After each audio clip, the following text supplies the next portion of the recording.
table. We'll go around and then maybe Doris, I don't know who's on, but we can take those people that are not here, but on the TV. So with that in mind, my name is Bill Brake. I live in Elgin, which is next to Sonoyta, which is next to Patagonia, which is next to Nogales. So, and I represent grazing. Good morning. My name is Sharma Torrens. I live in Central Phoenix. I am a consultant for 3 nonprofit organizations. They work to conserve agriculture and or natural resources, and I represent environmental groups, and glad to be here.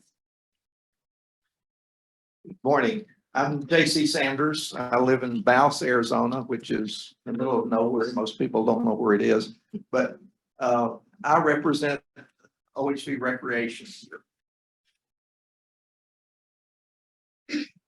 Hi, my name is Eileen Baden. I'm an environmental and park planner, and I'm on the dispersed recreation group. Good morning, Bob Rochette. I'm the Executive Director, Arizona State Parks.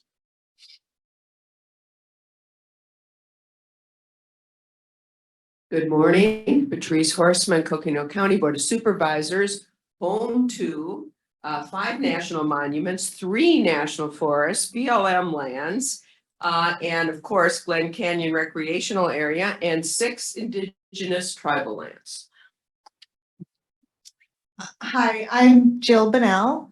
I live in northern Phoenix. I'm historically from southern Utah.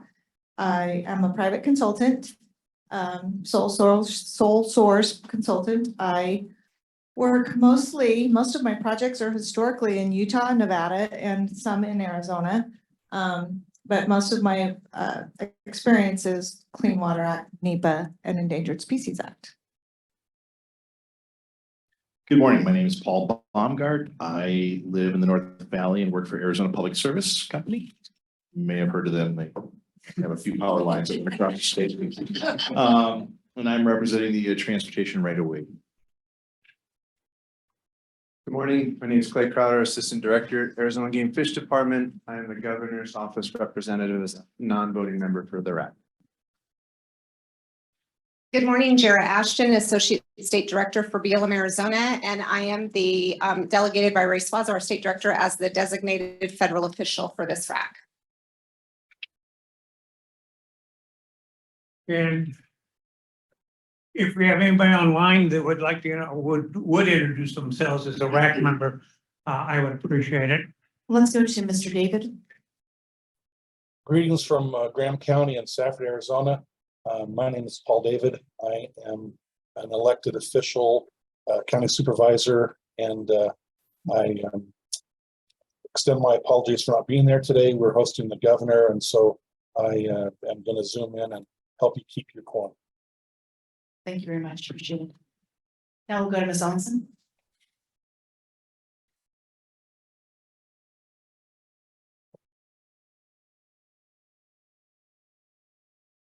You're on mute. Allison, you're still on mute.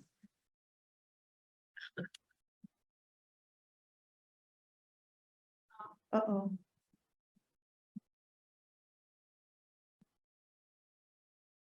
Yeah. Looks like we're having some tech issues. Okay, she's working on that. Oh, wait.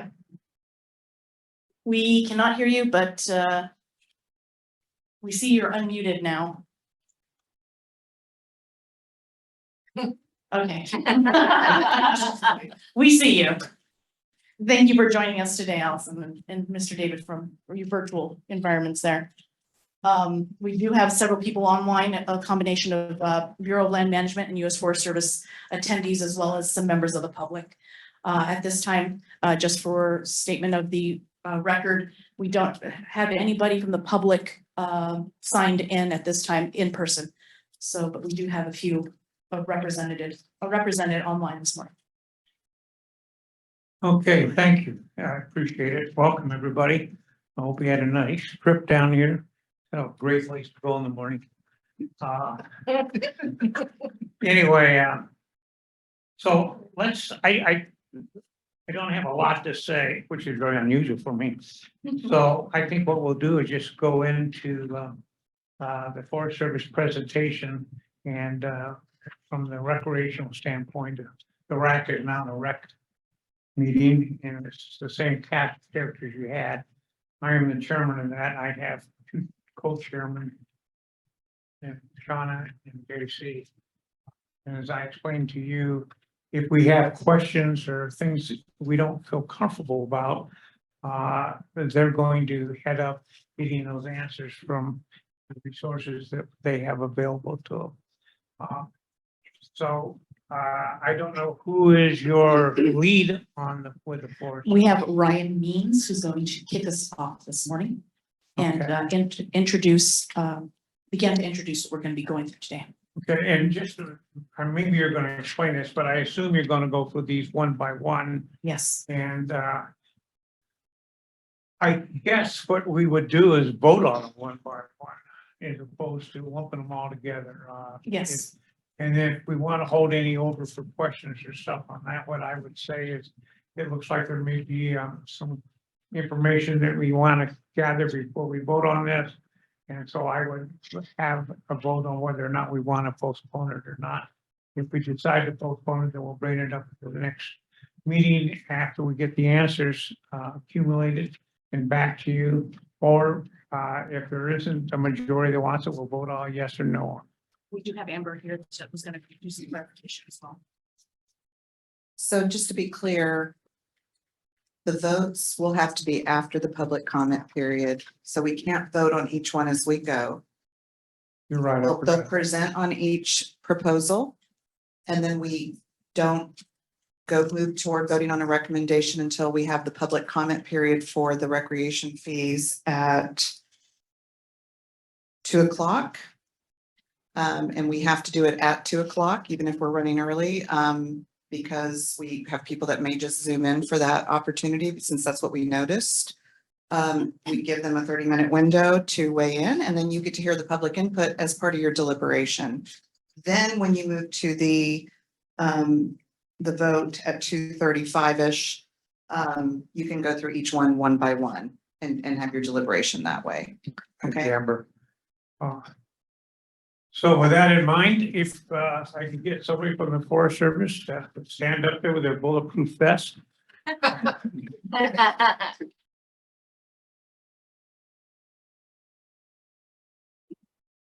You can, I was gonna say these chairs here up front are empty, so we can utilize them for our interpreters.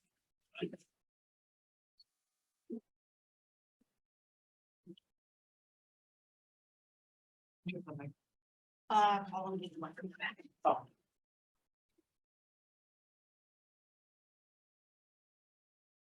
Sorry, that's right.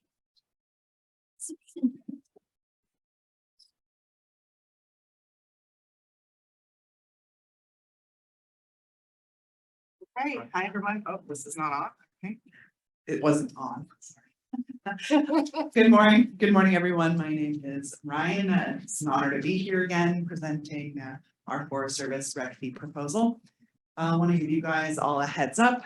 I think I tore my rotator cuff recently on this side, so might be a little bit awkward with my signing, or if I shake your hand weirdly, you know, I like this. So I have a torn rotator cuff over here, so I'm kind of signing with my other side. I don't think that I'm lazy or anything. I just have a lot of pain on this side. So that's been a little bit of a struggle. I have to use my hands. Maybe easier if you can just talk all day, but I really rely on the shoulder. So just want to give you a heads up on that.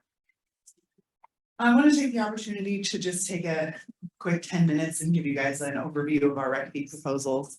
I want to touch on some things that we did talk about at the last meeting too. Talked about I presented about REA 101 last time. And the recreation enhancement. So I'll touch on that a little bit more and then add a few more things. There's been some discussions and questions. Some things that I want to clarify too from last meeting. So again, I'm Ryan Means. I work in the Southwest Regional Office in Albuquerque, New Mexico. Next slide, please. Okay, so here are a few things I just want to quickly touch on. Like I said, I want to make it short and sweet. Southwest Regional Office includes Forest Service and BLM Recreation RAC. And then I want to talk about how we go about our proposal process. How we set those fees, where do the fees go? We generate that revenue. And general public support, that can be kind of a bear to get clarity on. So I want to talk a little bit about that between BLM and the other stakeholders. So we have some clarification there. And then we have the different proposals from, I think, 4 different forests that you'll hear about after.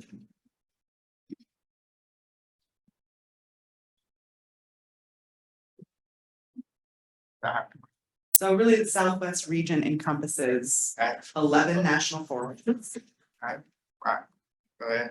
And national RAC land. Some of those overlap into New Mexico. And so we have these 6 in Arizona and the 5 in New Mexico that overlaps with 20.6 million acres that we manage. And we have various recreation opportunities all over that region. So we're going to focus today on 4 of the national forests and their proposals. First, Coconino, then we'll talk about Coronado, Prescott National Forest, and then the Tonto. Slide, please.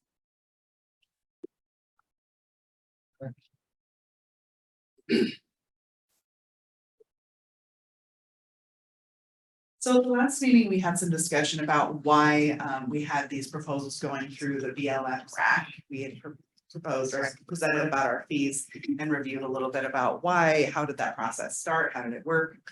So really wanted to get a little bit more into the why.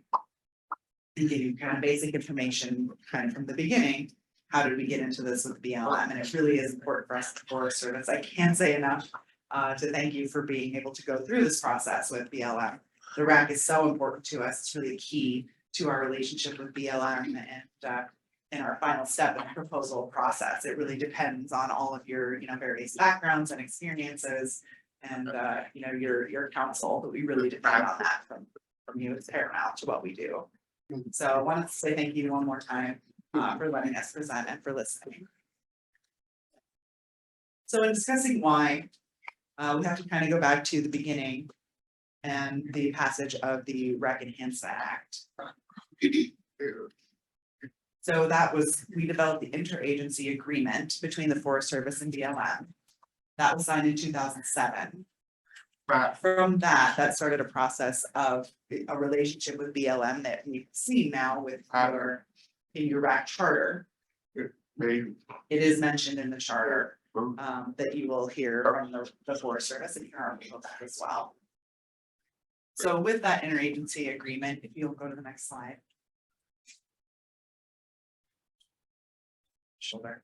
Okay.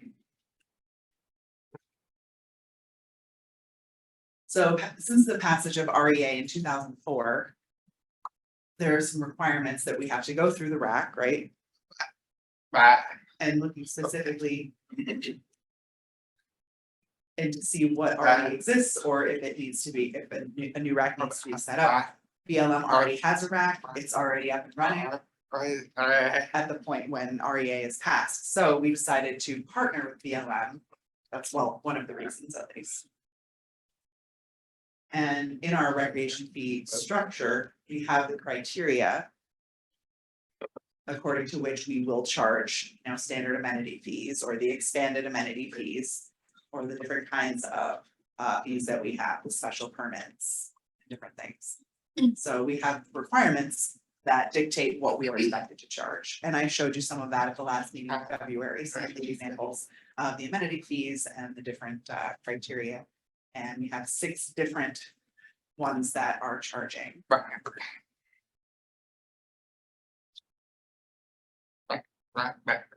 So there are several that we weren't able to charge fees for. There are 6 minimum with those criteria that we have to meet to be able to charge those fees. And those are the same for BLM and Forest Service.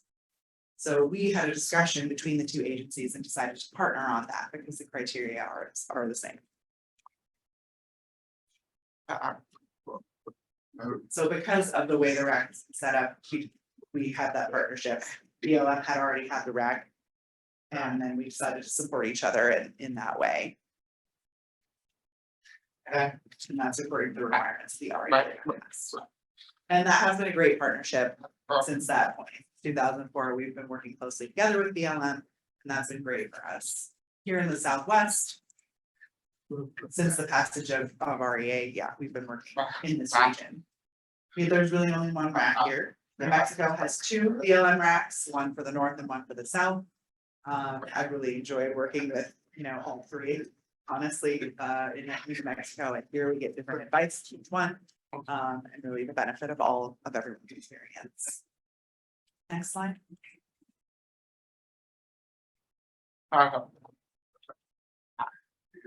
So since signing the interagency agreement between BLM and Forest Service, that's an agreement that we will support each other within the process and allows BLM to go through the Forest Service fee proposals and us to go through theirs. And that has become kind of a standard process. And so we have some of the criteria here from the charter. Your Arizona BLM RAC here. And it says the council will make recommendations to BLM for any of the amenity fee proposals. And facilitate effective implementation of the REA. So when a fee proposal comes up to go through, then we will be heard and bring our proposal forward.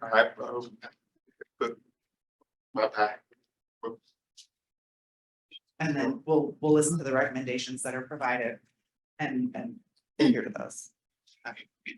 Next slide, please. Okay, so hopefully that answers some of the questions from before about why, why are we hearing about Forest Service RAC fee proposals? It's been a longstanding relationship. And has been a great partnership for us. Again, since I started working in the regional office, I've learned so much about BLM and the RAC. And I've really enjoyed, again, all your discussions, hearing everything yesterday. It's really great to get to hear the kinds of questions that you get and the comments, and looking forward to more of that. But so just to give a refresher on the Forest Service REC fee proposal process here, I mentioned something about this last time in February, but I didn't have a graphic for it, so I wanted to take a second and put this together so you can just kind of a visual on what that working process looks like. So from start to finish, this is sort of what some of the steps are before we're able to implement the. So anytime the Forest Service or a national forest has a proposal to increase a fee or add a new fee, they fill out an intake form.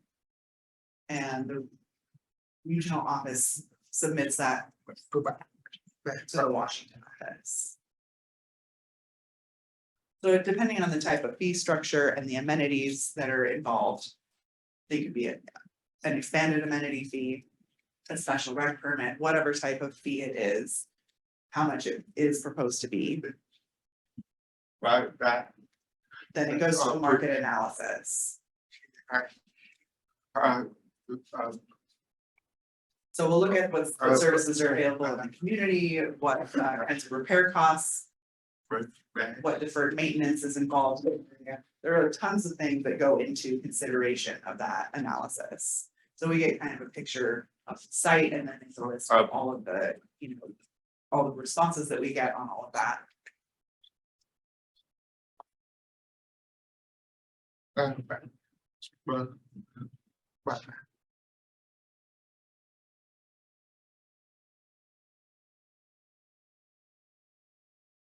So we get to the REAP accomplishment report. We're required to provide that to Congress every year. And then they have a chance to review that report and see if the fee will be increased or added or whatever the proposal is.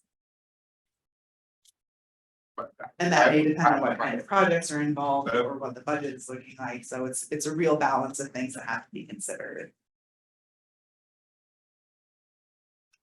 And we want to make sure that we can leave as many things fee-free as possible, but still be able to accomplish the things that are needed in each site. So that involves a lot of analysis of things that we might need to change, or what we can do with existing fees and what we can't do.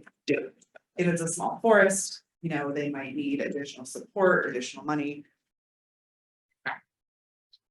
And we don't expect to have to rely on fees 100% for anything that happens. It's just one of the tools in our program management toolbox. So we are able to do what we need to do with the rec sites. So that's one of the things that we rely on. So that intake application goes to the regional office, it's looked at there. It gets discussed with our recreation director. If there are any potential issues or complications that have been considered, any concerns. Then once that is approved, it goes to the Washington office for review. It's also the same process there, just getting different perspectives, looking at the details. Why the reason behind the proposed fee. And to see, does it make sense? Is it reasonable and fair? So then it opens for a public comment period for 60 days. It can be more than that if it involves a bigger site or bigger proposal. And if we expect also to see more concerns or more issues, we can open the comment period for longer than 60 days. But with those public comments, we have several criteria too that has to be published, posted on the website, published in the Federal Register. Okay. In New Mexico, we always encourage it to be posted on the internet, on social media. That's, how things are happening these days, and it can be seen so much faster that way. And then we'll post a development map too, and I can talk more about that later, but. We also require legal notice. So and that guarantees that it's in, it's in the newspaper, sometimes in print. It doesn't always go through, that can delay depending on the publication date, and all of that stuff with the legal notice, but that's also part of it. So when that public comment period is finished, it's key that we gather all those comments, review everything, and see what the support or the opposition is, the different issues that may be raised. And if there is enough support shown, we might decide to keep the proposal as it is. If there are concerns raised that might cause adjustments to the proposal, that can happen too. A lot of people are concerned about having it be family friendly, if there are a certain number of people, that it could cost more for certain kinds of groups or families going in there. Sometimes we'll get suggestions that the fee is acceptable, but it needs to be lower than what's proposed. So at the end of that public comment period, it goes back to the regional office for review again. Right. And so all of that is just to make sure that we are doing all of the due diligence as much as possible, posting on the website, all the verification, the public comments, the story map. And posted on the ground as well. So making sure that we're meeting all of the requirements for due diligence. Sometimes one step is missed or hasn't been adequate, then it will go back to the public comment period again in that case. So that can take quite a while. It goes all the way back to that step, another 60 days, but it is a really strict part of the process for good reason. We want to make sure that it's, we have fair and equal access for everyone to be able to and to participate in, to have full transparency. Once that is satisfied, we've heard public comments, made notes of all of those, changed anything needed in the proposal to make sure that every stakeholder feels heard, then at that point, it might be considered approved, then we would go to the RAC as a last step. So because you represent so many different communities, have so many different backgrounds and professional review. It's our last step to get kind of the last ideas and feedback and recommendations on every proposal. So that's what we're asking for you today. Next slide.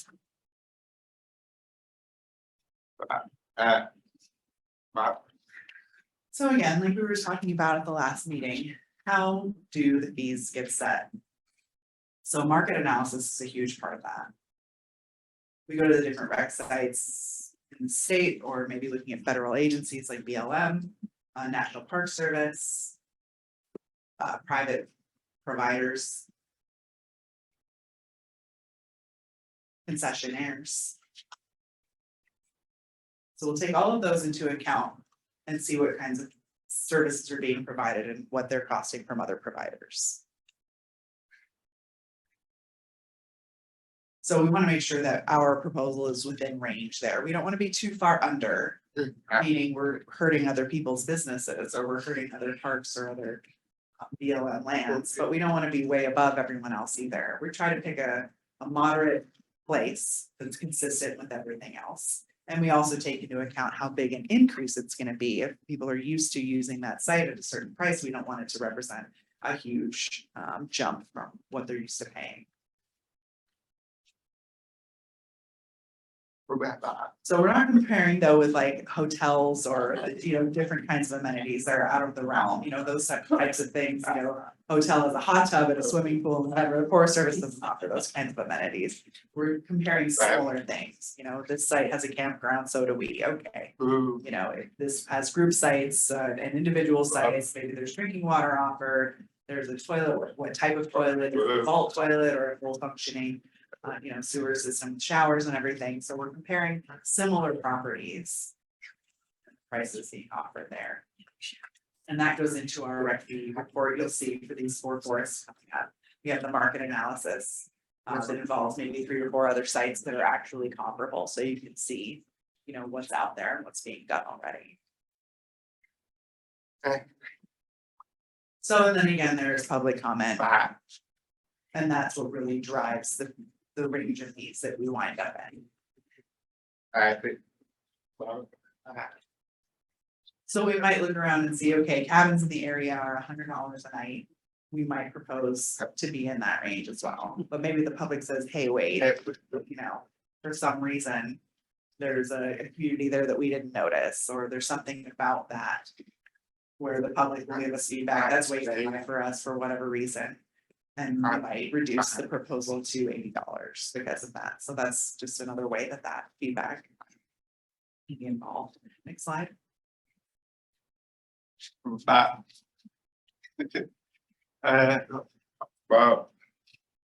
So I'm not going to go all the way into this, but in general, rec fees. What's special about the money that we generate from those fees is that it's kept in the forest and reinvested right back to those specific recreation sites. We don't spend the money on something else or some other place that isn't charging a fee. That's actually not allowed. So it's really about 95% of the money that gets generated this way gets reinvested directly back into those sites. So we have different categories too that we're allowed to spend the money on, and that's depicted here. And I won't go through all of it. You can kind of read through. But those are the specific regulations that we're allowed to spend money on these categories. If it doesn't fall in these categories, we can't just make an executive decision to send it some other way, It's just how it is. We don't get to give ourselves bonuses. Next slide.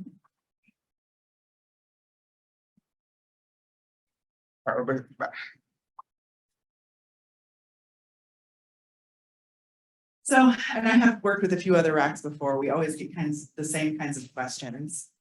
We want to look and make sure that we are explaining the idea of general public support. What does that mean?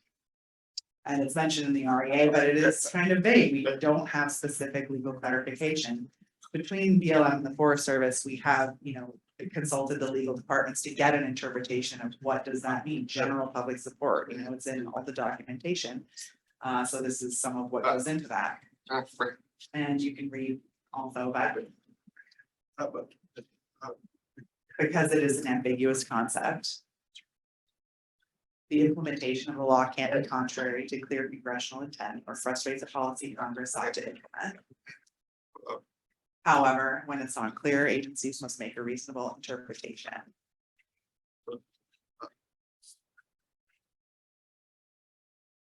And then also the agencies conduct appropriate public outreach and receive little to no feedback on a proposal that can be interpreted as the public not objecting to the proposal.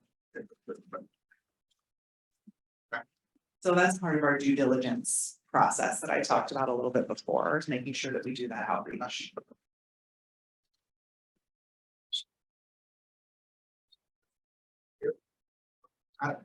So sometimes there is no public comment. Sometimes we expect to hear a lot and we don't get a lot back. We're gonna just interpret that as, you know, if there were issues, we would have heard about them. So, you know, maybe the public is not interested, or there's no major specific issues to really bring up and take their time to communicate. So do people support the recreation opportunities provided? And then second, how do we best ensure long-term viability of the facilities around that opportunity? It's a responsibility of public agencies to both assess public desires and demand and measure efficiency, accountability, and consideration of costs and benefits.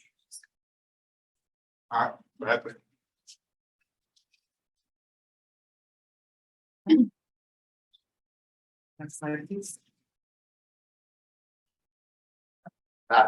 So now I'm gonna turn it over to the 4 national forests who are here today. I'm really thrilled to hear their presentations, and I hope that you will enjoy them too. And this is the order that we're going to go in, so Coconino can come up first, we'll then have Coronado after that, and then Tonto. And then Prescott National Forest will present last. Before I go ahead and do turn it over, are there any questions specifically for me or comments? Chairman Drake, Paul David from Graham County. Go ahead. Question, thank you for the presentation. I had was wondering about we talked the other day about a possible index for inflation.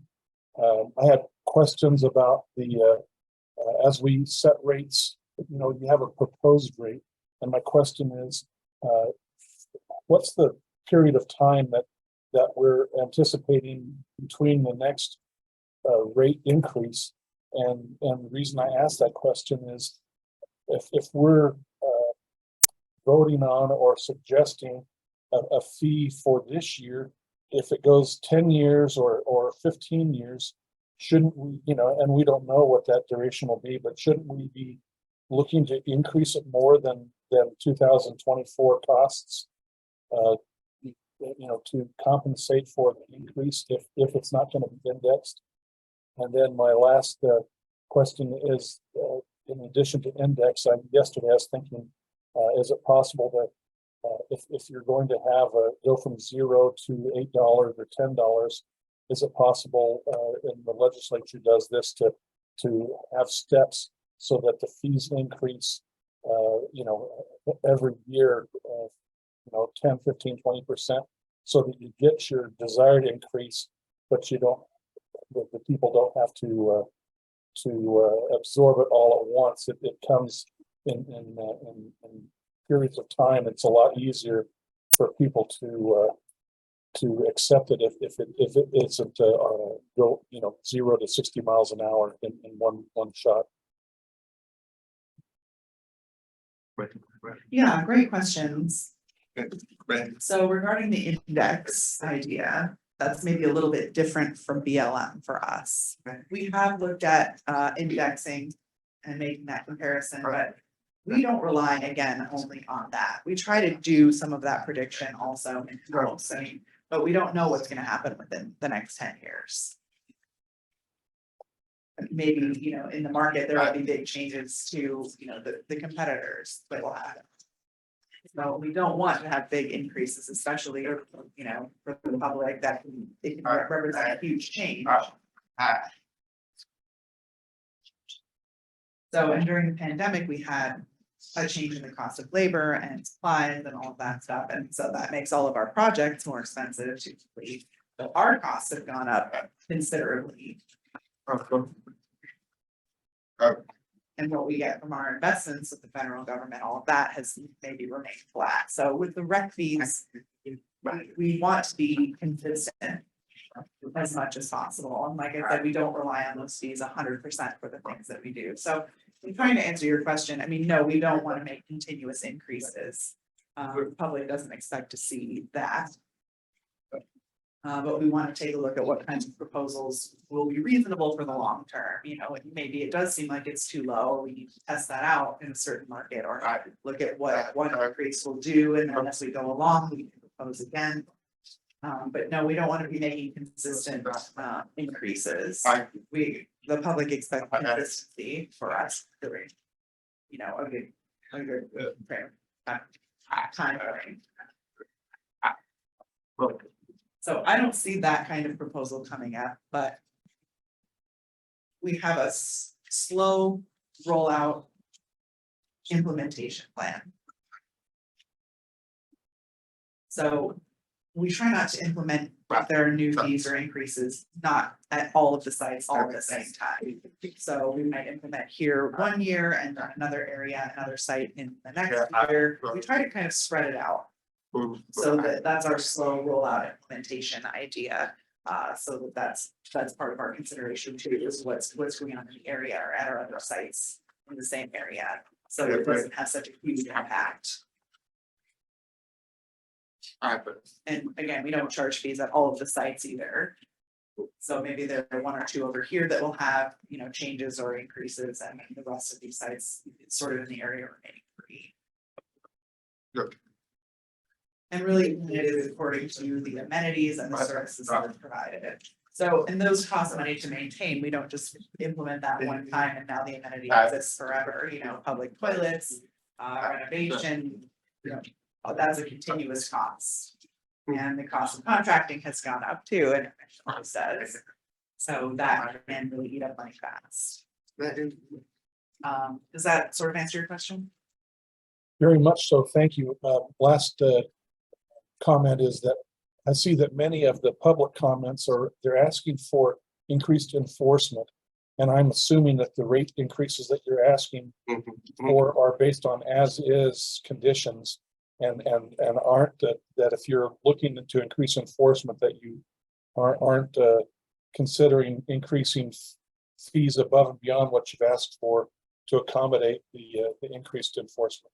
Everything from OHVs to campers and things like that. So I'm guessing that your preparation, your proposals are based on your best estimate for current and future needs.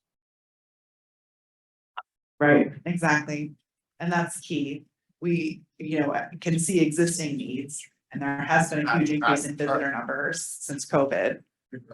And it seems like it's not slowing down again. We're sort of starting to maybe plateau, but it is a huge increase from where we were at. We were maybe at 150 million visitors before COVID. Since COVID, we are up to 175 million or 80 million in some places. You know, it is starting to plateau, we think, at like 165-ish, but we take that into consideration too in our proposed fees. The cost of running it, of maintenance, of enforcement, for sure. That's staff time that we have to pay. If we want to increase that, means we need more money to meet that staffing. So, and you'll see in the reports proposals, the maintenance costs, the deferred maintenance that exists. And then if that proposed fee passes, how do we predict, you know, how will we be able to disperse that money to be able to accomplish the things that are listed? So as far as enforcement goes, yes, we agree for sure. That's one huge reason that we need more money in new fees. Yeah. Thank you very much. Thank you, Chairman. Thank you, Paul.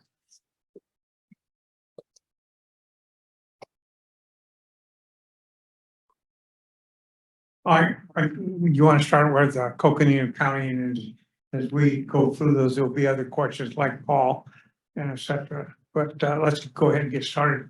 Everybody's ready with, I think you said the first one was Coconino National Forest. Yeah, we'll start with Coconino. And then we'll have Coronado after that. Unfortunately, our representative from Coronado hasn't been feeling well, so they're gonna present remotely. So that's Coronado National Forest. We have to.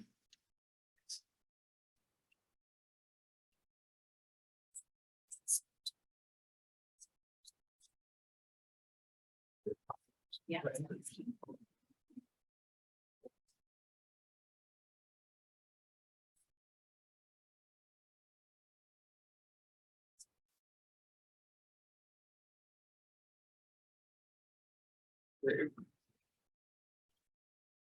All right, good morning. Can you hear me okay? Yes. You can hear me all right? Thank you. Good morning. My name is Brian Podorowski. I'm the Recreation Program Manager on the Coconino National Forest. It's one of 6 forests here in Arizona. As Ryan mentioned, we're in northern Arizona, if I'm unfamiliar, right in Coconino Canyon and Yavapai County.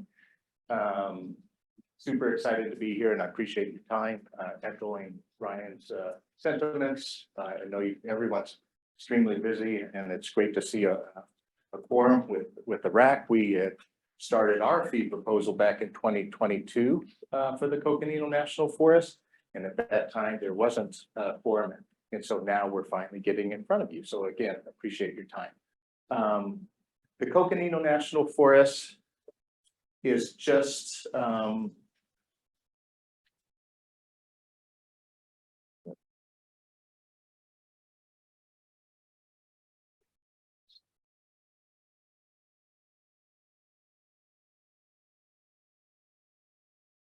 this one? Okay. The Coconino National Forest, again, in northern Arizona, just under 2 million acres, 1.8 and change. With where we're located, think Sedona, think Flagstaff, think Mogollon Rim. We've got a really diverse topography. It goes from 2,600 to 12,600 plus feet there at the top of Mount Humphreys. With that diversity comes a lot of diversity in recreation. We've got ski areas, Arizona Snow Bowl. We've got the Arizona Nordic Village, which is a cross-country ski area, if I'm familiar with that one, off of Highway 180, as well as all sorts of other recreation experiences out there, hiking, biking. We've got lakes, think peak Jeeps. We have a lot of partners. So when folks are driving around in the Sedona area. So we just have a whole spectrum of recreation experiences out there, 24 campgrounds, 10 wilderness areas. So with that comes a lot of interest and visitation to our forests.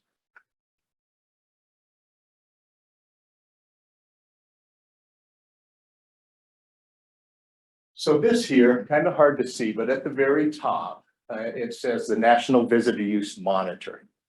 And I'll do my best not to use acronyms. If I do, call acronym foul on me, but NVUM, National Visitor Use Monitoring, is a tool that the Forest Service implemented early 2000s. Every 5 years, if unaware, NVUM, National Visitor Use Monitoring, is an opportunity for the Forest Service to talk to their public and better understand the visitation. When people come to the forest, we survey them. And we want to understand how many people are coming to our forests. What experiences are they after? How has their experience been? Some demographics with that, some financial information around that. And it's been a very helpful tool for us to better manage recreation on each of the 154 forests across the country. It's a 5-year cycle. So every 5 years, we redo the surveys. We're now on number 5 for us on the Coconino next year. And with that, we learn a number of things, including, hard to see, but where that says we can let Mr. Milner in with admit, right there, the figure there for the forests, our forests in 2020, we had 5.5-ish million visitors. And of that, we learned these are their desired experiences up there. So like hiking is always, has been at the top often. And then just getting out and viewing their natural features, downhill skiing, just getting out and relaxing. People just wanting to come out and enjoy their national forest in a number of ways. These talks about some of those estimates as far as general forest areas. That's not like a developed campground or a day use site. They just want to get out and look across their national forest. Driving out there, they might have their own self-contained camper where they want to camp out on the woods.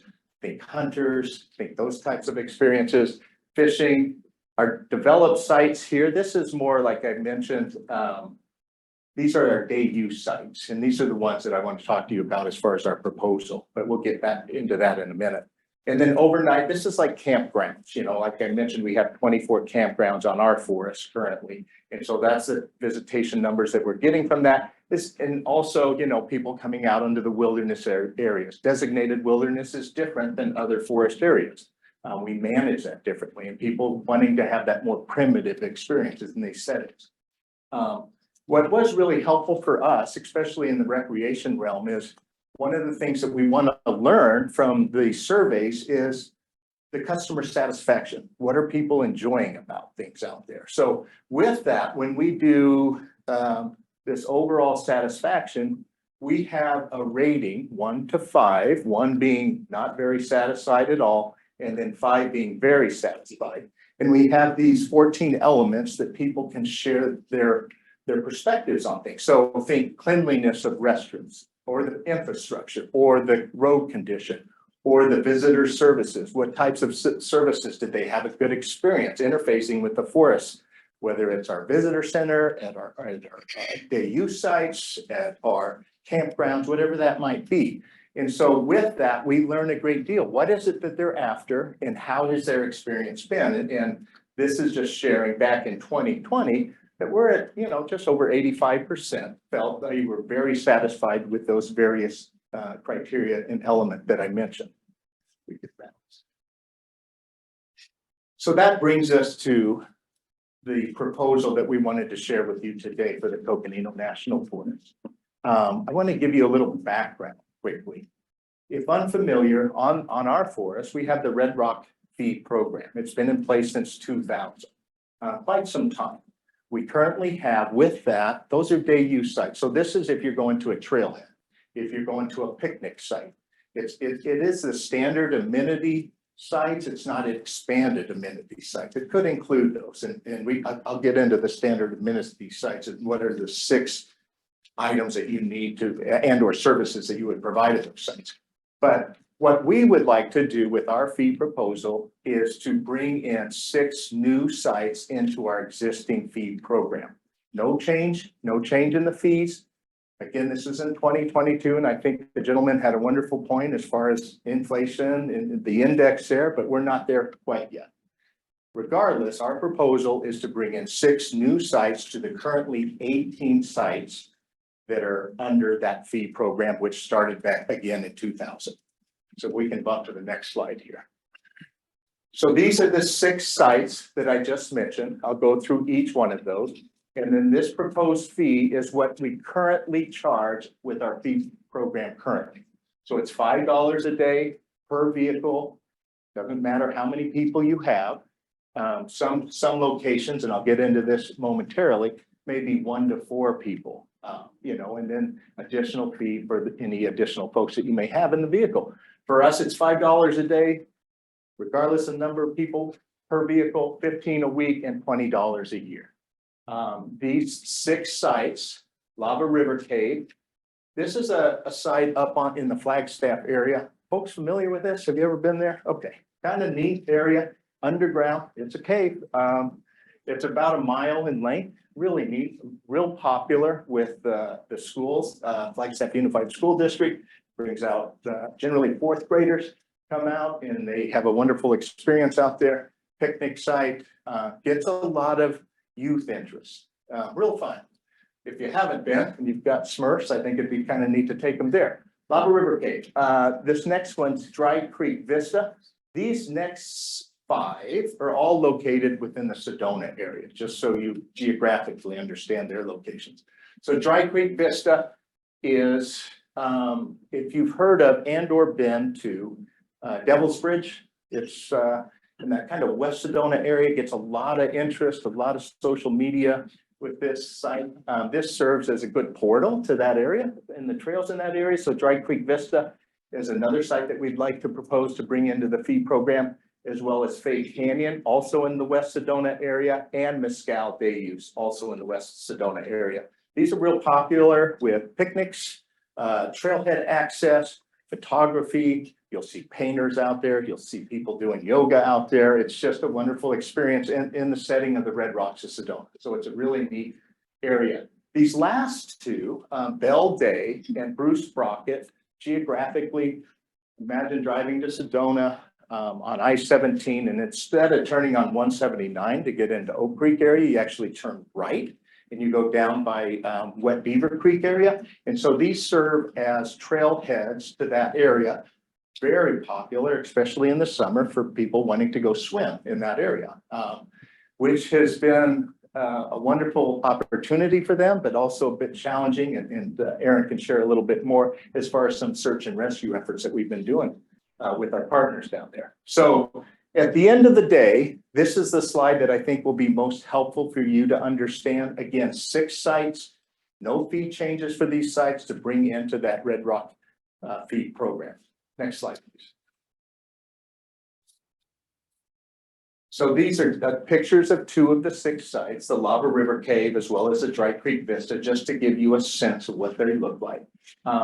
Coming back to, I mentioned standard amenity fee sites. So standard amenities for sites like this require these amenities, like designated parking, a toilet facility that's permanent, not like porta potties, garbage collection, interpretive signs and kiosk, picnic tables, security by Forest Service, which could be law enforcement folks. It could be just a Forest Service presence that's out there. It helps people feel assured about their experience out there and that they have somebody from the Forest Service there in the event that they need some help. When I mentioned that survey that we did before, one of the criteria was the sense of security. And I think our rating was like at 94%. People feel safe out there, and it's helpful to have that presence. And that's where these fees also provide us the opportunity to have presence out on the ground, which I think is really important.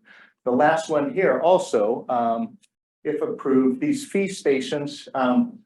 So have folks seen these? They're automated fee machines where you go up and you put in the credit card, and then you're able to on site be able to get your pass, whether it's a daily, weekly, or annually. So I think that from a customer service standpoint is a really nice tool to have. People can go online as well to rec.gov to get their fees, but this just provides another opportunity for good customer service. And we feel it's a very great tool for our current program and would like to see them at these locations as well. Next slide, please. So as we currently do under the Red Rock Fee Program, we accept all of the America the Beautiful passes. So these are all these here.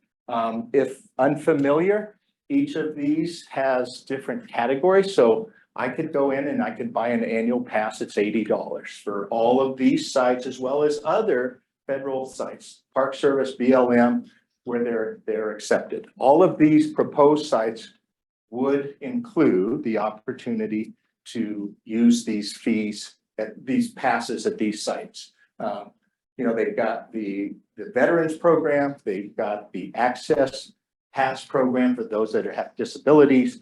They also have the 4th graders pass. So if you have a 4th grader, they can get this pass, and that child could and their family could go to these locations. So I just think it's a wonderful tool that we should really encourage folks to have. So these would all be honored, currently honored at all of our fee sites on the Red Rock District, as well as would be included with the 6 proposed sites.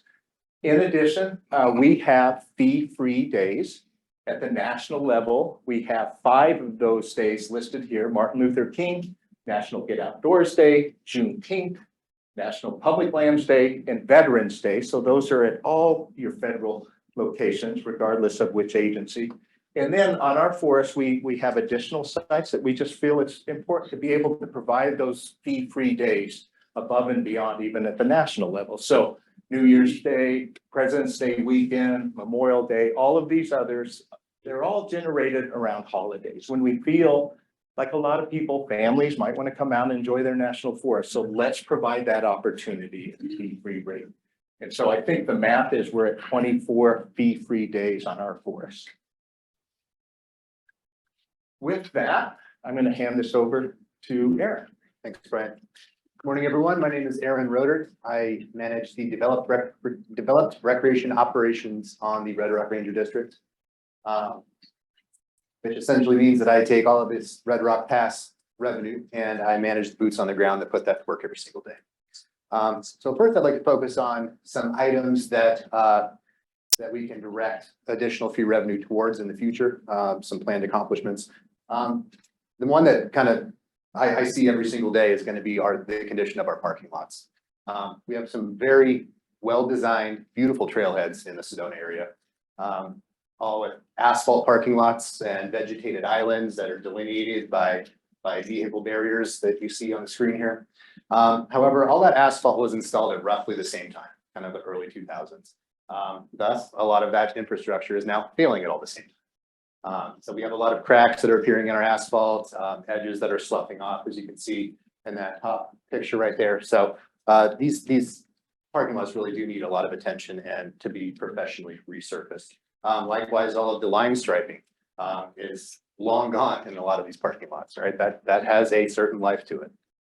And in these wooden bollards that you see here, those are also type of finite life, right? They rot, they get hit by cars, things happen to these. So our crew spends a lot of time replacing those. And likewise, our picnic tables and our restrooms, right? You can only turn a doorknob and open a door so many times before the hinges or the hardware fails. So keeping up with those infrastructure items is something that we can plan on accomplishing in the future. And then additional patrols. The Sedona area, these trailheads fill up very quickly.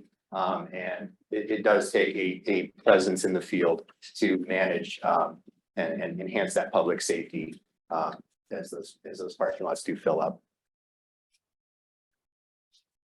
So maintaining these parking areas is actually a very large job.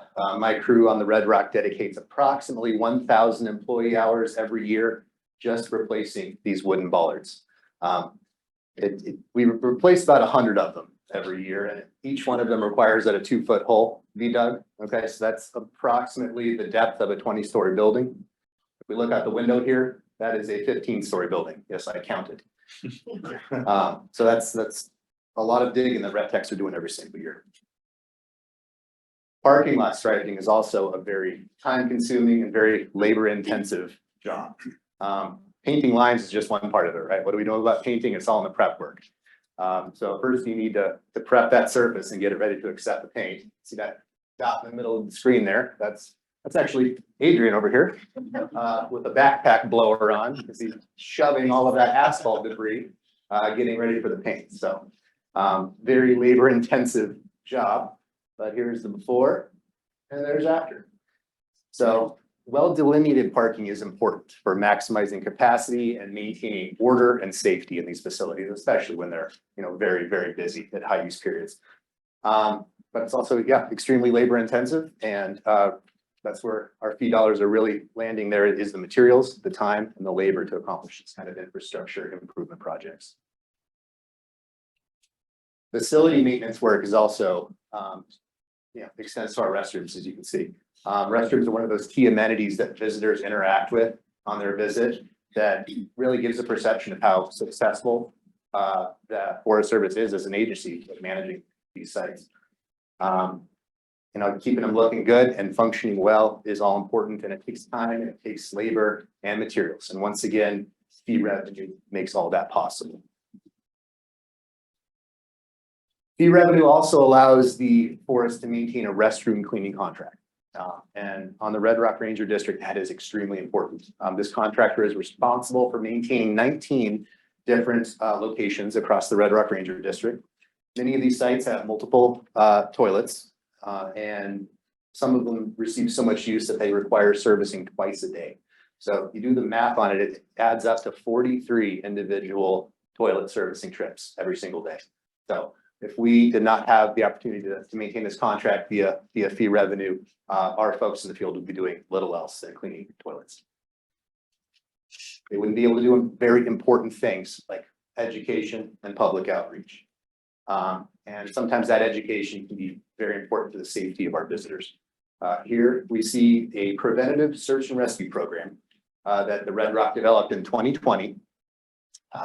The Bell and Bruce Brockett trailheads were discovered by TikTok, and suddenly we had a lot of people arriving with absolutely zero preparation. 7-mile hike in triple-digit temperatures. You had people arriving with one little water bottle and flip-flops. no sunscreen whatsoever. The result of that was 12 search and rescue calls in one day, one Saturday in July 2020, 12 search and rescues. So the Red Rock Ranger District teamed up with volunteers to create and fund this preventative search and rescue program. They set up on hot weekends at the Bruce Brockett Trailhead and the Bell Trailhead. And this has since been expanded to the Dry Creek Trailhead as well. And they reach out to visitors to make sure they're prepared. When this kicked off, it was about a 50% turnaround rate. That when people were contacted by these folks, 50% of them turned around to go get better supplies, more water, sunscreen, what have you. So search and rescues have dropped dramatically as a result of that. And that's just one of those benefits that our fee revenue allows us to accomplish. That additional personnel, that fee revenue allows for a lot higher interaction with our visitors. It gives the rangers that opportunity to provide information on how to keep themselves safe, make the most of their visit, and how to leave no trace on our landscape.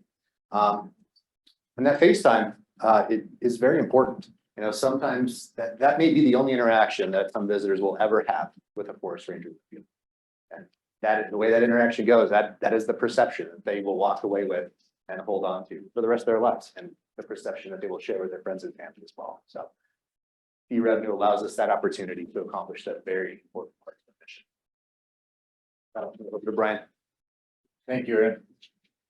And so as far as our fee proposal back in 2022, as Ryan mentioned earlier, really there's two variables with these fee proposals, two primary ones, the market analysis and then the public outreach piece. So let me talk a little bit about both of those. So the public involvement piece, our comment period listed on the screen was back in the summer of 2022.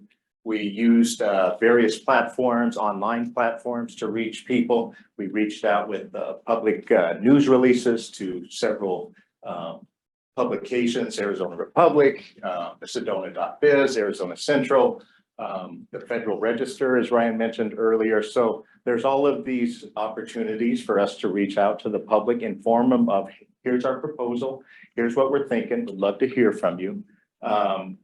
We put posters at each of the proposed fee sites with QR codes, so then they could go to an online tool, which I'll get to momentarily, which is out of our regional office, so they could provide their comments that way as well. We reached out to a number of elected officials. I'll get to that momentarily, as well as various entities we thought that would be interested, several non-governmental organizations, whether it's a hiking club or several of the universities that might have an interest to come out onto their public lands, just to glean their public input. The other piece with that market analysis. So we wanted to, as Ryan mentioned earlier, pretty much do comparables, almost like real estate, right? You want to be able to understand apples to apples. If we have these amenities at this location, what is the current price point that's out there right now? What's the fair market value with that? And so we looked at a couple of our existing sites, Forest Service sites in the area, as well as state park sites. So in the state park ones, a little bit different, because I think what we looked at, Slide Rock State Park location, is in that general vicinity. Different experience. I think it's more of an expanded amenity site, right? It isn't just the standard amenity sites. And so, but that gave us some ideas of what is that current price point. So for example, at the other the Forest Service fee sites, they're at that current price point, $5 a day. We'll just stay with that number. At state parks, at Slide Rock, it's just different experience. It's a little higher price point. On average, it's $20 per vehicle. It fluctuates a little bit with the seasons, the change, but no need to get into the details with that. And then we also looked at Red Rock State Park. That's also in the Sedona area. And that price point it's a per person fee. So it's $7 per person per adult. And then I think it's $4 for use, and then 6 and under is free. You know, so that wasn't a really good comparison for us, but at least it gave us an idea of what some of the other locations that are similar is to give us comparables. So we still felt that with that market analysis, looking at what is the current price point at other locations, that ours was reasonable. That's where we stayed at. We didn't want to make any changes at this time in 2022 to to the fee sites as far as the amounts. So also part of that public involvement, as mentioned, we reached out to several elected officials from the counties that have an interest in our forest, as well as the municipalities, the mayor of Sedona, the senators' offices here in Arizona, and the state representatives. And then really important is reaching out to our tribes as well. 14, it is in your packet, but think the Navajo Nation, think the Hopi Nation, think the Wallapai, the Apaches. I mean, all of those folks we reach out to, and that's just a normal routine for us as being a federal agency. And then also all of these non-governmental organizations as well, like I mentioned, there's hiking groups in a Northern Arizona University, U of A, ASU, all of those types, as well as the schools in Flagstaff, Chamber of Commerce. We just wanted to hear put a broad net out there, and let's hear from what people have to say with our proposal. And with that, we also use this story map commenting tool. This is out of our regional office where Ryan works out of. And so this is a really slick tool where it lists all of fee proposals in Region 3 on one website. So you could go there and you could pull up, in this case, we've got like the Coconino Forest here, Apache Sitgraves. You could pull up these different proposed fee opportunities to weigh in on it. So that it's kind of a one-stop location that you could go and weigh in on whichever one it is that you have an interest in. So we capitalize on that as well to better understand what people want to hear, what they'd like to see with our fee proposal. And with that, we ended up with about 105 comments total from our public.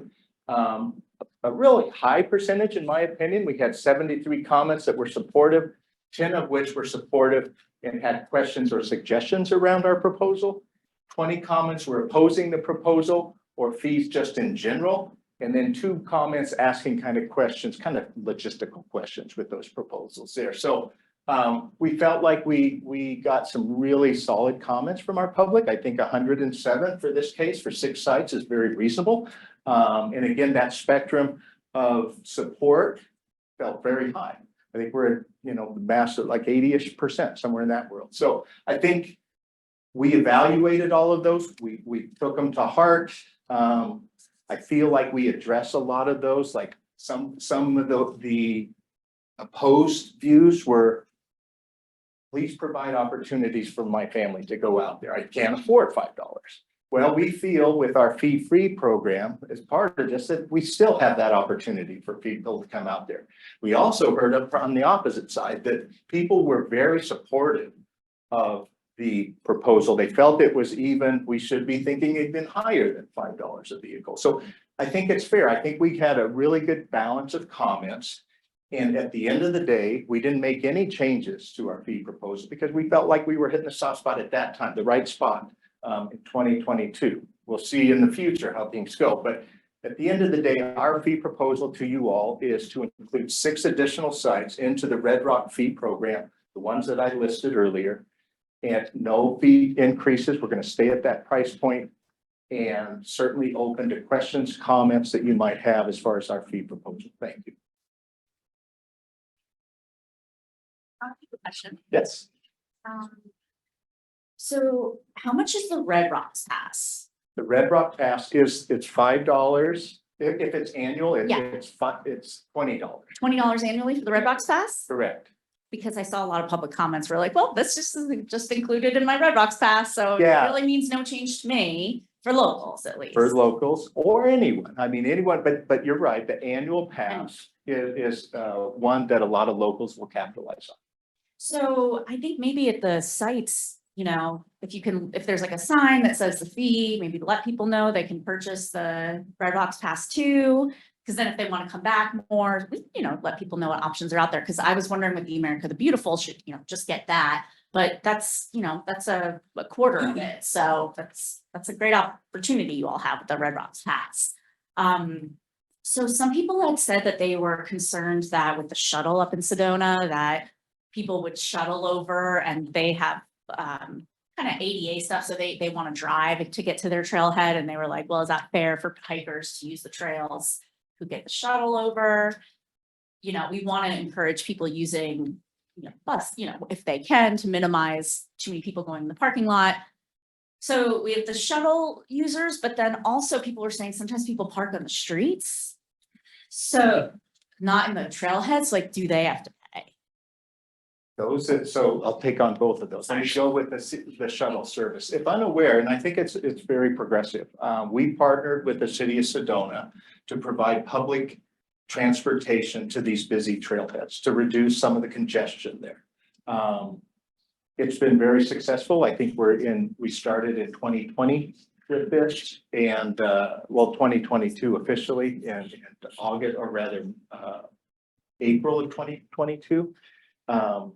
And the ridership is off the hook. People are parking off-site, getting on a bus, coming to some of these key trailheads to reduce some of the traffic congestion there. So it's been very well received within the community. And I think the ridership is a testament to those that are coming to the forest and taking advantage of that. So that's a very good thing. They are ADA compliant on the buses too. So it gets at that. I understand, you know, that I saw those comments as well, and I think it's a very real and fair comment. But I do think that they're able to get on the bus. They can put 2 wheelchairs per bus, for, you know, as an example. And so they're able to be able to transport that way via the shuttle. Again, I think it's a somewhat progressive, but it's been very helpful for us, and it's certainly helped some of the residential issues around these busy trailheads. The other piece was your other question, I'm sorry. So really quick with the shuttles then, so people don't have to pay, They do not have to pay, they take the shuttle. which, yeah, and they do not have to pay with the shuttle. And that's part, again, we're in partnership with the city, and we agreed upon that. Okay. We're seeing some drop revenue with that, and I get that, but at the bigger picture, we feel that this is the best service that we can provide, even at this free price point for people that are parking off-site. And it seems like that would encourage people to maybe take the shuttle. Yes. Make more room It available. certainly does, and the shuttle service is generally, it's Thursday through Sunday, so that busy part of the week, you know, it isn't every single day, it's just general and holidays, you know, so it's been the holidays. Yeah, something that, you know, maybe in the future think of, because I know some folks are saying, oh, well, because that is people using the site, using those amenities, and so to be fair. And that's a very fair comment, is should we be charging those that are taking the free shuttle? And we've looked into that. We haven't made a firm decision one way or the other. But we think in the greater customer service that this is still providing a great experience for people, and it's addressing some of those bigger traffic congestion issues. It's not at such a loss of revenue that's impacting our program, is what I would share.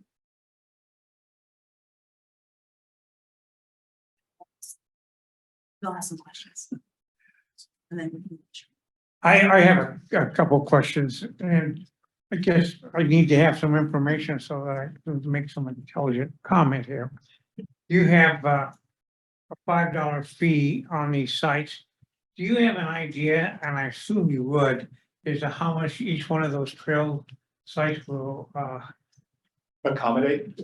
well, how much money you're gonna get? Yeah. Based on either one of these, there's $5, what will be the total income that you're projecting? So it comes down to parking spots per location. General, and Aaron knows this stuff, but I believe that we're at 40 to maybe 70 parking spots. Some will accommodate 40, some will accommodate 70 vehicles, somewhere in that world. Our projected revenue for the 6 additional sites is around $250,000, $250,000. And that's based on the number of parking spots, the occupancy rate projected for those sites seasonally. And that's how we came up with that projection. So that leads me to my next question. There's, using your figure of $250,000. That is a sum that you put into this, I assume. Without this, you had 0, and now you're going to get approximately $250,000. My question to you is, what are you gonna do with that money you used to spend on those sites? And now you don't have to because the public's paying up for it. Is that going to, where do you visualize that money going to? Or are you saying those sites are now going to get $500,000 a year? They'll get, I'm not fully following you, but here's, where are we gonna put that money? Well, I'm not good at explaining it, but I'll try again. You're getting an additional $250,000 that you've been paid for previously. Then the cost of running these sites had to be some cost. Maybe it wasn't 200. Yeah. Now, if we go ahead and pass this, you're going to get approximately $250,000 of new revenue. Yeah. What are you going to do with the revenue that you got prior to us raising that? Where is that gonna go? Because you know, it appears to me that you've got money coming in, but you're not telling me, I understand the raises, I understand that. What I don't understand is, what are you gonna do with the money you've been using for those sites? Where are they gonna go?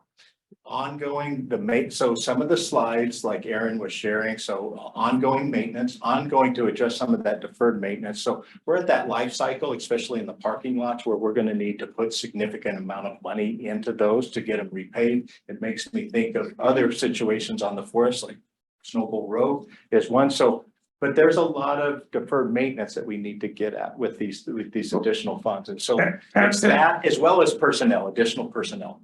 Because we need greater presence out there, and that's where that's additional funding would help in that regard. I guess it would make me feel comfortable if you said to me, the money that we're going to get is going to be matched or used with the money we already have on those sites and not move it into road construction or something someplace else on the forest.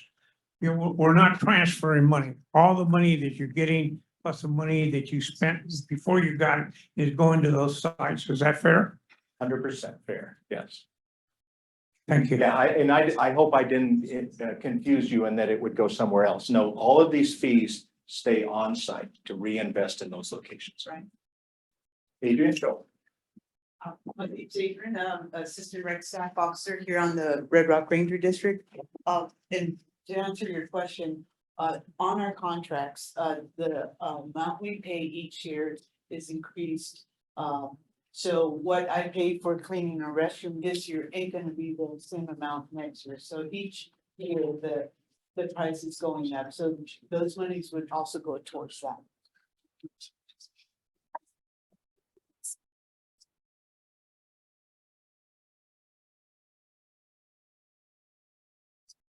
Yeah, and I just want to clarify too, with your question, the money that we are already spending. It's not a commensurate amount. What we're investing from, that we get appropriated from Congress, some portion of that goes to paying the sites where we aren't charging fees, right? So that's just part of our operating costs. And like he's saying, like you were saying, maybe it adds up to a whole $500,000 on that site. That's not the way it works. And it doesn't take money away from the other programs or the other sites where we could be using it, for wildlife or, wildlife biologists or fire, or those kinds of things. So we have to decide how to spend the money that we're appropriated in the first place. Like, just like you go food shopping, you're gonna buy steak, or you're gonna buy vegetables, you're gonna buy, is it steak versus hamburger or whatever? So it's all in that meat category. But you make those budgeting decisions. And sometimes you buy hamburger because it's cheaper than steak. So we get that money and we have to do, try to do enough with it. But we're saying if we're getting more money from fees, then we're providing better services. Maybe we're able to provide steak instead of hamburger.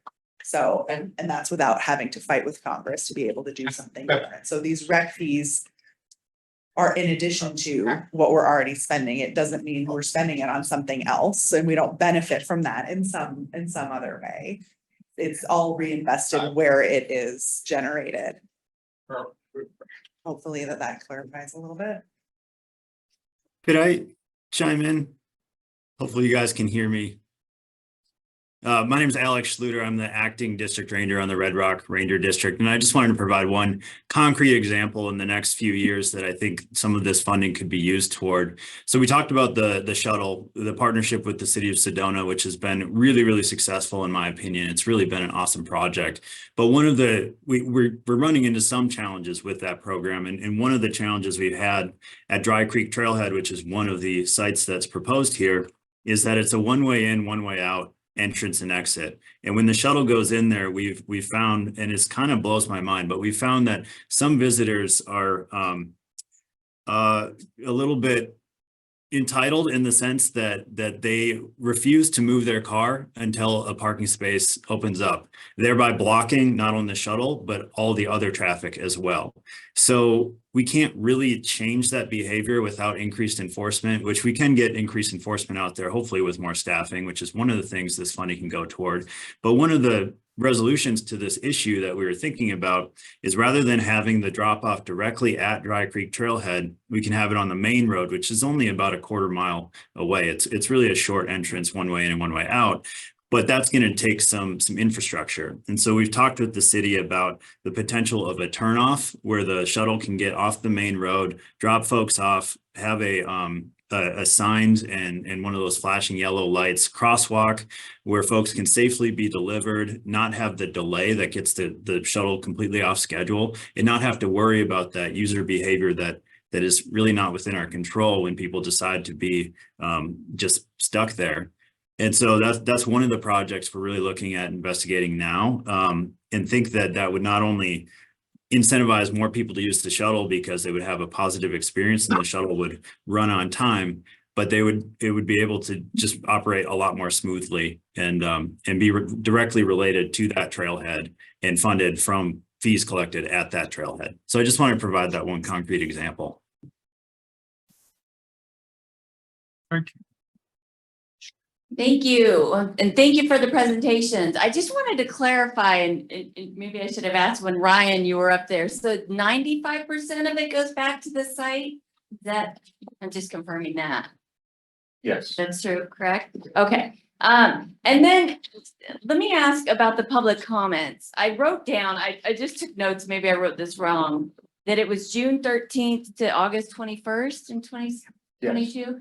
But then, and maybe I read this wrong, didn't it? Letters went out earlier to others.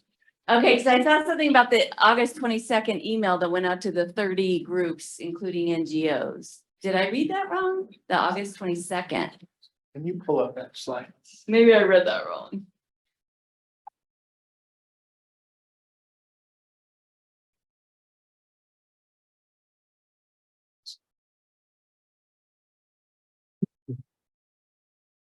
There we go. So maybe that's. So emails went out early to those individuals, May 24. And then the next slide. Well, wait, at the bottom of that slide, you see the last bullet point? Am I reading that wrong? Oh, that should have been that same date. Ah, in there. okay, Yeah, thank okay. you. I just wanted to clarify that.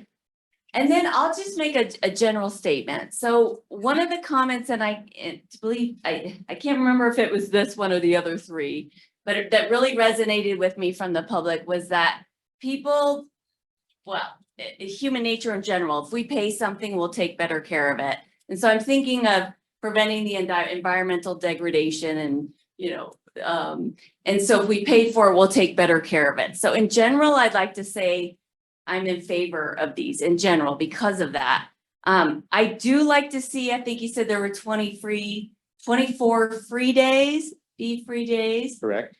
So I do like to see that. I like to see the America Beautiful Pass accepted. And I also like the fact that it sounds like the Red Rock Pass, the $20 a year is still accepted. So that doesn't change any of that. Correct. Okay.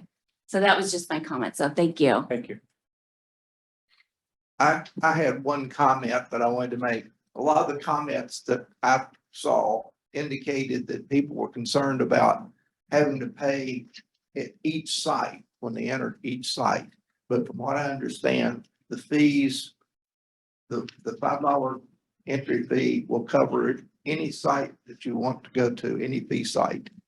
So there's not a repetitive charge. That's correct. Yeah, if you get a $5 pass for the day, you can go to any of these locations. Thank you.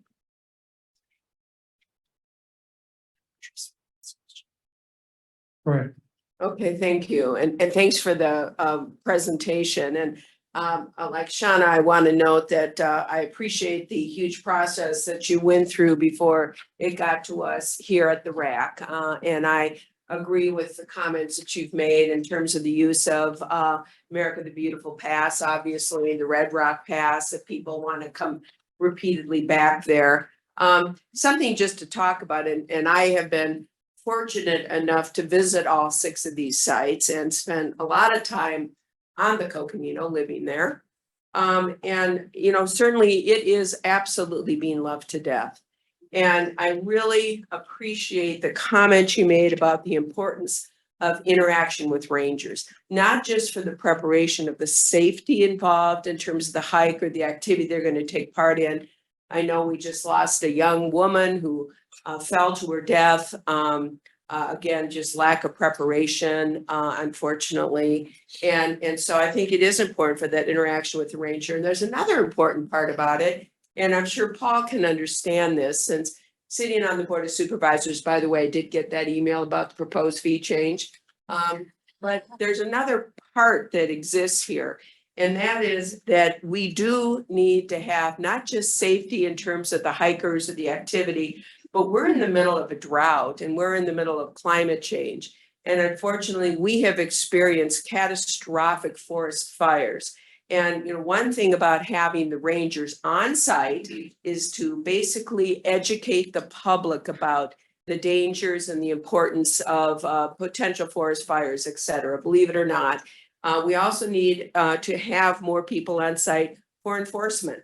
And, you know, Coconino County Sheriff's Department, I can't tell you how much time they spend on the national forest. That isn't really our jurisdiction.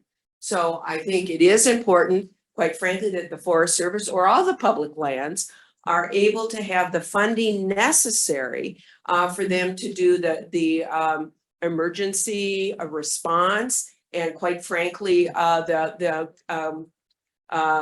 public interaction, so that people are prepared. It's important for health and safety. It's also important to be good stewards with the other jurisdictions. So I appreciate this. These are 6 sites that are very, very active sites. Probably will continue to be 6 sites of the people want to continue to visit. So I appreciate what you've done. And at this point, certainly I think it seems very reasonable. So thank you. We'll go ahead and go to Allison online, and then our next up will be Joan.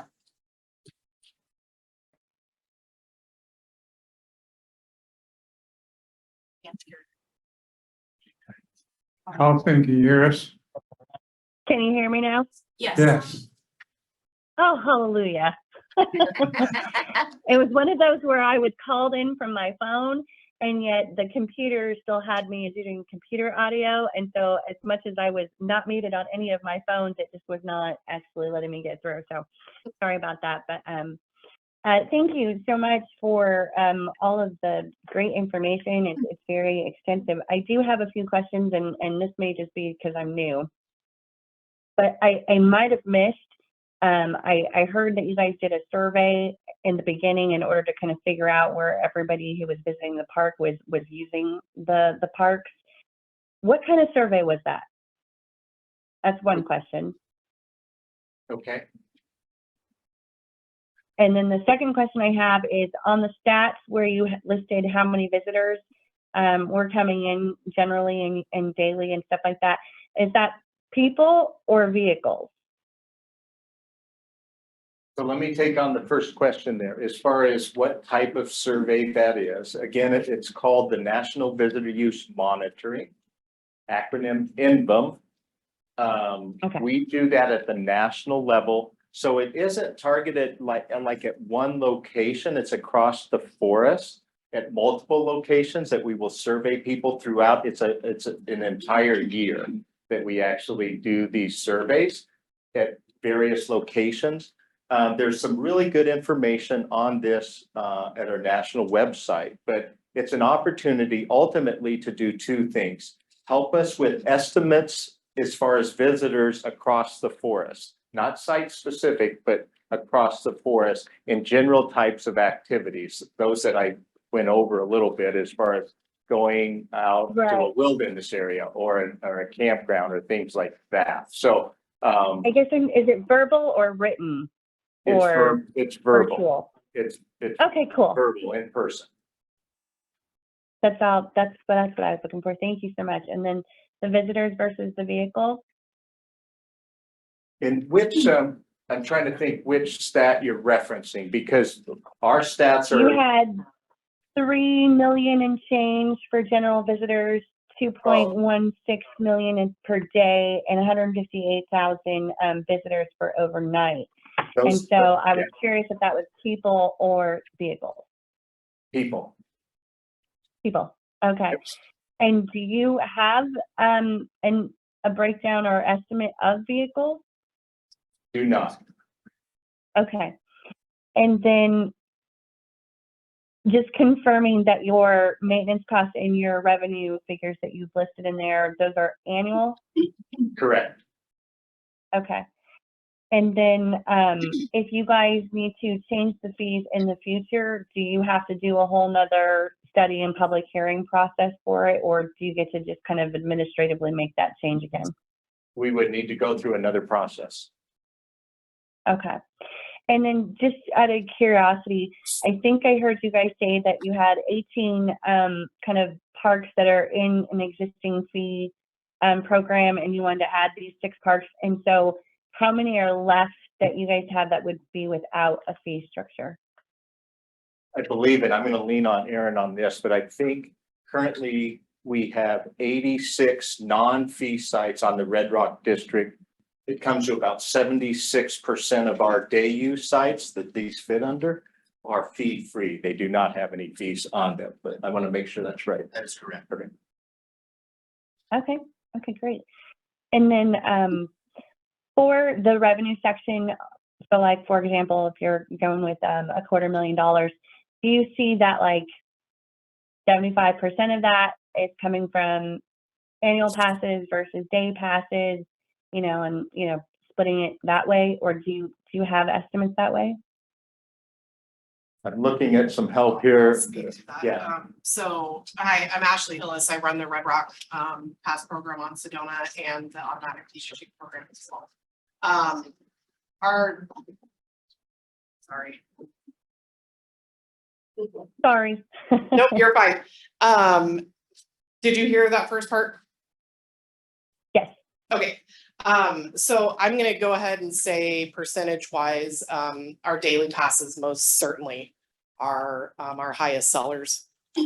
Most secondly, the weekly, and then annuals are capturing a lot more of the local visitation that we're seeing. Again, just because the proximity, they're there and it's easier for them to be there, so. Okay. Would you say it's more than 50%? Per daily? Yes. Yeah, oh yeah, absolutely. Okay.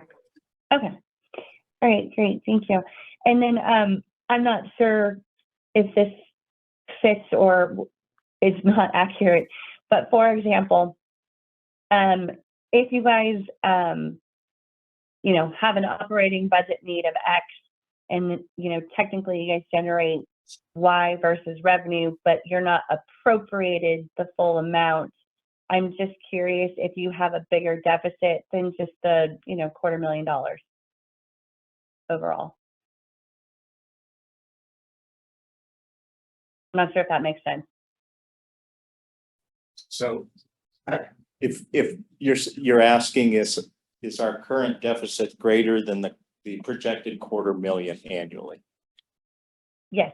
Yeah, and the answer is yeah. To get at a lot of the deferred maintenance items, especially again, the asphalt, some of these bigger ticket items, we're gonna need certainly that amount. So I don't know the exact math, but I would project that we are definitely gonna, our operating costs would exceed that 250.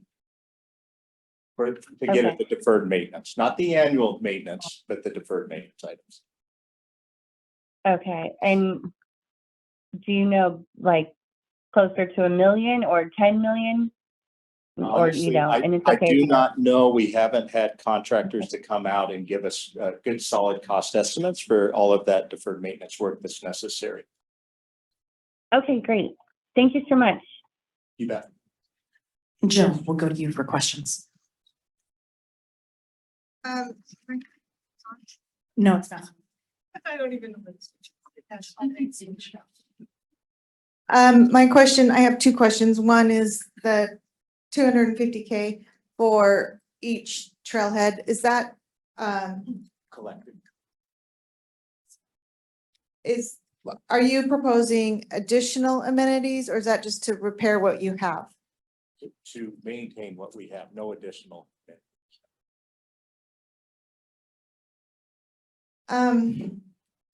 Is there a mechanism with the Forest Service or a tool?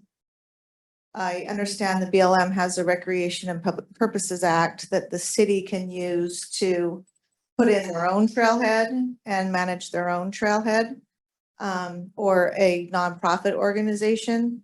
Is there a way for a nonprofit or a local city or county to put in a trailhead on Forest Service land to manage the volume of visitation?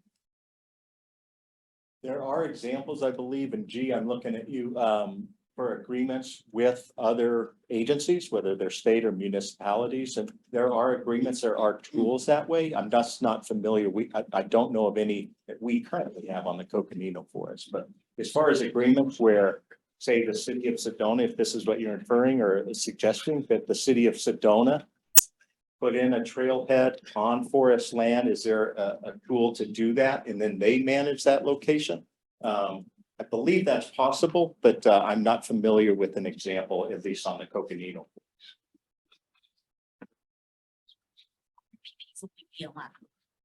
Right. I do not know. Do we have any other questions? All right, Jill, you're done. Well, I don't see how we are going to, we have increased visitation, but we don't have increased capacity to handle it.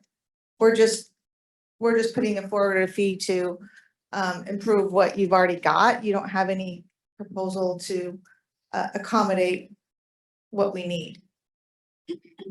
And I would like to see a way that the private sector or the cities and the counties can fill that gap, because a lot of this increased visitation, search and rescue is law enforcement falls back on the county and the city. The county sheriff's department has to handle all of the forest land primarily. I mean, you do have some law enforcement, but it's not adequate to support the increased visitation that we're seeing.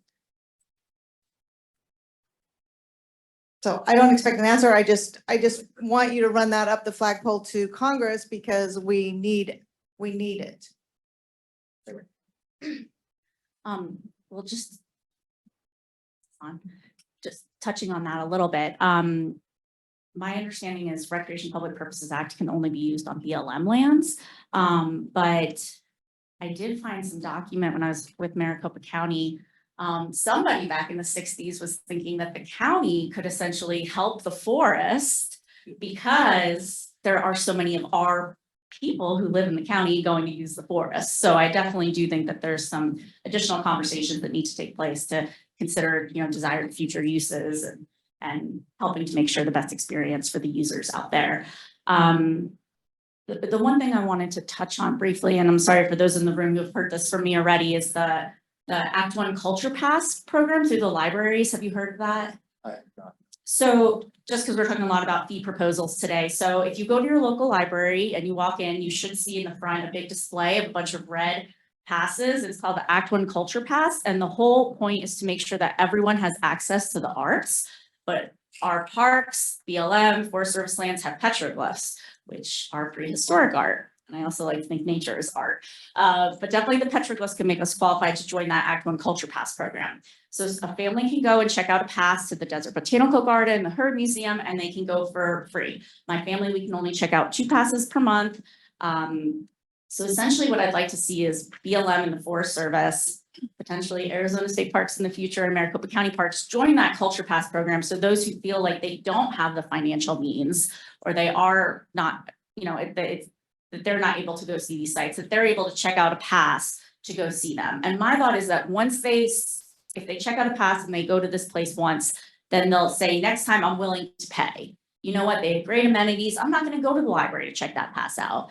You have to use the pass within a week once you get it from the library. Next time they're just going to go and they're going to be willing to pay for it. So that's just one thing. I did see some comments about how this is expensive for me and this is an added cost and I don't want to pay more fees. So I think it's just one tool that can maybe help to offset some of those concerns about equity.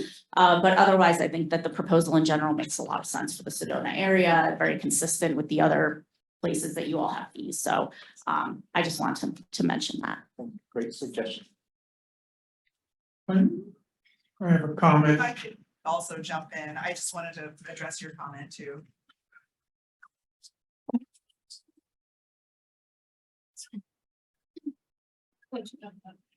I'm happy you brought that up.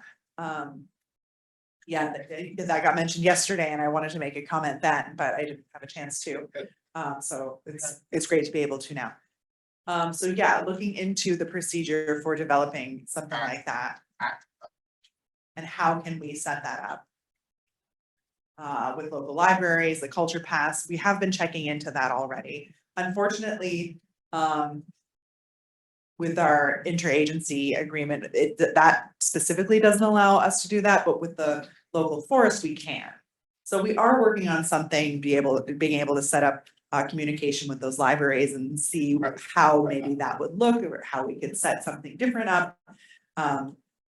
You know, but we don't want people to like pocket the pass and then never come back or never see it again or something like that. So, but yes, the opportunity to show up and hopefully, you know, have those discussions with Arizona Forestry and everything. Maybe within the next year, we might be able to do something like you're suggesting.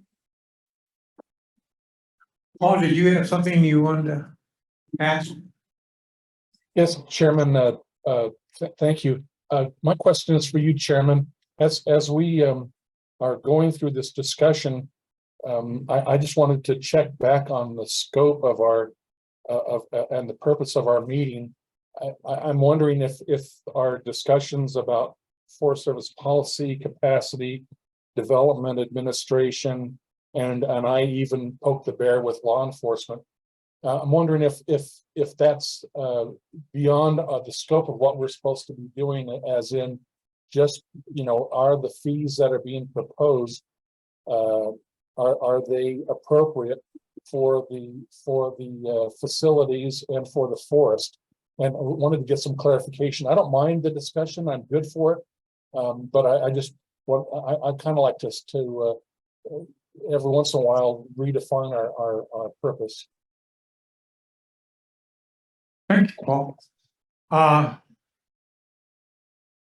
We as a RAC are charged with okaying these or asking for additional information. I think everybody here in this room has a question that somebody else doesn't have. So the feedback that we get, I believe, helps us make a better decision. Now, there is a point to that.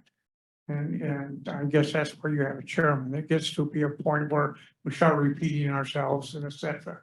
But it's pretty well open because I think the Forest Service needs to hear these ideas, and so do the rest of us. And then we'll decide on what to do. I hope that answers your question. Yes, thanks for that clarification. I'm perfectly fine. But I know where you're coming from too.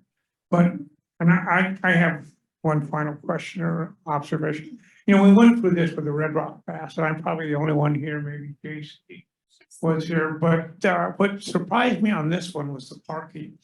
Last time there was a lot of concern about, okay, you're gonna charge $5, so nobody's gonna park there. They're gonna see how close they can get to the driveway and park for free. And we're gonna have a lot of congestion and people parking on areas that it was never intended to park on because now it costs us $5.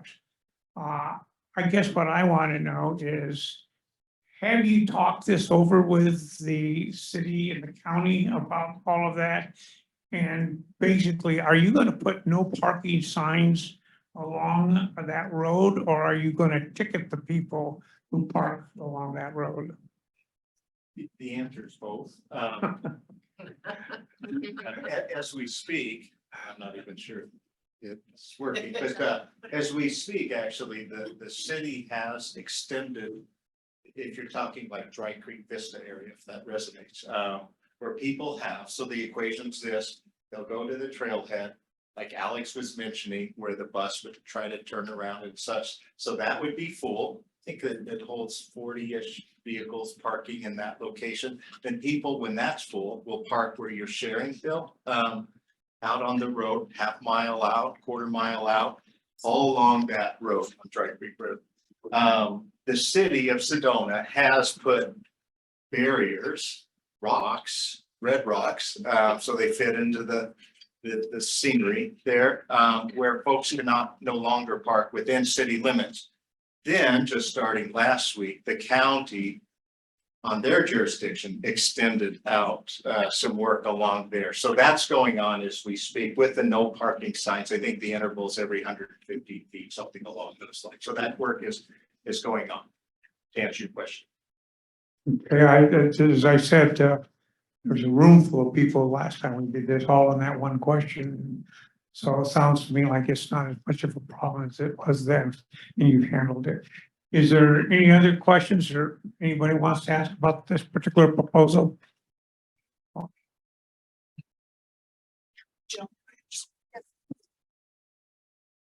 Hi, generally speaking, I don't need an exact number, but in the Sedona area, how many trailheads or parking areas currently require a Red Rock Pass or day use fee? Like, since we're looking at adding 6 additional sites, or 5 rather, because one is up in Flag, but There's currently 18 in the Red Rock Fee program. so this would bring that to 23 with the 5 additional sites. Yes, sir. Yep. Okay.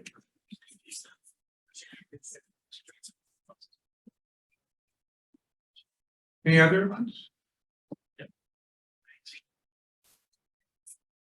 If there isn't, do we have a break at 10 o'clock? Maybe let's take it now and then come back at 10 o'clock and go into the other. Thank you, gentlemen. You were the first ones, and people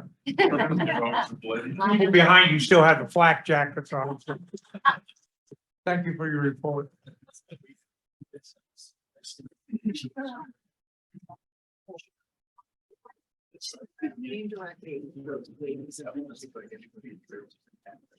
I know.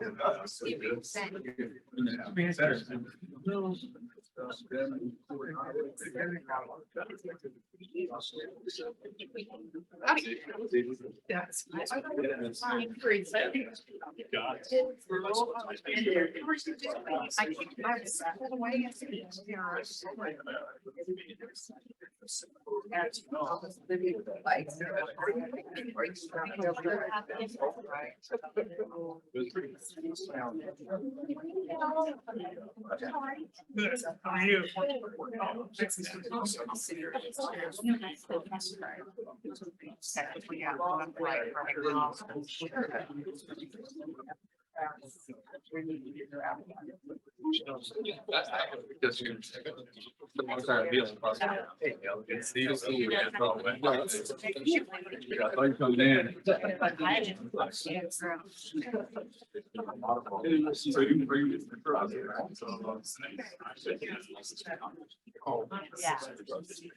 Uh-oh. Sounds expensive.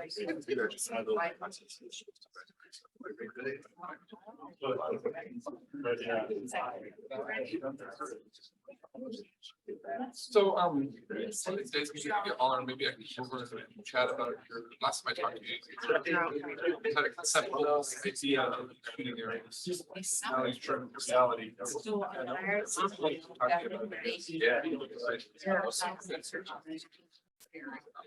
I know, yeah, if we did go on Sunday.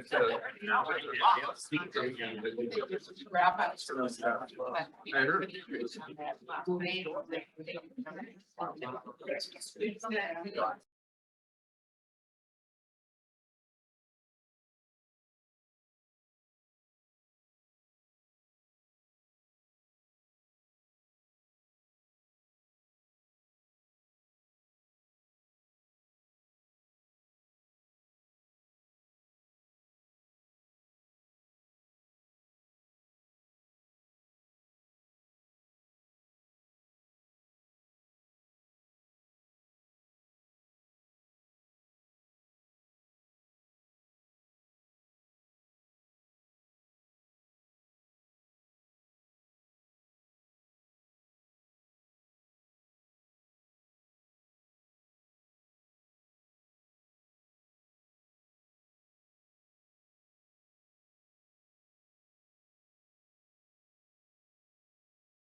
Thank you.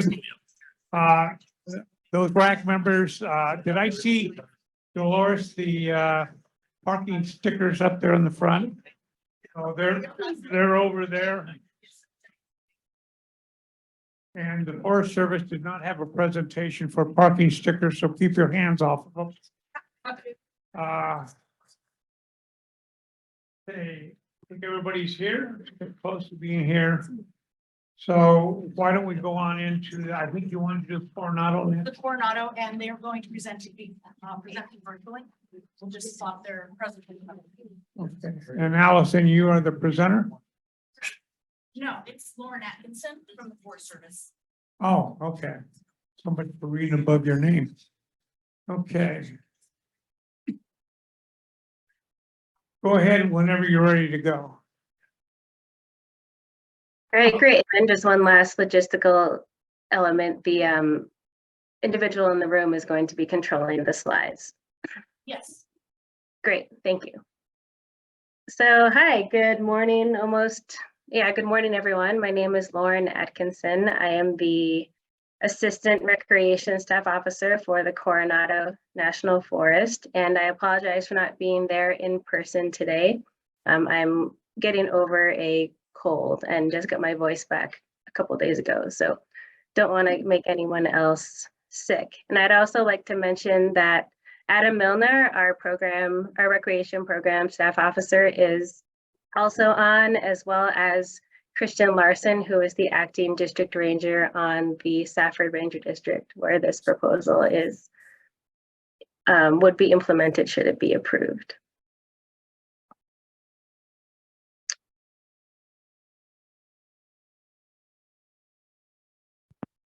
Okay, so next slide, please. All right, so the Coronado National Forest is broken up into 5 ranger districts, as you can see here. And just for the sake of this Resource Advisory Committee group, the district that we are talking about in this proposal will be the Safford Ranger District, which is the orange colored polygons on the northeast portion of the forest map.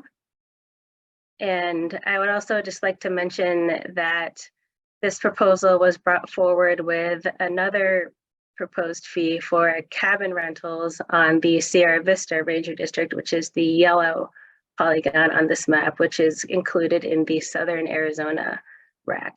So that proposal has already been reviewed and approved, but we'll be focusing on this northeast corner of the forest, and specifically the largest polygon of the orange area, which is the Pinaleño Mountains.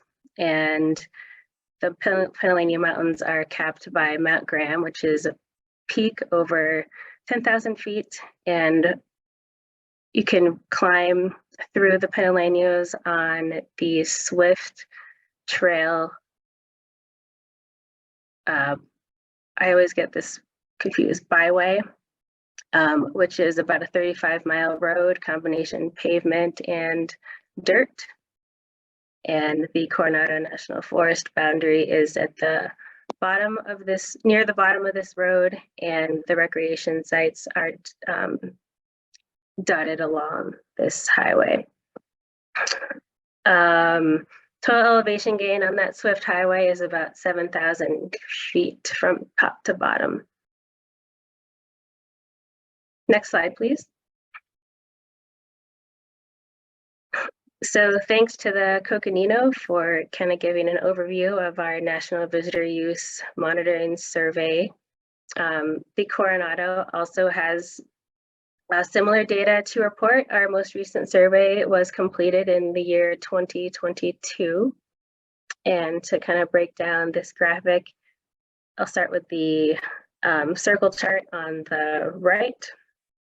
You'll see that the blue area denotes recreational uses on the forest. So again, we are a very recreation heavy forest. And then kind of looking through some of the activities where the people reported participating in when visiting the Coronado, you can see that day use is a significant type of activity that people partake in here on the Coronado.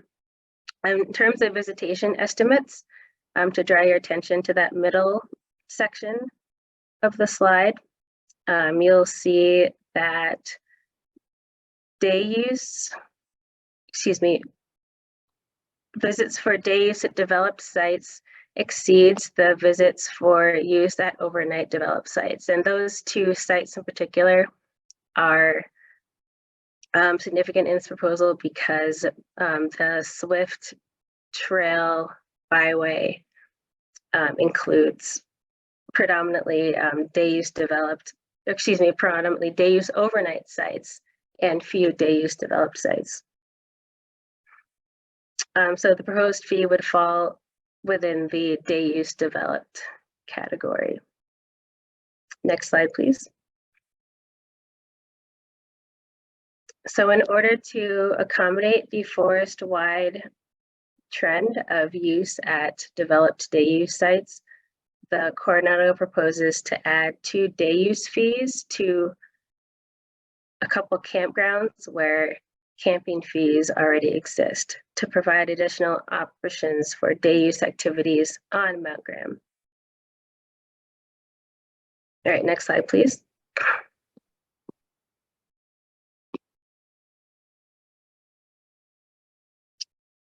So an overview of what we're proposing. Arcadia Campground and Hospital Flat Campground are the 2 sites in which we are proposing to add day use opportunities and therefore a day use fee. And just to provide a sense, so along the 35 miles of the Swift Trail Highway, Arcadia Campground is located about in the lower, I'd say the lower third of the highway, and the Hospital Flat Campground is located approximately in the upper 2/3 of the road. So these 2 sites are spaced apart. And just for some backstory on recreation sites on Mount Graham, picnic areas on Mount Graham have been virtually eliminated by fire events, and their only remaining day use site is at the Riggs Lake Campground, which is located about mile 35 on the highway, which is about a 2-hour drive up the highway from the town of Stafford. The current fees for these sites are $20 per site per night. Again, these are camping fees, and $15 per site per night. And then the proposed fee is $8 per day, which is consistent with the standard amenity fee forest-wide and would fit into our pass program, which includes the interagency annual passes and the forest annual pass.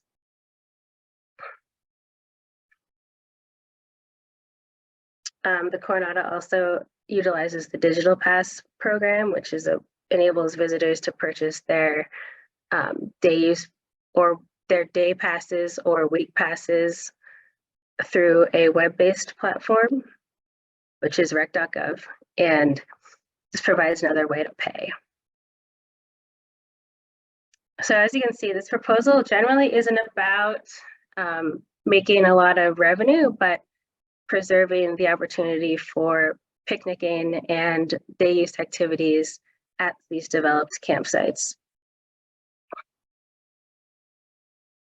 Next slide, please.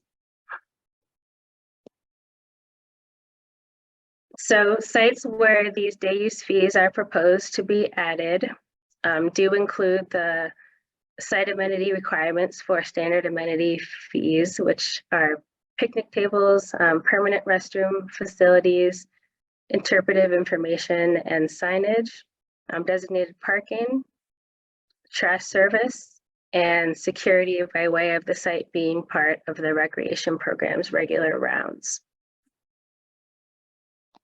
Next slide, please. Visitors would be able to use passes to remit payment for the proposed fees, including those that are part of the interagency pass program, and the Coronado Annual Pass, which is $40 for a pass for the year, good at all standard amenity fee sites forest-wide, as well as, which includes every site along Mount Graham with the exception of campgrounds. There are 6 fee-free opportunities to visit the Coronado or visit these proposed sites. 5 are included in the National Fee-Free Day program.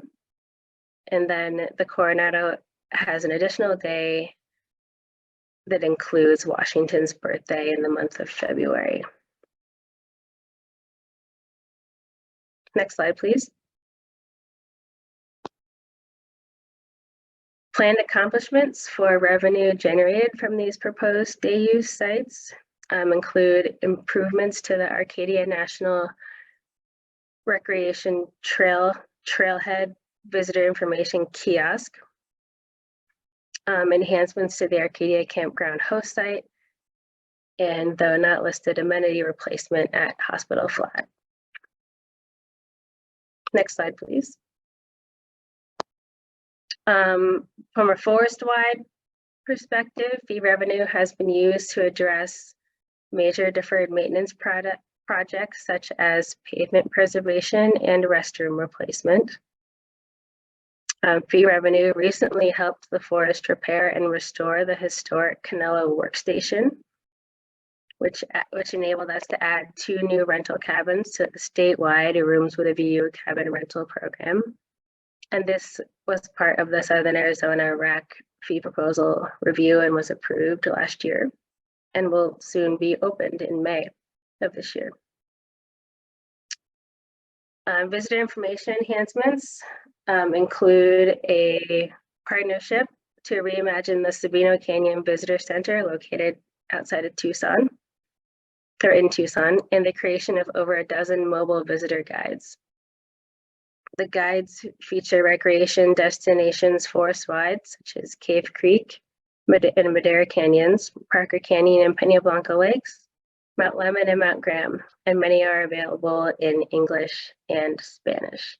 And the lower right-hand picture is just an example of the type of map that we're creating for these guides to be simple yet informative, specific to the amenities available at each recreation area. Next slide.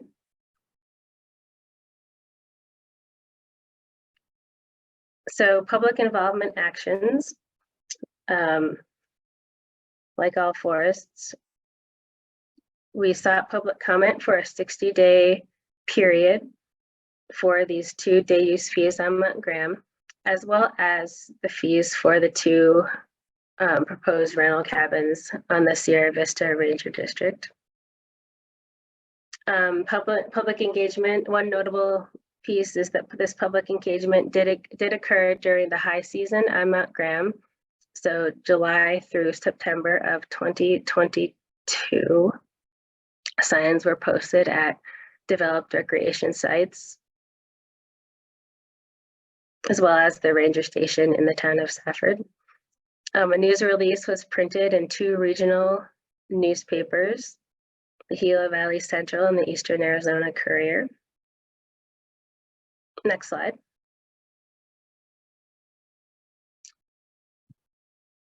The fee proposal was discussed with the Mount Graham County supervisors and county staff at Safford's quarterly coordination meeting with Graham County on July 18th of 2022. Comments and concerns from Graham County had a neutral stance on the proposal, not opposed to, yet not overly supportive. The proposal was discussed at the Graham County Community Partnership Panel meeting sponsored by Freeport McMoran on August 10th. There was no feedback from the group. The proposal was also extended to Senator Sinema and Senator Kelly, who were briefed on February 1st, 2022, with no comments or concerns expressed. Representative Siscomani and Representative Crane's staffers were invited but did not attend. Tribes were also sent letters that outlined the proposal and no comments were received in return. Next slide. The proposed fees were also included in the regional comment mapping tool, enabling the public to view the geographic location of the proposed changes so they may comment accordingly. No comments were received in regard to the proposed fees through this tool. Next slide. So 2 written comments were received on the proposal. And again, we outreached this proposal in conjunction with the Canelo cabin fees. So 1 comment expressed support of the Canelo cabin fees, and 1 comment opposed the proposed day use fees at campgrounds to preserve the opportunity for campers. No changes were made to the proposal as an outcome of this comment.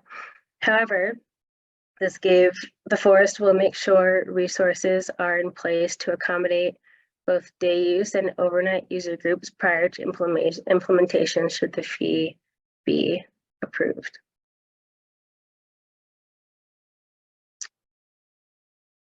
Next slide.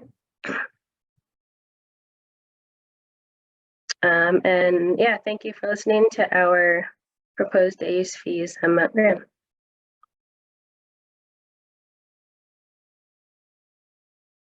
Yeah. Thank you. I'm sure we have some questions. If anybody has any questions, you'd like to speak up now. Brad. Thank you, Lauren, for the presentation, and I may have missed that. If I did, I'm so sorry, but what is the proposed revenue you believe you'll be generating from this? You must have got some analysis. I'd love to hear the analysis. Yeah, so currently the Arcadia Campground has 19 campsites and the Hospital Flat Campground has 10. And seeing as we're looking to add a day use fee to the camping, excuse me, not add to, but we're looking to, in addition to provide experience for day use in these campsites when they're not occupied by campers. We anticipate revenue generation of about probably $1,000 a year.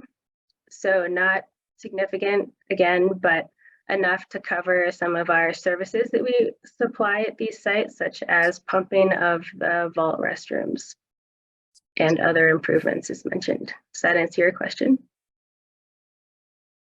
So it's $1,000 a year, is that correct? Yes. I wondered if, Paul, you had any comments you'd like to make on this as a supervisor for Graham County? Yes, thank you, Chairman. Just briefly, that is my backyard, and wanted to ask about the congestion. You indicated there are 19 campsites. It's a pretty intimate, there's the campsites are like more like microsites. They're like trapezoidal and kind of in size and enough for a tent, but they're, the sites are adjacent to each other, kind of in a like wagons in a circle. My question is, the people have been opposed to rate increases because they don't want to see day use, mixed use with day use and the long-term campers. But my question for Lauren is, if there's currently no fee for day use for people to just pull off and utilize the restrooms and to have a picnic there, then not having a fee seems like it would increase the number of people utilizing it for day use rather than the implementing a fee where people would may not want to spend the money and will just drive on up the mountain. What's your take on that? Yeah, and we're not trying to funnel users only into these places. People are still welcome to drive up the mountain and find their go-to spot for their picnic or for their, day use enjoyment in a forested landscape. And I would say, to respond to that question,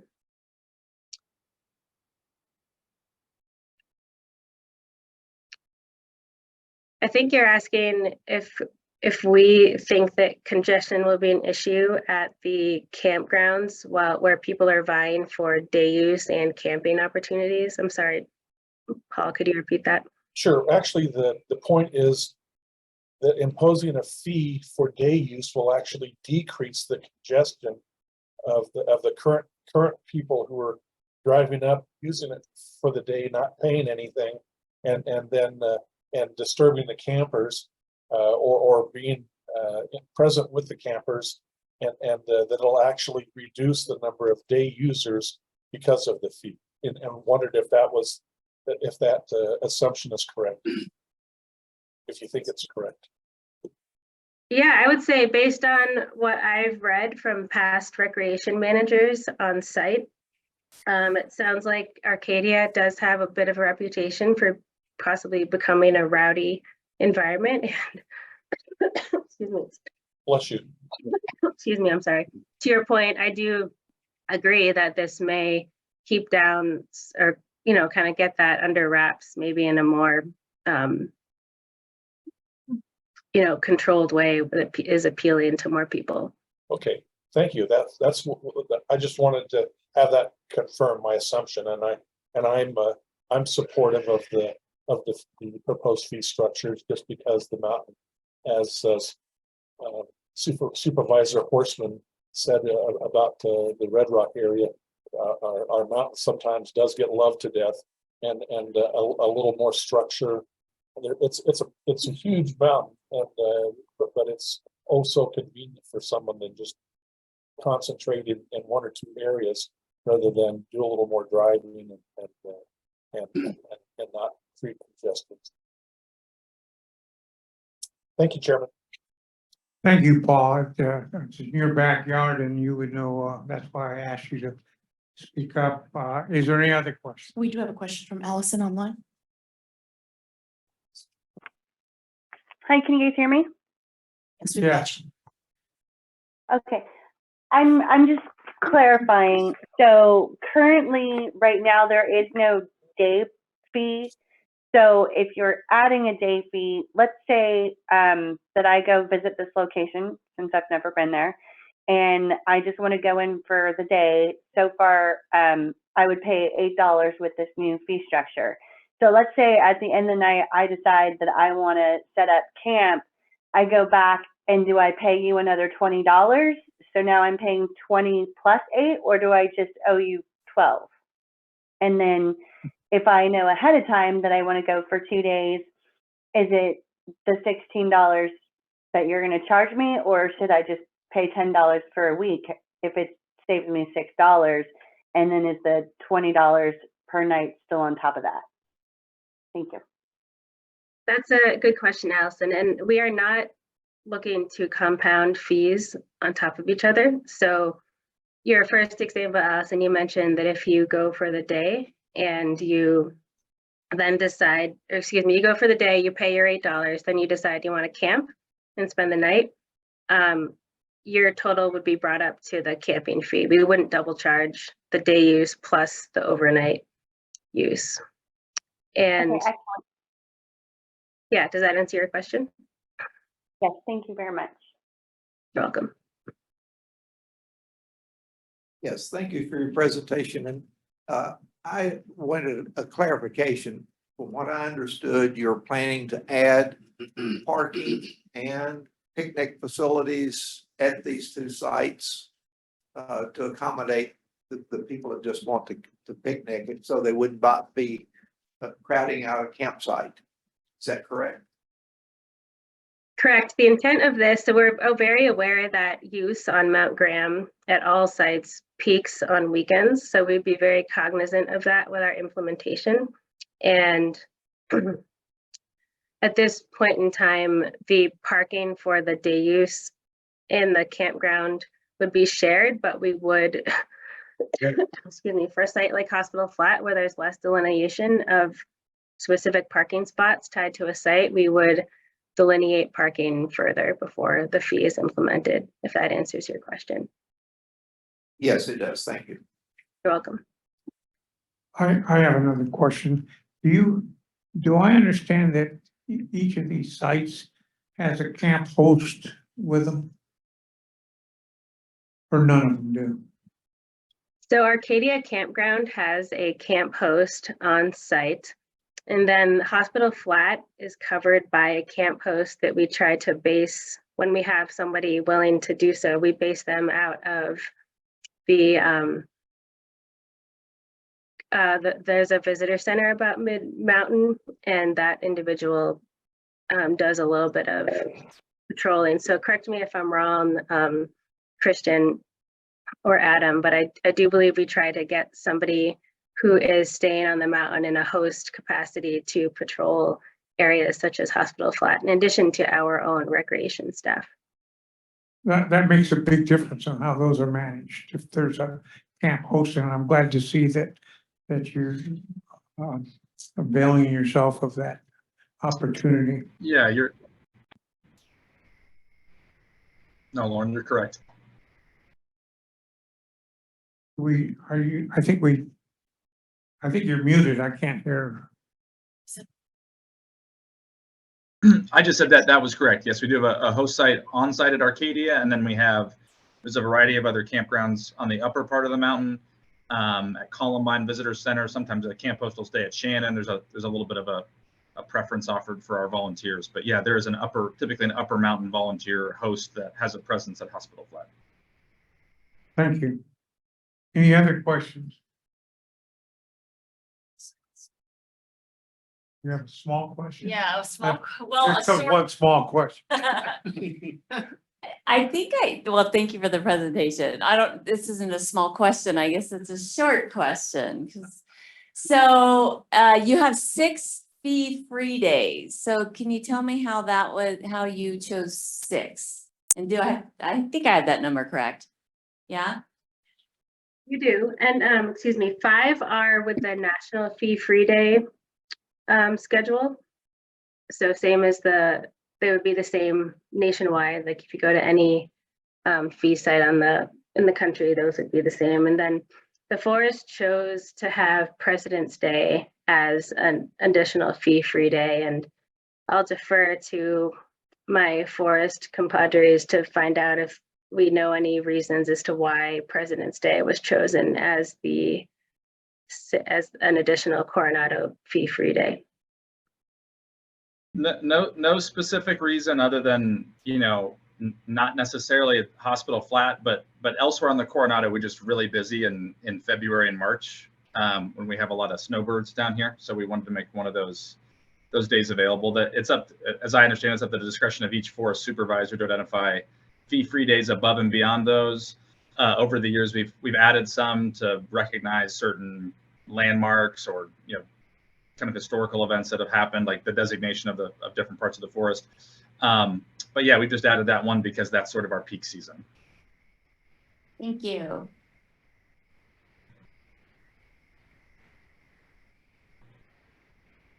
If I could also add that.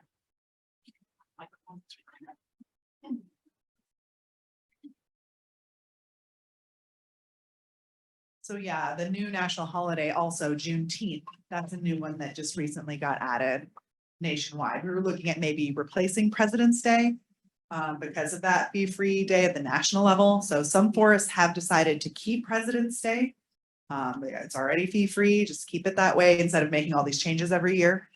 So that sort of looked like an added day. And we don't want people to show up and be like, oh, wait, this was fee-free, but now it's not. We want it to be a consistent experience for the public and their enjoyment, and know what to expect without having constant changes all the time. But that is one change. And we prefer to add days rather than take them away too, but we're sharing, with the other agencies and things like that. So just, communicating with the public, and that is one thing that's changed. How many sites have day use fees in Coronado? On the whole forest? Just roughly. just with Sedona, we were going from 18 to 23. I just wasn't sure he knew. We we- have we- about, sorry, go ahead, Lauren. No, go ahead, Adam. Yeah, we have about 25 across the forest. Okay.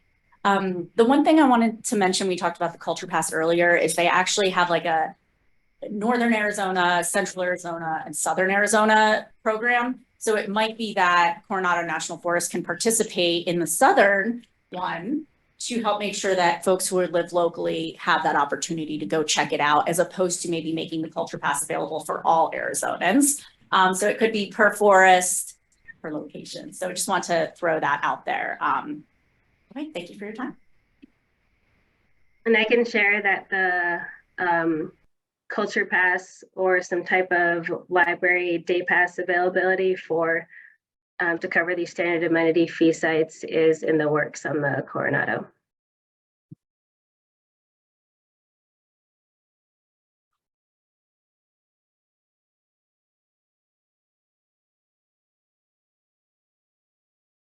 Any other questions? If not, I thank you very much for your presentation.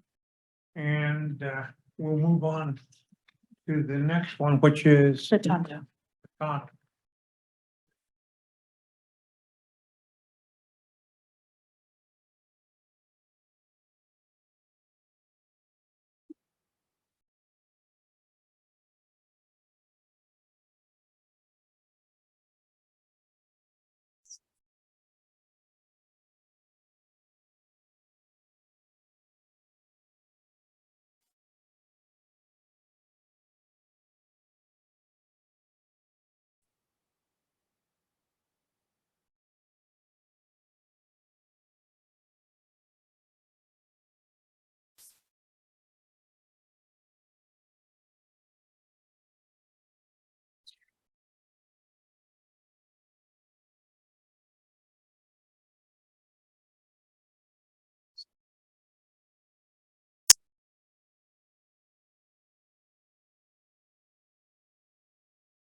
Before we get into this, I do have a question that probably affects everybody here, I think.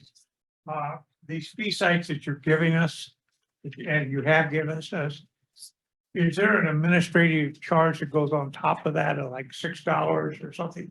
Or is that the total? There is an administrative fee. Aha. So we're not really looking at a $10 fee. We're looking at a $10 fee plus the administrative price that would go on. It depends on how you purchase. Okay, well then, I don't know. That's a great answer, but I don't understand it. Yeah. You made two presentations that I should have asked that question before, but it just occurred to me. The presentations we've heard up until now, were there any additional administrative prices on those, on the Coronado and also the Coconino? No, so the administrative fee, we don't really call it an admin fee.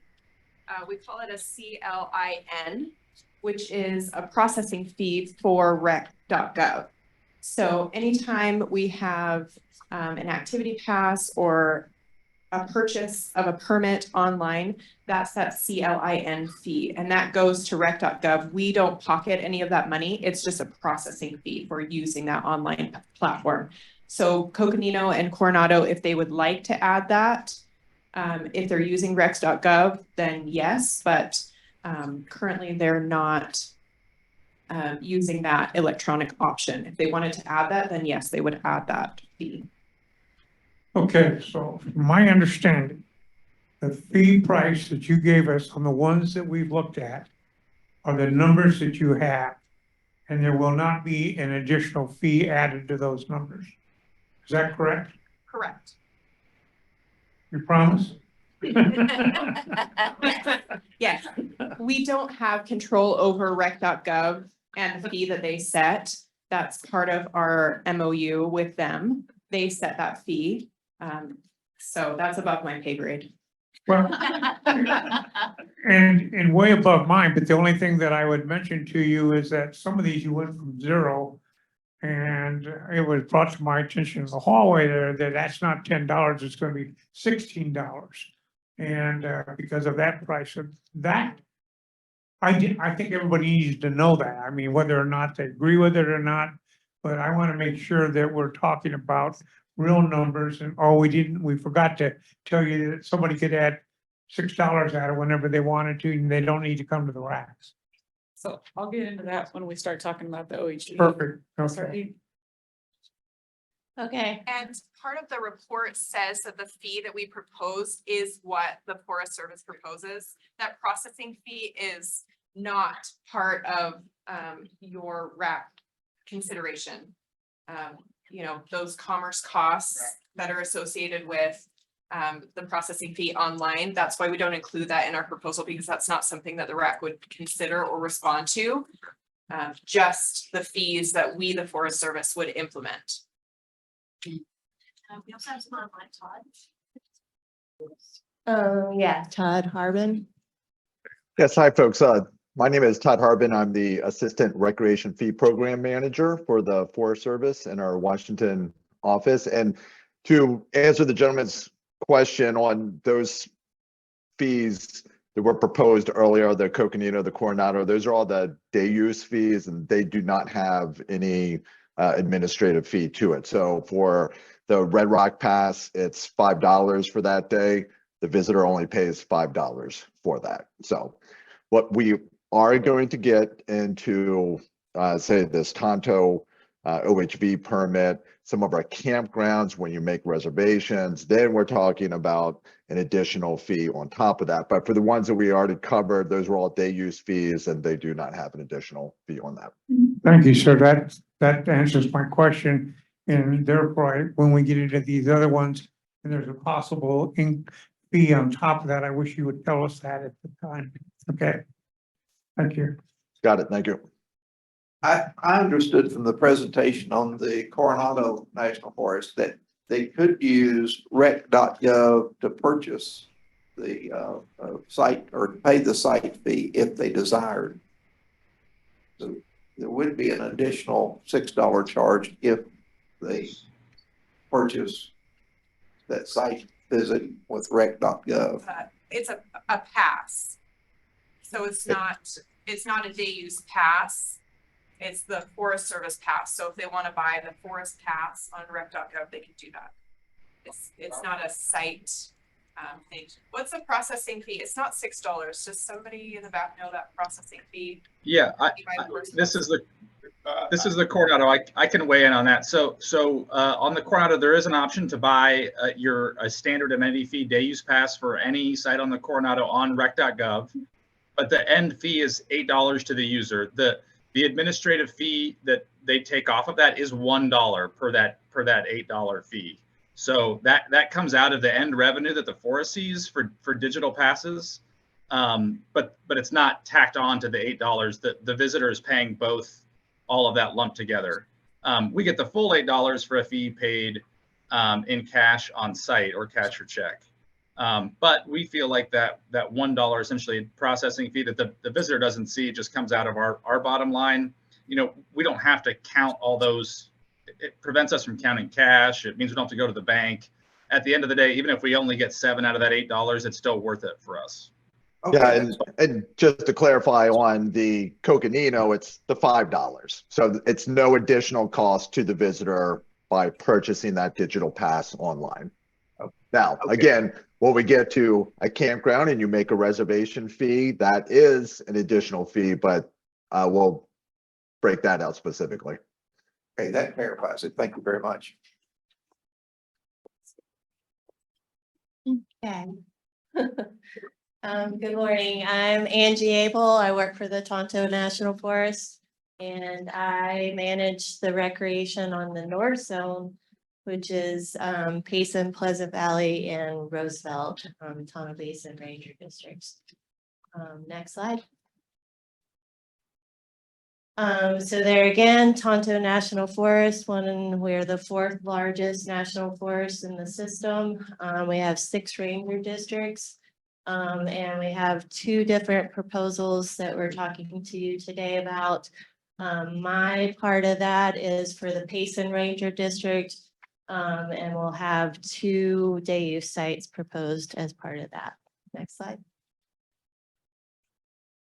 Similar to everyone else, our last national visitor use monitoring data was from 2016.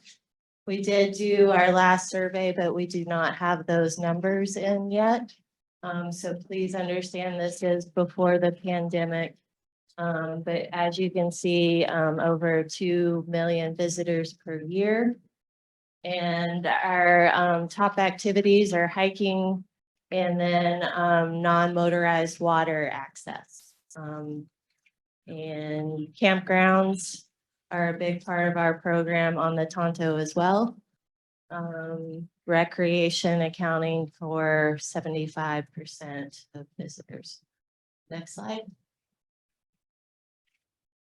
So an overview of our proposal, there again, my portion of that is the 2 day use sites, Flowing Springs day use site and the East Verde Crossing day use site.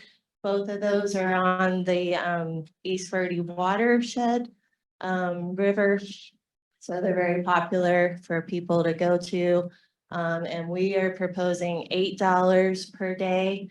And that's $8 if you buy the pass from our vendors or from our visitor center.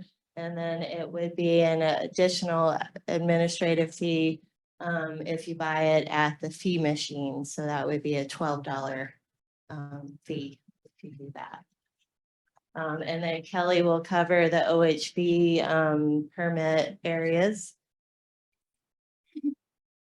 Hey everyone, I'm Kelly Ariza. I'm the OHV program manager on the Tonto National Forest. So I'll get into all this later, but just so you can see the overview, we've got the 5 locations that would be covered under 1 permit for the OHV special recreation permit. So that would be Bulldog Canyon, Desert Vista, Lower Sycamore, St. Clair, and the Rolls. They're currently under no charge. Bulldog Canyon is under permit right now. That's got the $6 administrative fee through recreation.gov. The original proposal was a $10 daily permit, $50 monthly permit, $100 annual permit, and that permit would be required per operator. Our updated proposal, and I'll get into all this later, this was based off comments, is a $10 3-day permit, $60 6-month permit, $80 annual permit, and this permit would now be required per vehicle instead of per operator. Next slide. Okay, so a map showing the 2 day use sites in relationship to the town of Payson, just outside of the town of Payson and in Healy County. And these both of these locations, as I mentioned earlier, sit on the East Verde and historically have been very popular water spots in the summer to visit. Next slide. So currently, this one is the East Verde Crossing. This one did, before my time, receive some of these improvements. It does not have all of the 6 amenities required. It did have trash service before my time as well, but with the lack of forest staffing, we were not able to keep the trash service up, so that got removed. So we would be looking at reinstalling the trash service, putting in a fee station if approved. It already has a toilet facility, and then we would be looking to increase our signage, and there again, more for service staffing. Next slide. And then the Flowing Springs day use site, this one only currently has a toilet. This one in the past was very popular for dispersed camping. And also part of this proposal, we would be establishing it as day use only. So a lot of the area got denuded from heavy dispersed camping over many years. So we would be looking to restore that area, create designated picnic table areas, and then designated walking paths to the river. Next slide.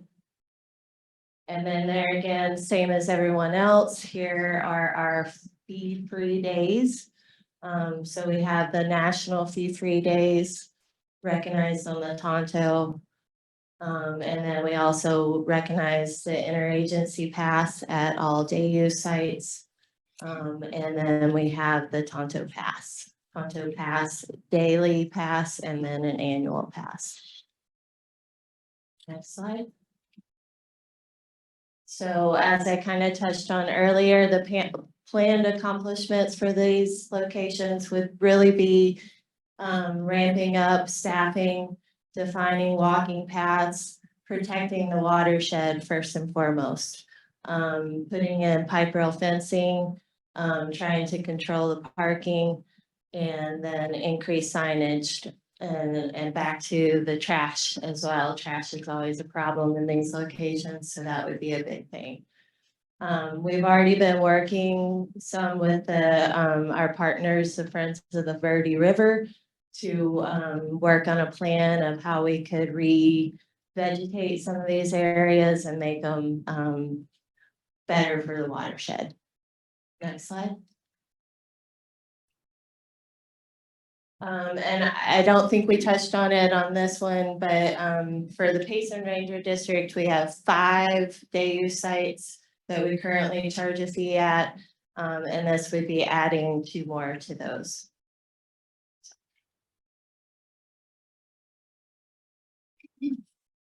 Okay, so for the OHV special recreation permit, it'd be those 5 locations under the 1 permit. So on the Cave Creek Ranger District, we've got St. Clair and Desert Vista. And then on the Mesa Ranger District, you have Lower Sycamore, the Rolls, and Bulldog Canyon. So you can see on the lower part of the map here, that's Bulldog Canyon. That's the one that's currently under permit with the $6 administrative fee through recreation.gov. Next slide. So with the special recreation permit, the proposal is the $10 3-day permit, the $60 6-month permit, the $80 annual permit. 1 permit would be required per vehicle. So someone would go online to recreation.gov, they'd buy that permit to be issued to a person rather than a vehicle. So they don't need a license plate number or anything like that. A person could have multiple vehicles at home, say they've got a Jeep, a dirt bike, a side-by-side, something like that. They could go out on whatever vehicle they have. So they could also go out with a group of friends. If they're out in a Jeep together, as long as somebody has a permit issued to them in that Jeep, they only need 1 permit in the Jeep. These areas are open year round. So luckily on the South Zone, we don't get snow, so no snow closures. The only reason these areas would be closed is for flooding or wildfires, things like that. Amenities, so convenience by purchasing these permits online. You wouldn't have to go into town to a district office or anything like that. You just pull out your phone, buy it online, and then your permit's with you. Paved roads and easy access to staging areas and security provided by the Forest Service by means of law enforcement and forest protection officers. Next slide. So here's some of the common issues that we see out there. On the top left, you can see resource damage. This picture was actually taken about 6 months after a wildfire came through here. So with this permit system, we hope to mitigate the resource damage by installing pipe rail along the roads and installing more staging areas to prevent this.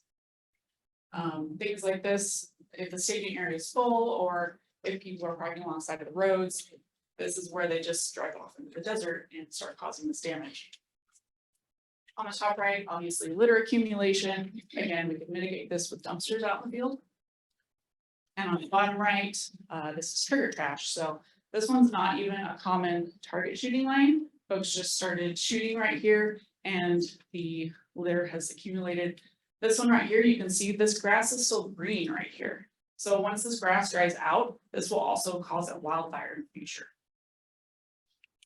And on the bottom left there, just vehicle accidents and incidents out there. If we can hire more law enforcement, we can address these a lot quicker, get our staff out there to respond a lot quicker. And this one even resulted in property damage. You can see the pipe rail is damaged. having more funding to fix these things a lot quicker. Next slide. Planned accomplishments. So entrance gates, Bulldog Canyon is under an entrance gate system right now. In the future with the proposed permit zones, we don't want to do an entrance gate system. So we want to have it open to the public. We realize the public doesn't like to crawl into the gates and, you know, mess with the combos and try to get the gates open. So if we can have it open to them, and with that second bullet, have more patrols out there, more law enforcement, then we can actually check for permits with staffing rather than having entrance gates. Interpretive services, new maps, grower volunteer programs, maintenance of trailheads, new facilities, getting more toilets out there, more dumpsters, more facilities for the public. Rehabbing the impacted areas, improving signs, improving trail systems, getting machines out there to fix the trails where we haven't been able to get to for years, fixing those eroded trails. Keeping up with recreation trends, enlarging staging areas like you saw in the previous pictures, and cleaning up and removing trash. Slide. Your fees at work. So things we've done in the past with fees and other areas that we've collected. So the picture on the left, a research study that we did on dumpsters. So trying to figure out if we could do recycling or a compost service instead. And a skid steer machine, so a big piece of equipment that we bought, so we could actually go out there and move the boulders ourselves rather than always trying to hire a contractor. And dock renovations, so out at the fishing piers and boat docks, trying to fix our big facilities and big pieces of equipment. This could be transferable, so in our OHB areas, you saw the damaged pipe rail. This would be something we could put our fees to good use. Next slide. Public involvement actions and outreach. We did a lot of outreach over the last 2.5 years for this proposal. Just like the other four said, we posted on the Force website, Twitter message, several Facebook posts, the news release, the legal notice, the Federal Register notice was published in 2022, and of course signs posted on site. Slide. The virtual comment mapping tool, you saw this with the other force. We did get several comments through this tool, so it was kind of neat. These comments will be added in at the end with the report, so I'll show you that. Next slide. So the county commissioners were briefed in 2021. They basically just wanted to understand the need to charge fees and how we can work together. Federal legislators were briefed in 2021. Tribal members were sent letters. No comments were received from them. Next. On our Recreation Alliance Trail, one of our heavily involved partners, we met with them and kind of discussed the proposal. Their biggest concern was, what are we going to do with the fees? How are we going to implement it now on the ground? So once we kind of went over that with them and what we could do with the fees, how we could improve the OHV areas, then they were a lot more supportive. Game and Fish, we met with them. They sent us 3 letters. They were not supportive of the proposal, but we'll continue to work with Game and Fish and how we can continue to make sure that all recreation users have access to the recreation areas. Case of Town Council, they sent us a letter of support, and that was for the use sites. And we had an interagency OHV meeting for Maricopa County Parks, Recreation, Game and Fish, State Parks and Trails, and Southwest Decision Resources. And that was just to make sure everybody understood what the proposal was. Next. One more page on outreach. Main takeaway from this one is Easter weekend of 2023, and then all of this last winter, 2023 to 2024.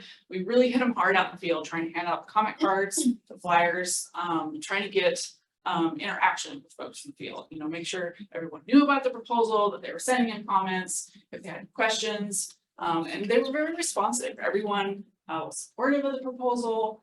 They liked what we were doing. We just didn't see a lot of comments submitted after that, but they were talking with us out in the field. They liked it.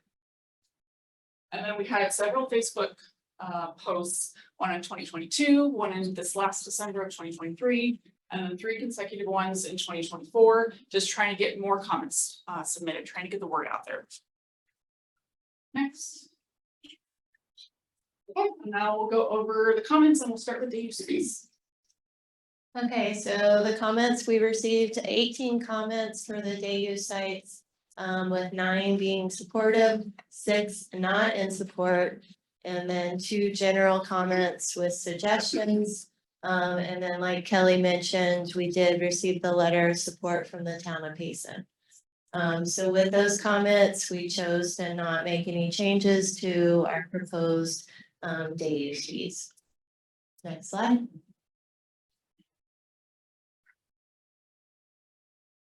Okay, and for the OHV special recreation permit, we received 170 comments via email, mail, and story map. And the breakdown of those was 18 were supportive, 35 had conditional support. So for example, I would support this proposal if you reduce the fee. 45 were opposed with recommended changes, so really don't like this proposal, but I might be for it if you changed it to a permit per vehicle instead of per person. And 33 were opposed, 28 were opposed to any kind of fee. 6 had questions and 5 had just general suggestions. So overall, if you kind of look at the 18 supportive, 35 conditional support, and 45 opposed with recommended changes, that's kind of a good chunk of that pie that were either supportive or had recommended changes. So they're working with this. They are willing to do something with the permit system. Next. Okay, so some notes about those comments. A lot of comments thought the fee was per permit zone.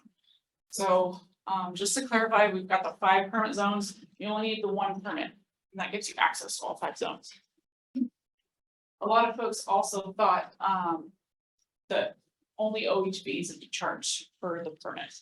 And the permit would go to any motorized access, whether it's trucks, jeeps, dirt bikes, anybody.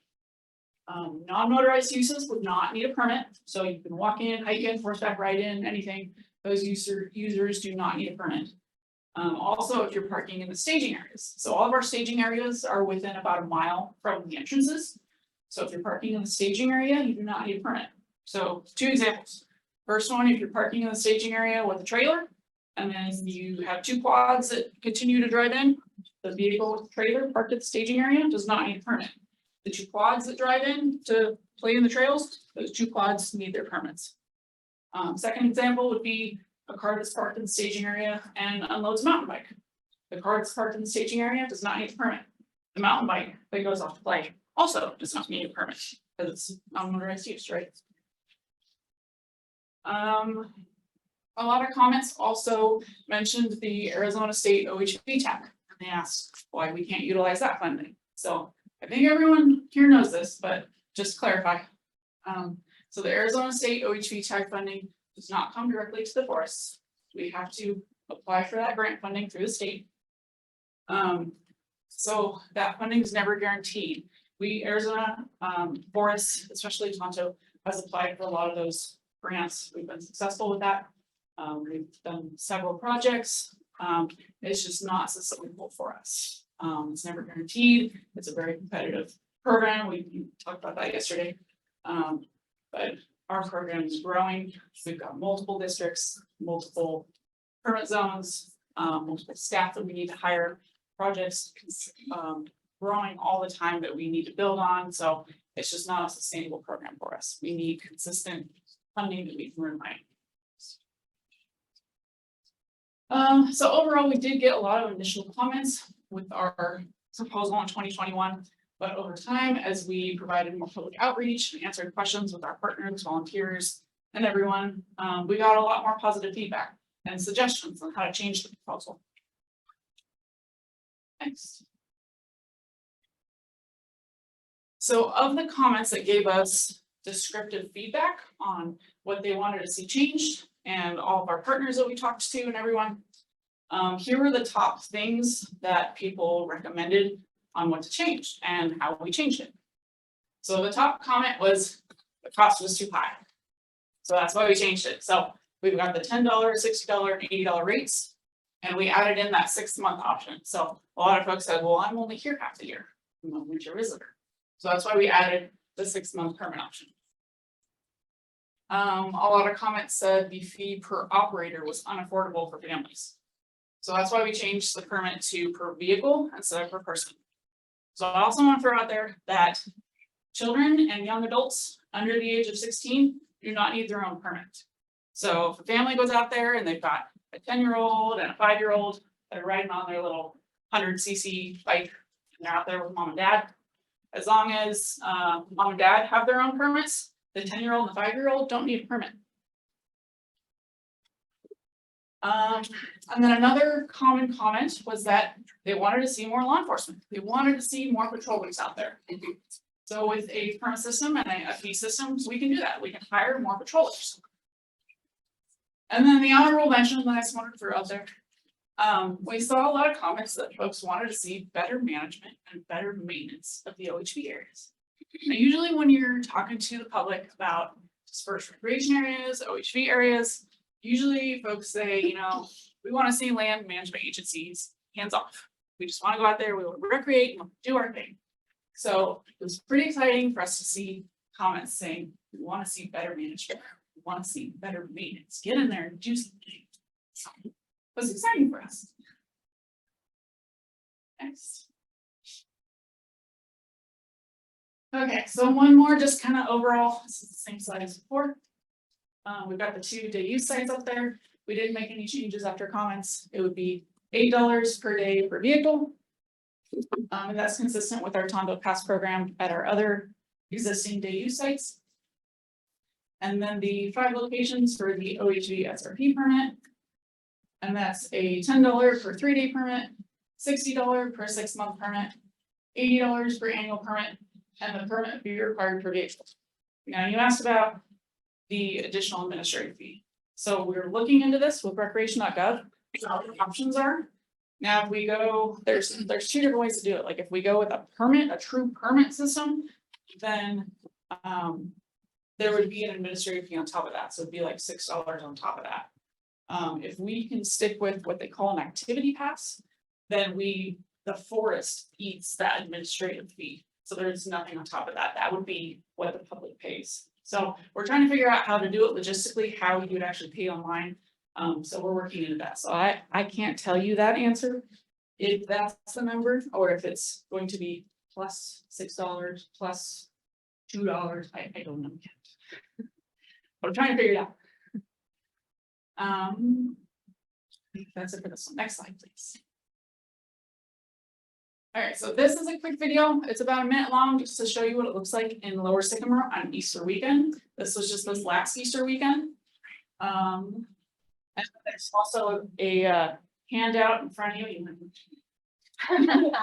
There's a handout in front of you. If you want to see more pictures and videos, you can scan that QR code and it'll show you a folder with some more pictures and videos of the issues we see out there, some of the projects we've done out there, some of the great work our partners have done helping us out there. I just couldn't fit all the pictures in the slideshow. So if you want to see it during your lunch break, take a peek at that.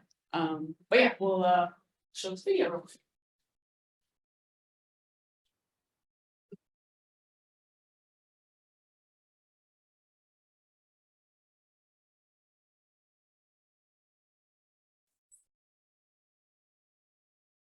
So there's that water recreation that Angie was talking about earlier. When there's water running in the creek, that's when we get even more use out there. Everyone comes to play in the water. They come to play in the mud, right?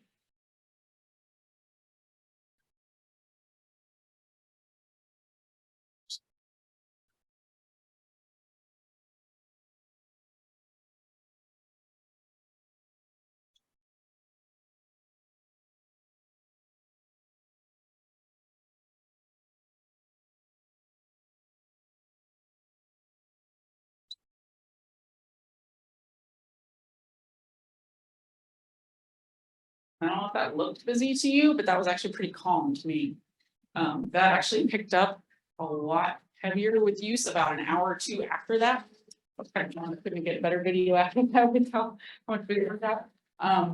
But one of the things I wanted to point out is, we don't just manage OHV use in these areas, we are multi-use. We manage everything else too, right? The non-motorized uses, target shooting is a big thing we manage out there. So when our very limited staff is out there, educating folks out there, we're also talking to target shooters. So, like see this hillside, a lot of folks will target shoot into that, trying to use it as a backdrop. So our officers are out there talking to folks about, safe target shooting, making sure they have backdrop, making sure they're not shooting across a trail, making sure they're picking up their trash and not leaving unspent shells for people to drive across.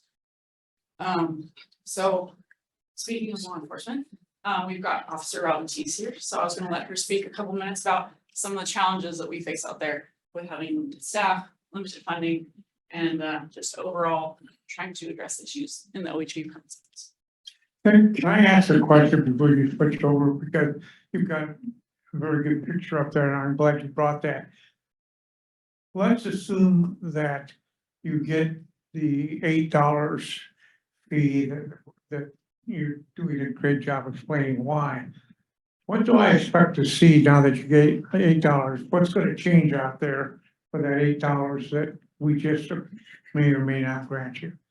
What am I going to see So 2 years from now when you've got the money?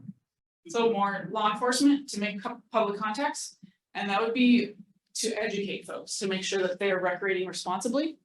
You'd see less trash, and you'd see all these hillsides, all of those illegal routes would be rehabilitated so that it could grow back in. So there'd be no erosion, there'd be, all the vegetation would come back in. We'd be able to improve the natural resources where it's being impacted. We could help the natural resources.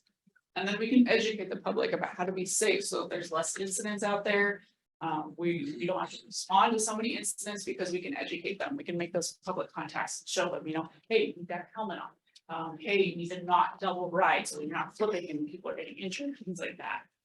So from my standpoint, I understand you can close those roads off and have policing, and I think that's extremely important. But I didn't hear any bathrooms going in, any parking area going in. Not in the middle of the creek right there. How about in the staging area? Hey, I'm just a cowboy, give me a break, okay? Yes. Anyway. So the amenities that we see out there are really not going to, you're not gonna put picnic tables out there or anything else. It's going to be, the fee is going to be primarily to police it, is what I'm gathering. Is that great? Correct? We want to use some of the fees to help like the main entrance roads up to the staging areas. So we want to improve the staging areas, like get the dust down, put down, there's like a glue that you can put down on the staging areas so there's less dust, because that's where the main traffic is always coming and going, right? That first mile. So we can do that to minimize impacts that way. And then we can put in the bathrooms up there, we can put in dumpsters up there. So everyone knows that's where you go put your trash, right?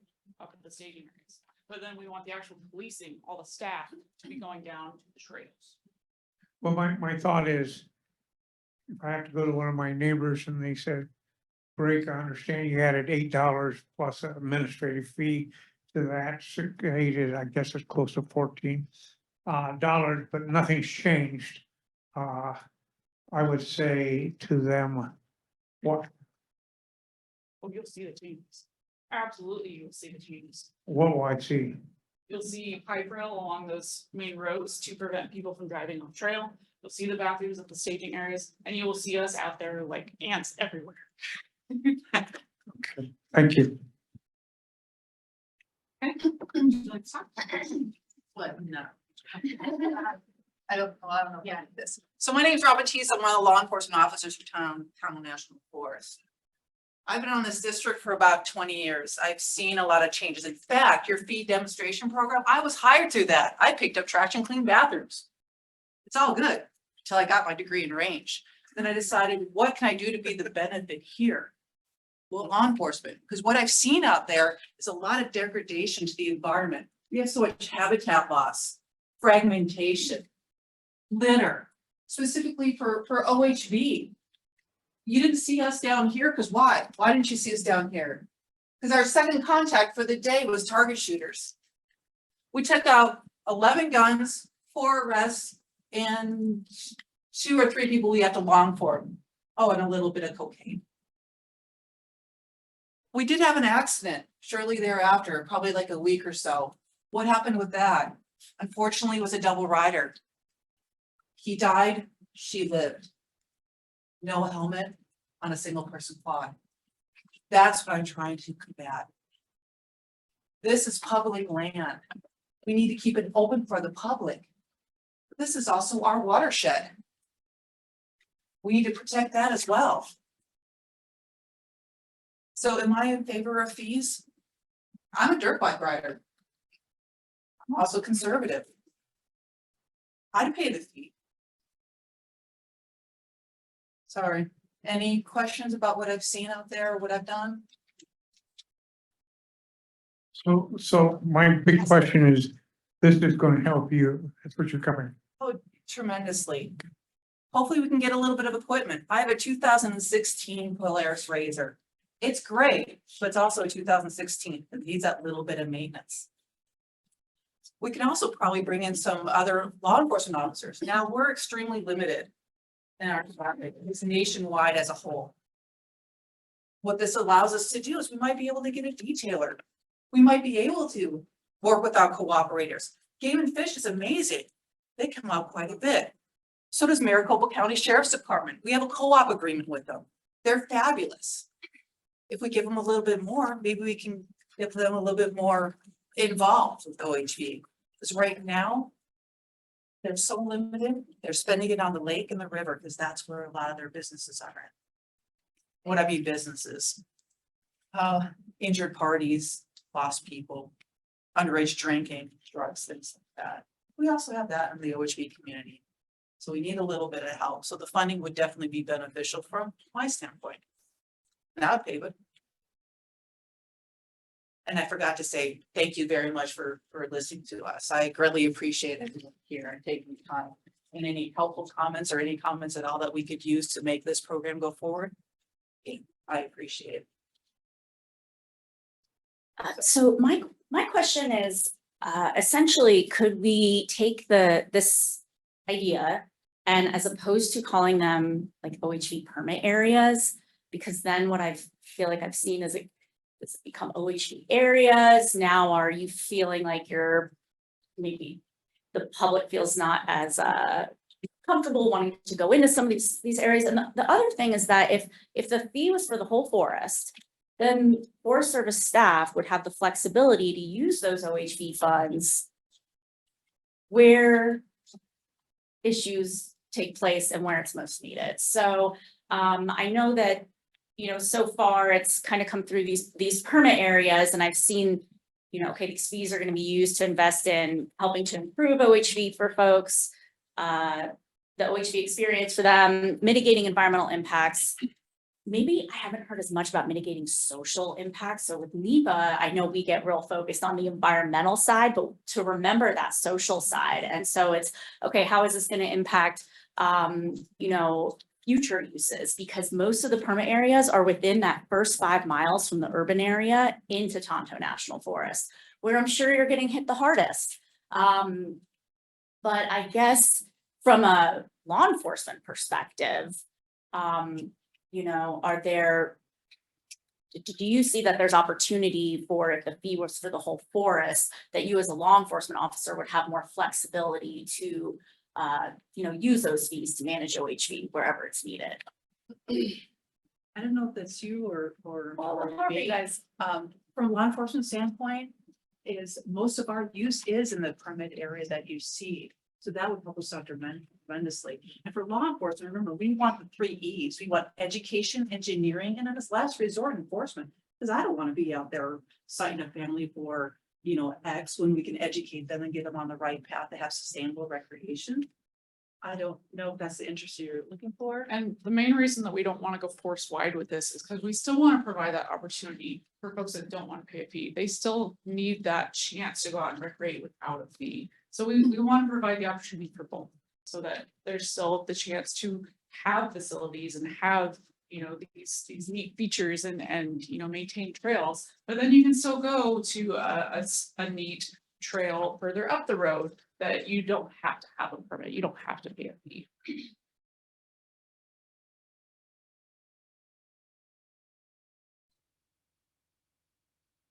I have a variety of comments to make, but I appreciate your presentations, good presentation. I'm not opposed to fees for OHV recreation areas. I am opposed to singling out any group going into the area. I think that if you have a fee for an area, everyone entering that gate should be paying the same fee. Otherwise, you end up with a lot of user conflicts. It may increase your revenue a little bit, but I don't see the OHV community having that much. Well, they are having more impact with the wheels, but that's true for if they're going in with a camper to camp. If they're a camper, they'll probably end up leaving more trash than an OHV recreation person will. If they're a hiker, they'll probably leave more trash. If they're a bicyclist, they'll probably leave more trash because they don't have a way to carry it. From that standpoint, I'm very opposed to singling out any one user group entering that area. It's a heavy use area, not opposed to a fee for the area. You've answered a couple of my significant comments. One of the main ones was considering, I didn't know that it was one pass for all areas. I thought it was a pass for each individual area. So that's excuse me, a big plus is having one fee for all the areas. So a lot of people want to go to multiple areas. They don't want to just go and be restricted to one area. You currently have gates with code. Your codes are changed monthly. So if a person bought a 6-month fee or a pass, how would they be able to deal with the pass or the codes? Because those would change on at the end of the first month. Right, so to answer that question, so the goal would be to get away from the gate system. So if we get approved, we're not even gonna start with gates. We're just going to, we would implement right off the bat with not closing gates.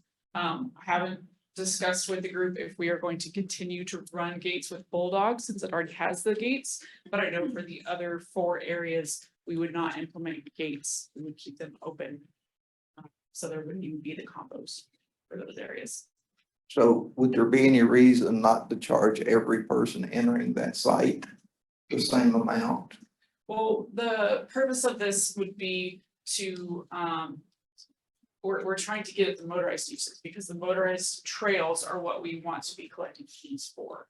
Motorized impacts, anything associated with motorized uses. So, non-motorized uses, non-motorized trails, all those things are a different type of recreation. It's a different, I think would be a different fee. Correct me if I'm sorry. Just breaking for a moment.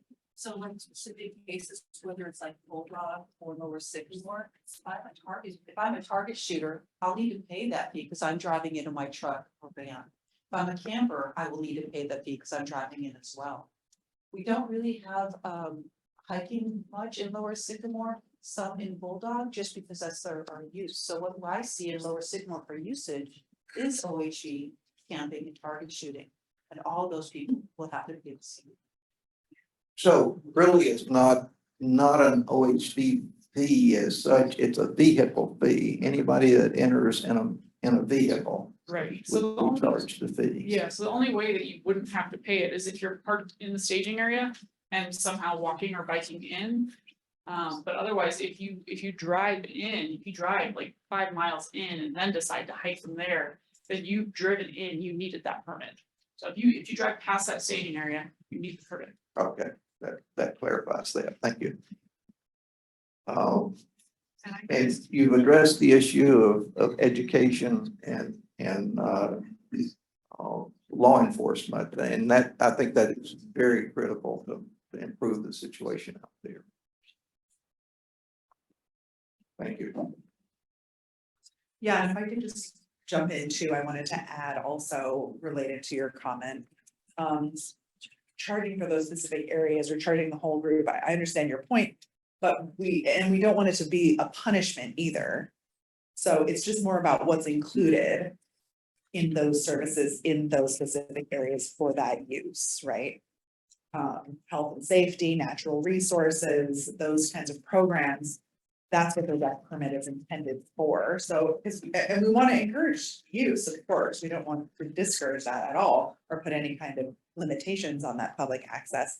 But to provide the best staff support, to provide, response to all the injuries and the vehicle accidents and to reduce all of that, it is a specific use. And that's how we can get kind of the best quality services and support for that specific use. That's who's paying for it and that's who's using it, and that enables us to continue into the future.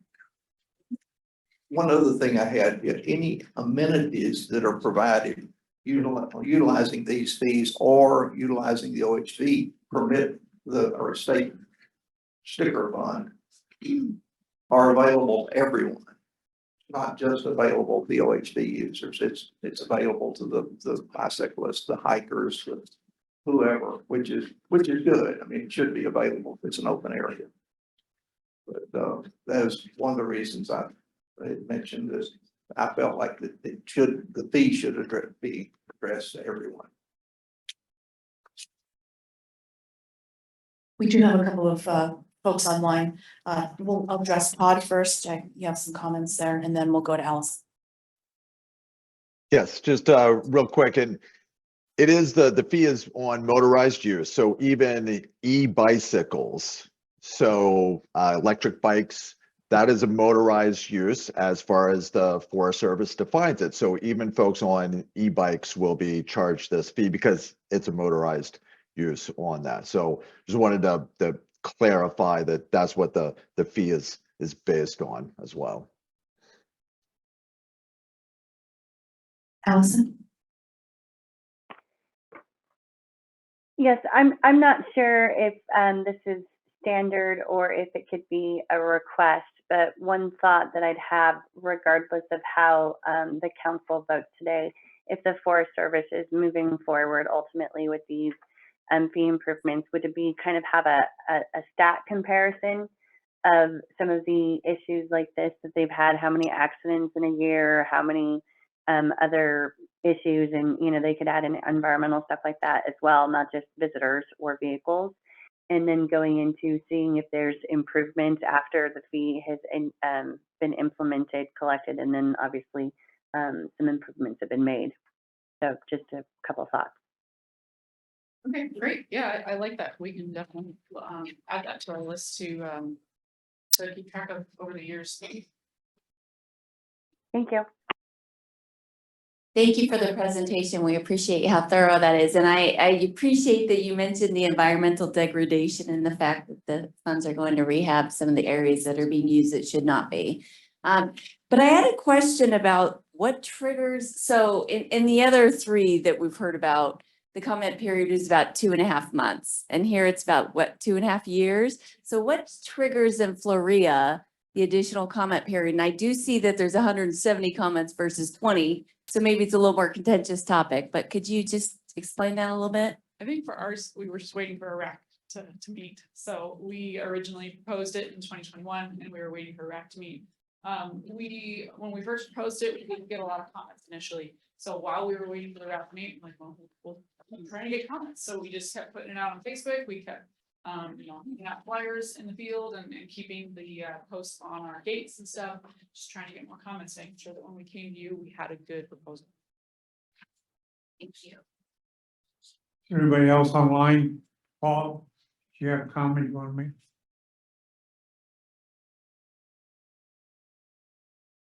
Yeah, yes, I did.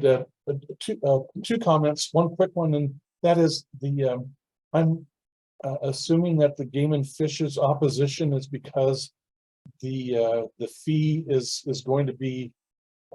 They feel like they're already collecting funds for fees, and so there's no reason for the Forest Service to tack on an OHV fee on top of what they're already collecting. Although So that's my assumption there, but there may be other reasons for their opposition. Can you share if there are other reasons? Yeah, I don't want to speak for Game and Fish, but I'd be happy to address that. On the record, included in the file, there's 3 letters the department provided regarding concerns, and they ranged, I guess, the one thought to start with the public comment period. It was our position, Greg's in the room, I see you here, welcome, that there was not adequate outreach from the initiation of this process. And that was our suggestion to the forest at the time, given what was proposed and then the timelines with it. So I want to focus primarily on the ones with the OHV piece. Although I would like to have some questions regarding the day use fees for later.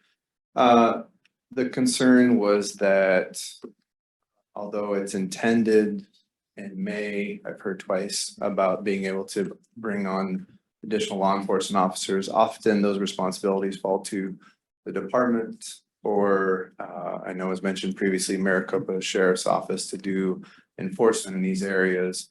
And so want to ensure that that was an effort that continued if fees were there. I think the other piece was confusion on how fees may be layered on top of each other.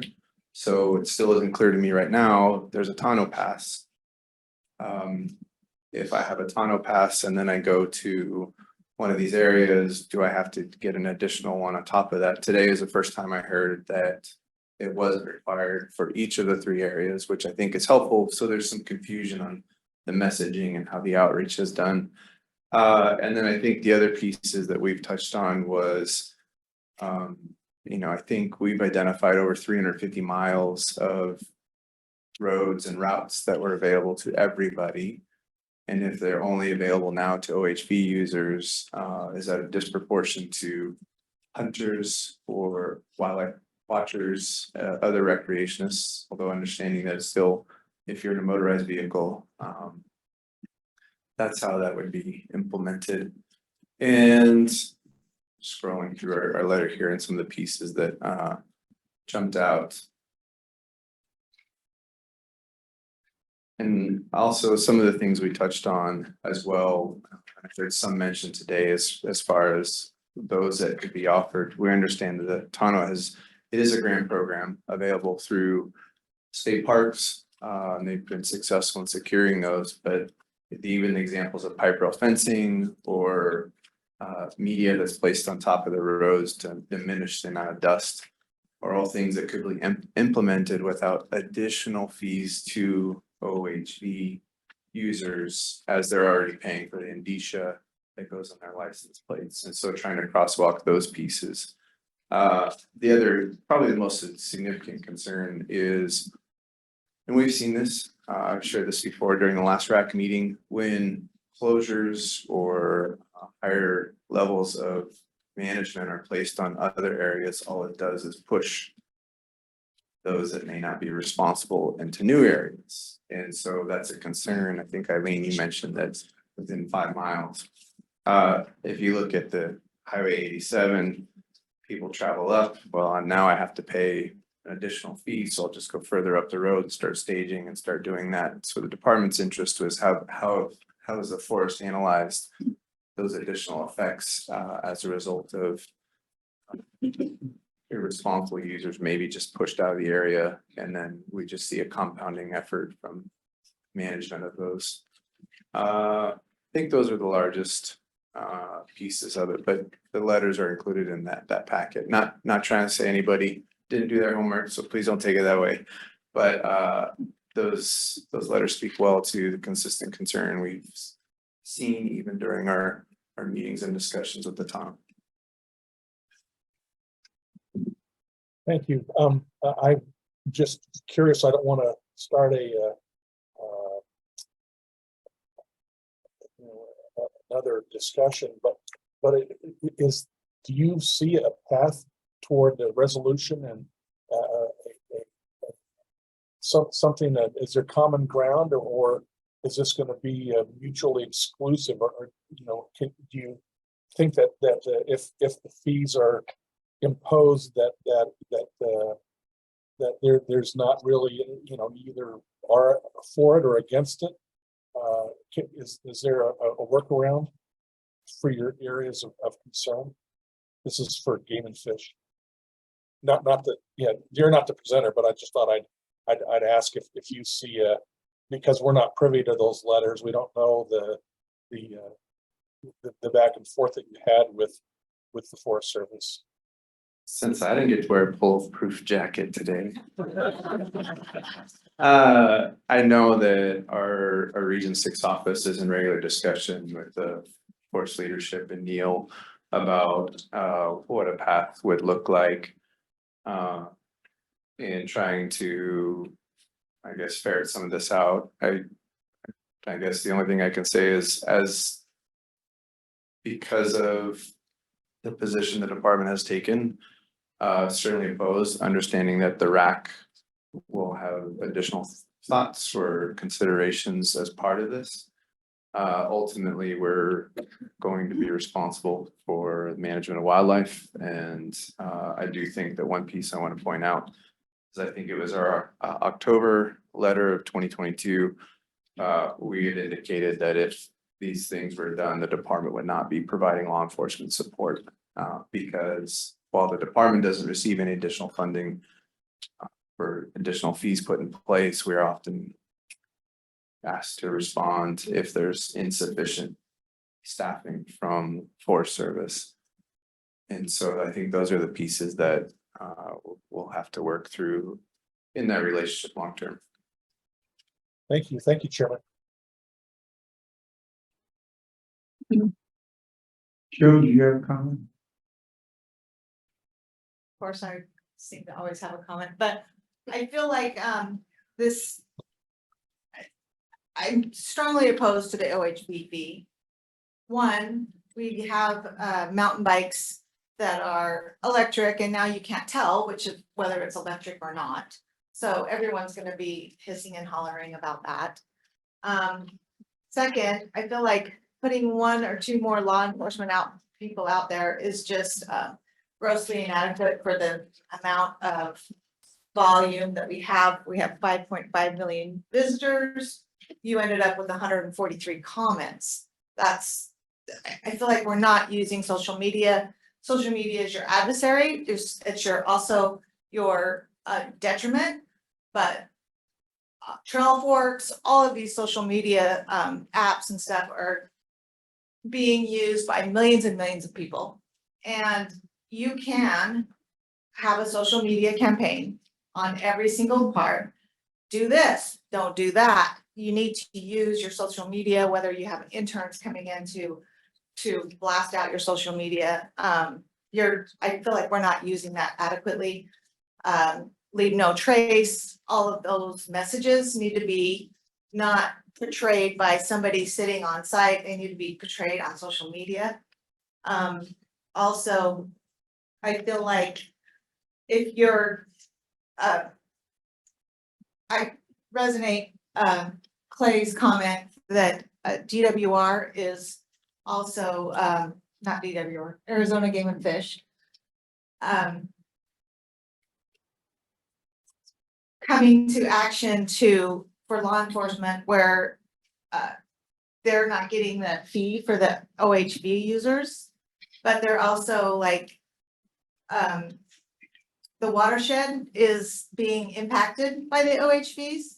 And that is really their oversight, even though the forest was put together to protect the watershed. We've got the OHVs impacting the watershed, and then we have Arizona Game and Fish feeling the repercussions of it mostly, and us as the general public. I think the OHV's community can build bridges for the creek crossings. The OHV community can and will protect the areas that they are given the privilege to use. If they are, if the privilege is expressed to them, that this privilege is given and it can be taken away from misuse, I think those messages need to be put out before we just jump to putting out an OHV fee, because I don't think it's gonna be that effective with what you could actually do with the money doing social media and the interest groups. So so Tonto National Forest was actually the very first forest in the nation to get an Instagram account. We just got that a couple of weeks ago. We're very excited about that. So we're gonna start using that along with our Facebook account to start posting things out there. Educational things about OHVs, about non-motorized trails, everything. We also commonly post game and fishes stuff about there about being safe on the trails, about, you know, riding responsibly, things like that. We also, so I monitor a lot of the OHV pages, and you'd be surprised how many of them comment on there, like, guys, you gotta pick up your stuff. If we don't pick it up, they're gonna close these areas. So we couldn't include that on our proposal because they're all closed groups. But if they were open to the public, I would have gladly screenshot all those and put those on here. But there's a lot of things we're trying to do with social media to include those in what we practice. But we're federal, we're getting that basis. But no, I definitely agree with you that, you know, federal is a little slower. We're trying to get into the social realm because that's what the public does now. They're all on phones, they're all social media stuff. So that's how they are in the know about these areas, about what's needed, permits, and how to recreate responsibly, things like that. So I appreciate what you're saying, for sure.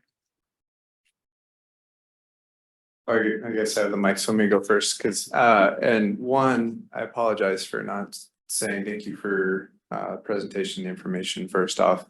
I want to clarify something really briefly. So the department's position is not that we're opposed, we just think that there's more work that needs to be done because of the gaps that were identified with respect to staffing, the other funds that were available, and then even the outreach piece of it. And so I think that's part of the ongoing conversations with our Mesa office and the forest. And I think that those are the key pieces from the department standpoint. One quick question, since I do have the mic, and I was curious about the East Verde. I know there are other facilities along the East Verde. Do those facilities also have day use fees associated with them? Yeah, so we have the crossings, what we refer to as the crossings on the East Verde, and those are part of the Tonto Pass program currently. So with that, we have been able to increase staffing. We do have trash, amenities, restrooms, and parking and signage with those.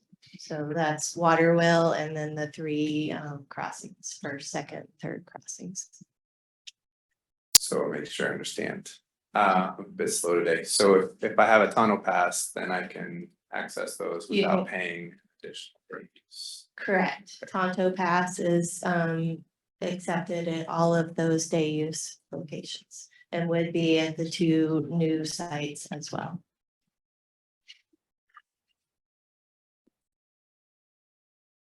If I can, question to ask you, and then I have a comment, but my question is, what are you looking at in terms of annual revenue for both the day use as well as for the OHV special use permits? Start first, our prediction for annual revenue at the 2 sites on the East Verde would be roughly $20,000 to $30,000 annually.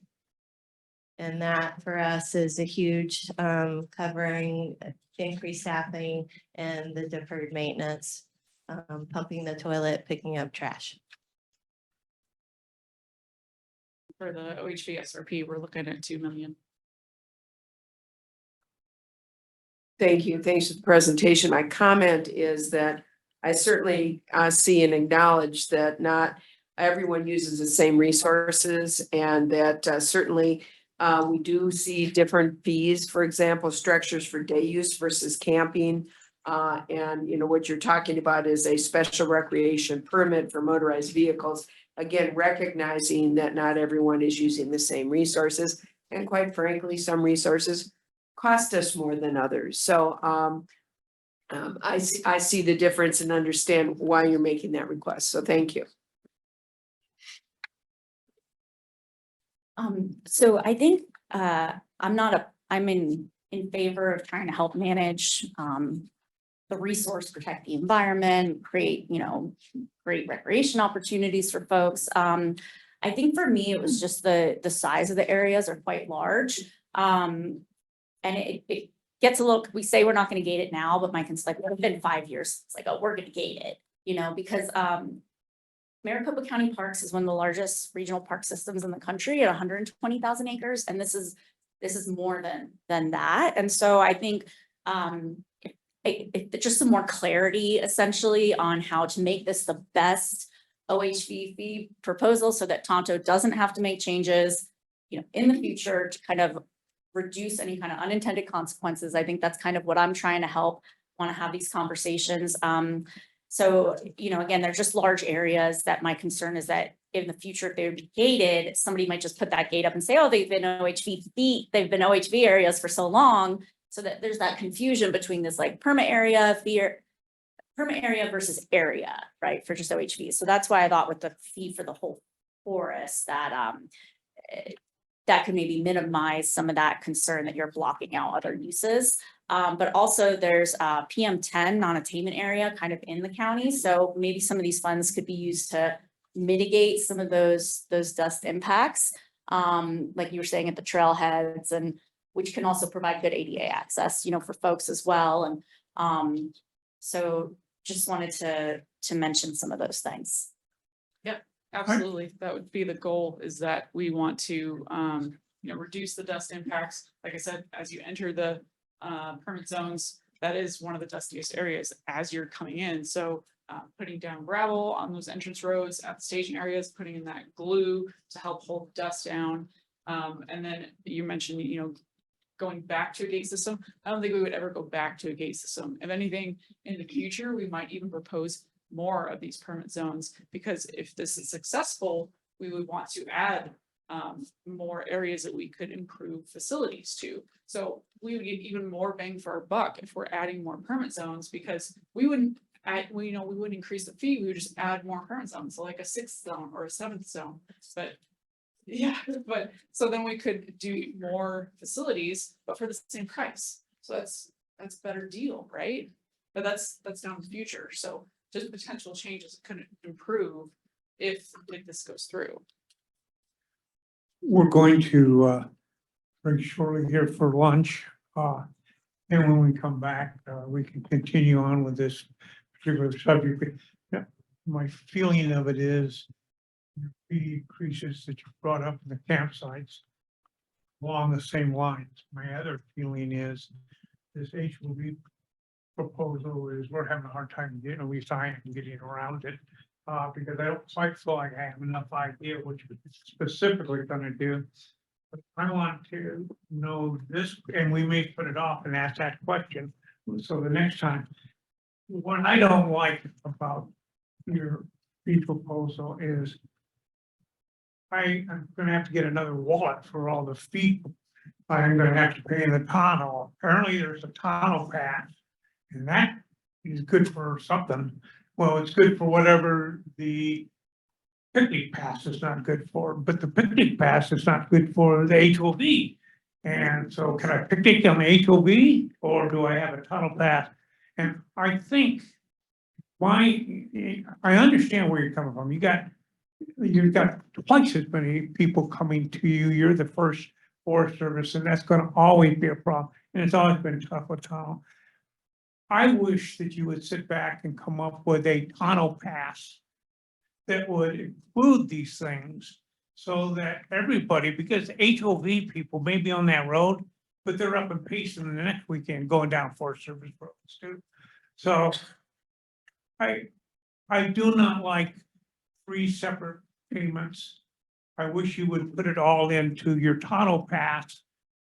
In my opinion, and that would cover everybody and you could buy one pass and go out and do what you wanted to do on the Tahoe. That's my big problem with your presentation. Thank you. Okay, without going into, and I got to talk, so now I want to go to lunch.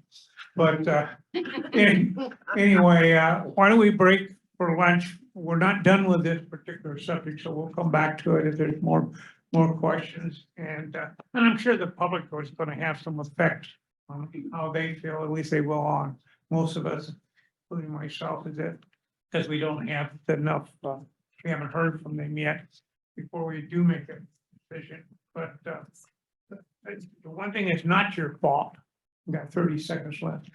One thing is not your fault is that the RAC couldn't get a quorum for 2 years. I'm a little concerned. I'm really concerned about the tunnel pass, but I'm a little concerned about maybe we should have re-advertised it and brought it up. Because I think you said something like 22 people or something came back. And that to me says, and you got over 180 or about 180. It might be appropriate, I mean, it's up to the rest of it, to go back out there and get a feel for now, because this RAC will be meeting for the next 3 years with, so you're not gonna have to be put off again, but I wish that we had some more present thoughts on that as opposed to ones that were gotten 2 years ago, which is not your fault. That's what most of the comments were from, was from this last winter, 2023 to 2024. Oh, darn, I'm wrong. Then I'm going back to my past. Well, that's good. I mean, I misunderstood that. I thought that was that you made the proposal, it was like 2 years ago and that it's, so you feel it's up to date. You feel that that's. It was only a small chunk of comments from our original proposal, but we pushed it really hard this last winter and most of the comments were from this last winter. Yeah, you've been here before. Okay, with that, let's break for lunch and we'll be back at a little bit before 1 o'clock, please. Thank you.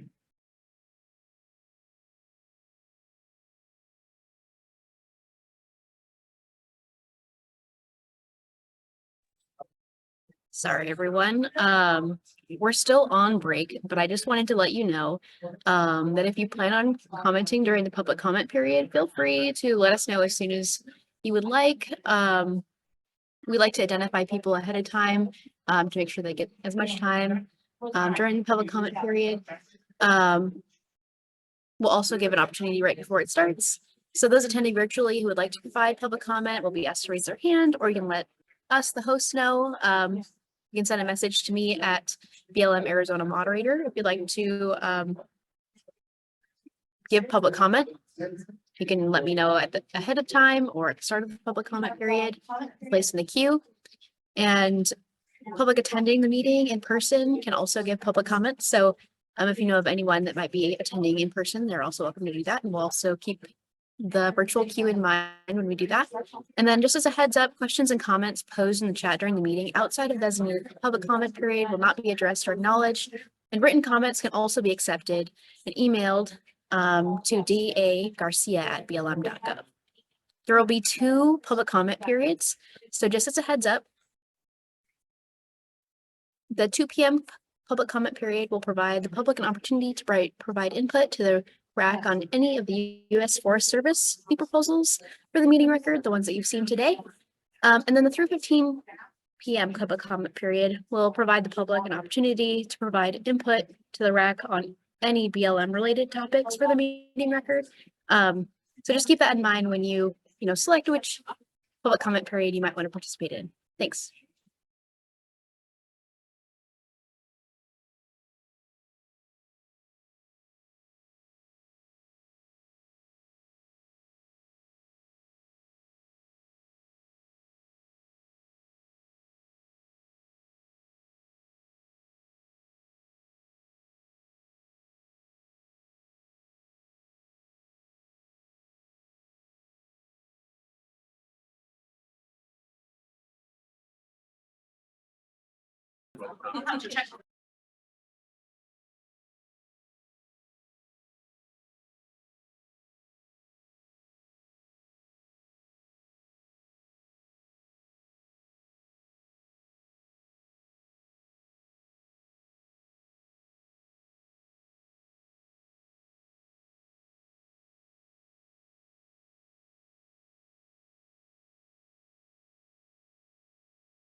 Yeah.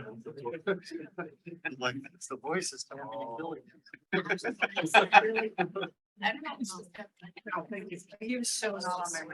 Everybody's present online and it looks like we still might have Sharma. And I know she's a fan. I don't know, not the side of mine. Yeah. Sharma just ran out. Yeah. Be around. I've got a couple of minutes. We still got like 2 minutes. Is that service with a smile?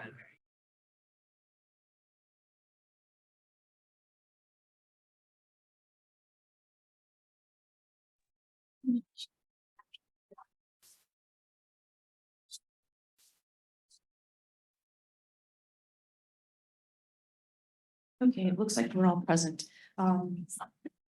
Bill, are we ready to commence? Yeah, I am. Do we have a quorum again? Yes, we do. We do. Amber, would you please do me a favor and kind of get us caught up with? Well, but I think Jara wants to say a word first. So then. Or you want me to turn over to you?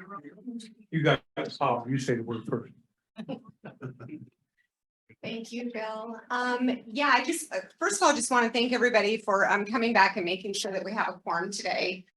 Much appreciated. Lots of business to get through and really great, really good presentations this morning so far and great comments coming from our RAC members. I just wanted to say that from the federal perspective, you know, our missions are really hard and our budgets are declining and costs are escalating. I just read an email when I was at lunch from another state within the BLM having this discussion internally with their staffing and what they're going to be doing. It was shared with a group of us. And so it just kind of hits home with our discussions today on, you know, why these fee proposals are important coming from, you know, from Forest Service and soon to come from BLM. And, you know, just want to kind of, you know, put that out there because, you know, it's so great to have the RAC to get all those different perspectives, representation and comments to only make what we do, you know,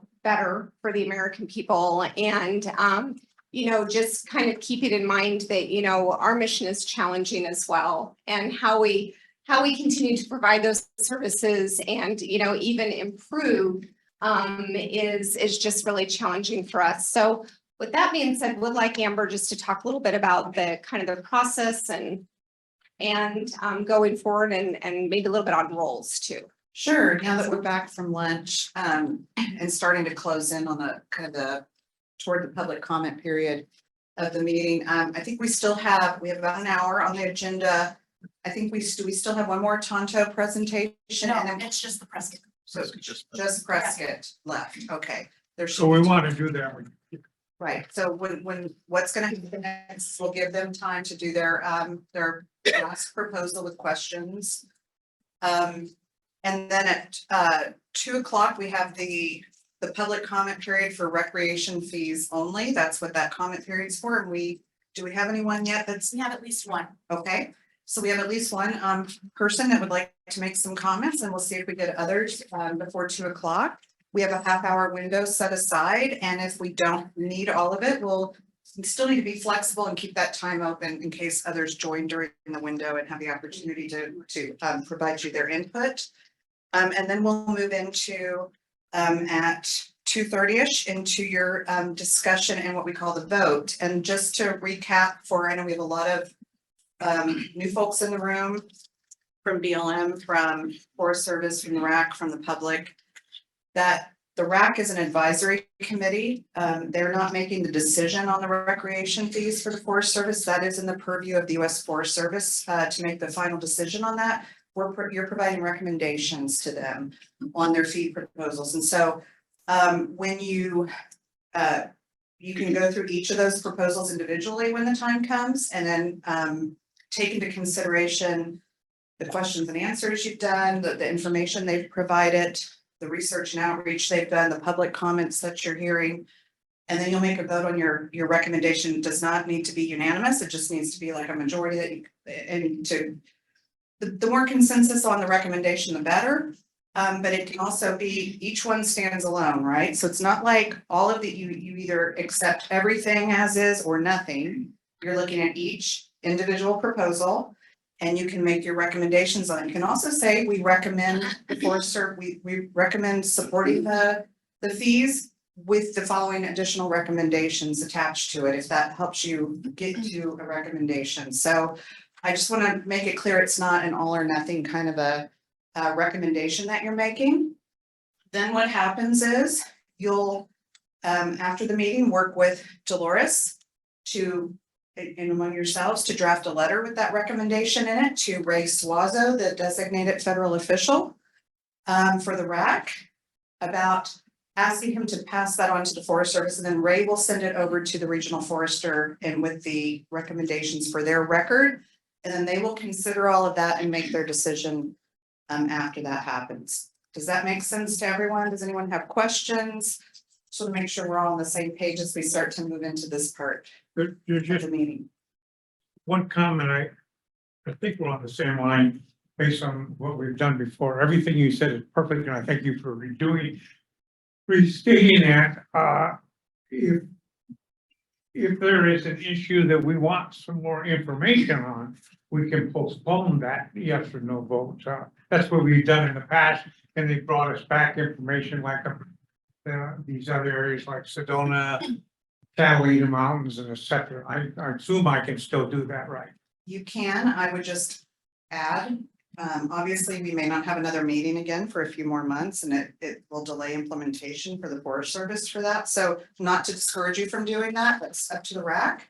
But again, you could recommend some and ask for more information on others, or recommend portions or things like that, right? So just remember that it's not a wholesale, it's a whole batch or nothing today, right? Let's try to move as much business as you're ready to move today, okay? And I totally agree with you, Amber. I wish we could pass every one of them and etc. But if you, from my standpoint as a volunteer with the RAC, if I have some questions and that I can't vote for and they can answer them here, that's fine. But if there's some other ones, I don't think you will be angry with us, or the BLM would be angry at us for, because we postponed it for 3 years, that maybe another 3 months wouldn't be the end to get that answer. Right. So That is within. don't get mad at me if I say. Okay. I won't be mad. Okay. Just want to recognize we have a lot of new members that may feel like this is a package.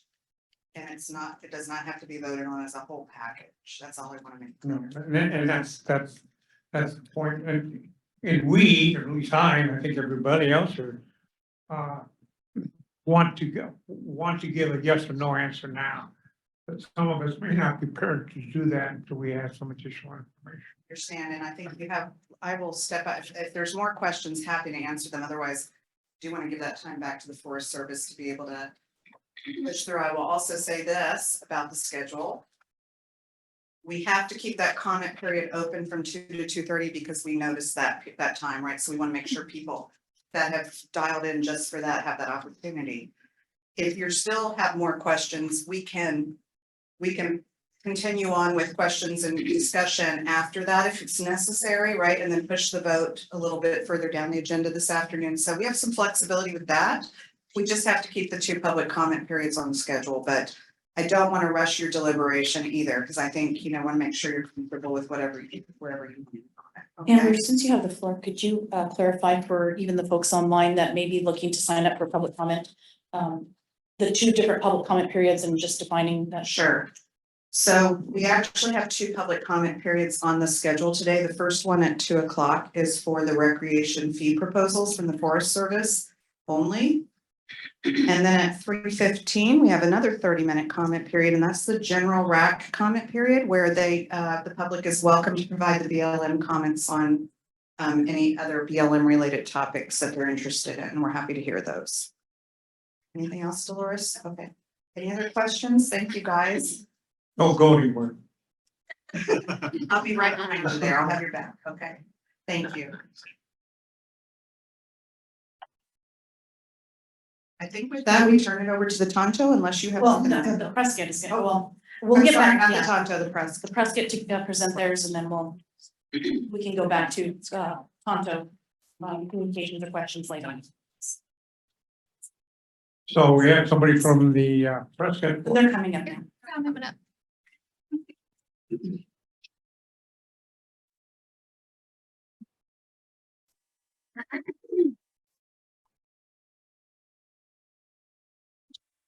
Good afternoon, everybody. If I'm not too loud. Thanks for coming back after lunch. I know it's been a long day. We'll get through this pretty quickly. My name is Julie Rowe. I'm the Recreation Program Manager for the Prescott National Forest. I have been in that role for about 4 years. With me today is Tom Palmer, who is our Rec Staff Officer on the Verde District of the Forest, and he's been in that role for about 14 years. And also we have Andrew Shriver, who is our Deputy Forest Supervisor.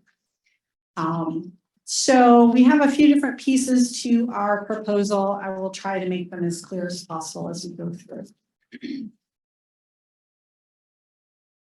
Prescott National Forest is 1.25 million acres in north central Arizona. We have 3 districts, the Verde District, the Bradshaw, and the Chino Valley. And across those districts is a pretty broad ecological range. We have some shrubby desert chaparral type environments, some grasslands, and the pine forest that we all know and love. We get a lot of people come up because it's higher elevation, come up from the valley in the summertime to get cooler temperatures. And also we have the Verde River, which starts in the northern part of the forest and runs all the way, comes down here. And it forms the border between the Prescott and Coconino. And a lot of people come up for water play in the summer. As you remember from this morning, National Visitor Use Monitoring, ours was most recently done in 2022. And we had 737,000 visitors that year. You can see from the chart, our use was a lot lower, increasing a little bit, but mostly flat until COVID.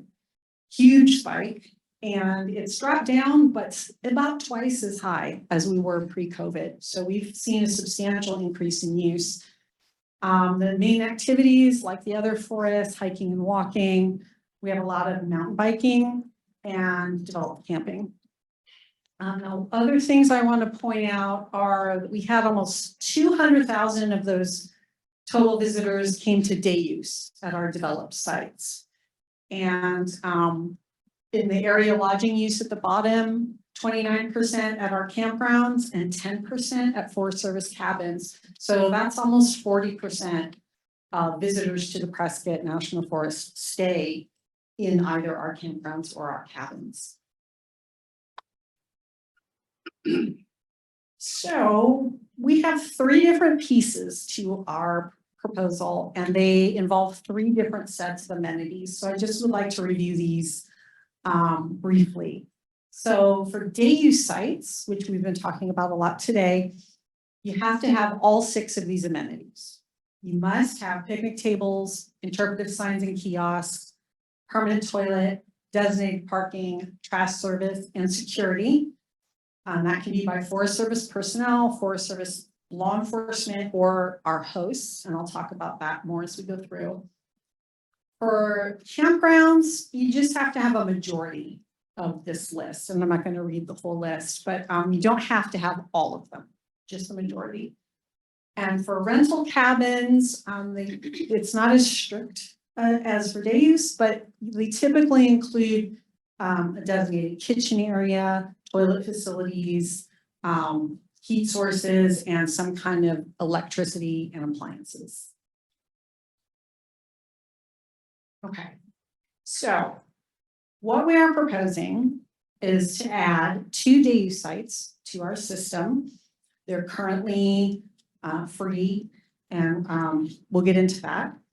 We have 4 campgrounds where we want to adjust the fees. We noticed that we were charging different fees for the same kinds of things across the forest, and so we would like to make that more consistent. So we're charging like fees for like services. We have 1 group camping site that we would like to add to the system. Now we have 2 cabin rentals, and we'll be talking more about what the cabin rental program is in a moment. But those are the different components of our proposal. So here's kind of the overview. I know there's a lot of words on here. I'm not going to read it all, but I will get into it on the individual slides. But you can see the top two lines are our day use sites, going from current fee of $0 to $5, which is our forest day use pass site. We have multiple day use sites across the forest that are $5. And so we want to make it consistent with those. The campgrounds I'll do on the individual slides. The group campground, we would like to make that $75 a night for 50 people. And our 2 cabins, we're proposing $100 a night for each of those. Do these count your administrative fees? No, these are the fees. Day use sites have no administrative fees. The campgrounds and the cabins would have an administrative fee charged through rec.gov, as we discussed earlier this morning, and that's separate from this. Okay. So these are our 2 day use sites, Mingus Campground Vista, which is shown on the bottom, and Mingus Summit, which is the one on the top. You can see we have picnic tables and ramadas. These are located on top Mingus Mountain, so they're at about 7,000 feet. Again, where a lot of people like to go in the summer to get away from the heat at lower elevations. We do have all the amenities.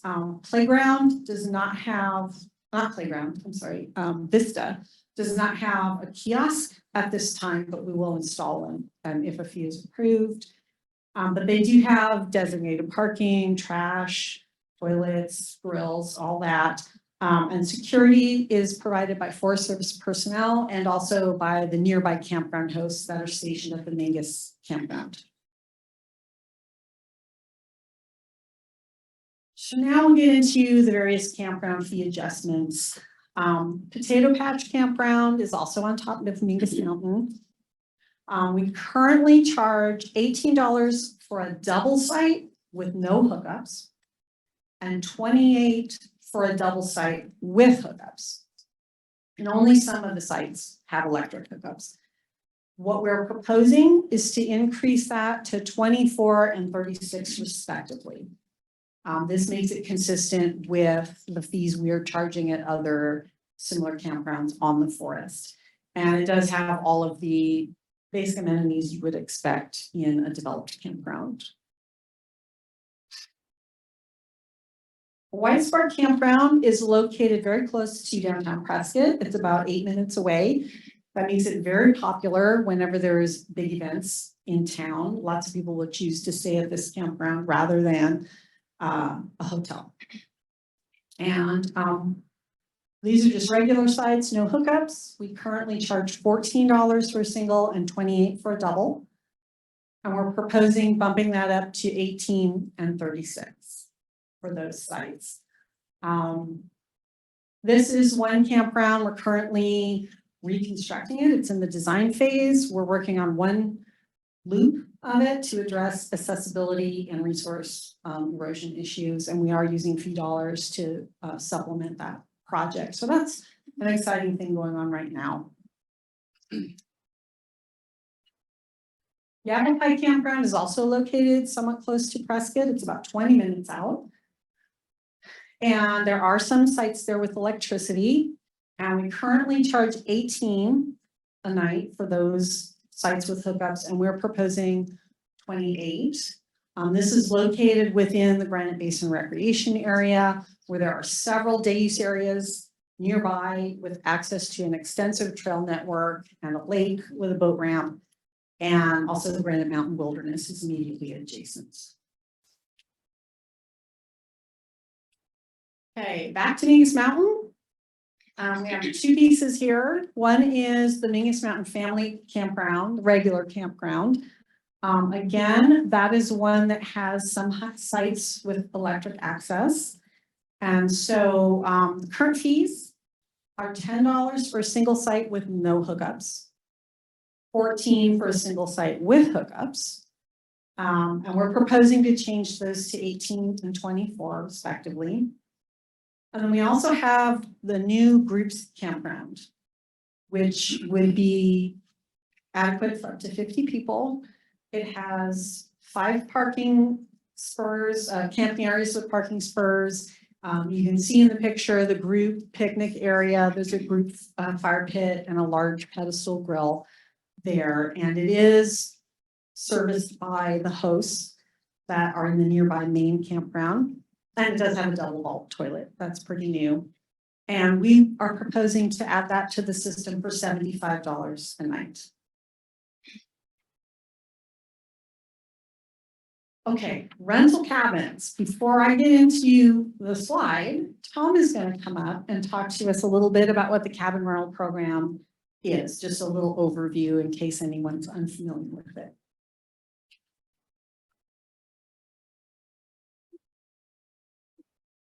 You need to go over there. That's where it's saying. Good afternoon. Good. Well, welcome to I appreciate the opportunity today to talk to you a little bit about cabins. I will tell you that I love this program, this particular program with the Forest Service. So if you need to shut me up, just raise your hands and tell me to go sit down. The Rooms with a View program is the national program in all national forests across the country. I think I don't know the exact number, but hundreds of cabins across national forests from Alaska to the east. So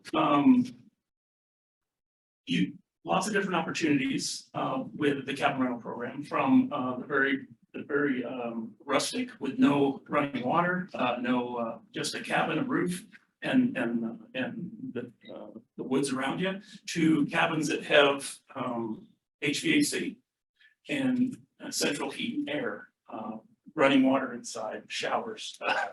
So there's quite a gamut of experiences that you can expect to find with the cabin rental program. In Arizona, the cabin rental program started in the late 90s. It's managed and authorized under the Florida program. Currently in Arizona, there's 20 properties and 27 facilities within those 20 properties. Big Springs up in the Kaibab has about 6 cabins associated with it. So this spans from, if anybody's familiar with Arizona, from Portal, you can stay at the Portal cabin there in the Chiricahuas. You can stay down in Madera Canyon, all the way to the Kaibab overlooking the Grand Canyon in Jump Up. So there's quite a few properties. If you're interested, I don't have any literature for you, but if you wanted to just look up Rooms with a View, it'll take you to the national website, Forest Service. You'll be able to see all the properties listed for Arizona. The cabin program I call it a fairly unique program in Arizona. The program has a charter that was developed early 2000s. First cabins were made available, I think, in 1999, maybe 97, 99. In 2000, I believe, we had 17 properties that were available to be rented. Currently, we have 20 properties and almost 27 structures available for rent. And it's managed through a charter, through a board that's represented has representation from each of the national forests. At least one member from each national forest that has cabins is represented on that board. And collectively, we work together to manage the fee dollars that come from those cabins. We're rather unique in the sense that we have our own accounting code, which is fairly recent. Those 95% still stays with the cabins. The 5% goes back to the region. However, that 95% stays solely with the cabin rental board, if that makes sense. The board meets 3 times a year. We make decisions. Roles of the board is to make recommendations to the forests that want to bring cabins on. We go out and do site visits and give our recommendations based on what we see. The goal of the program, overall goal of the program, is to preserve these, in some cases, very historic properties. And also, second goal is to make these properties available to American people to enjoy these kind of rather unique experiences. What am I missing here? I think the best thing about this program is the people involved in managing this program. I've been involved with the program for, I think, 12 years.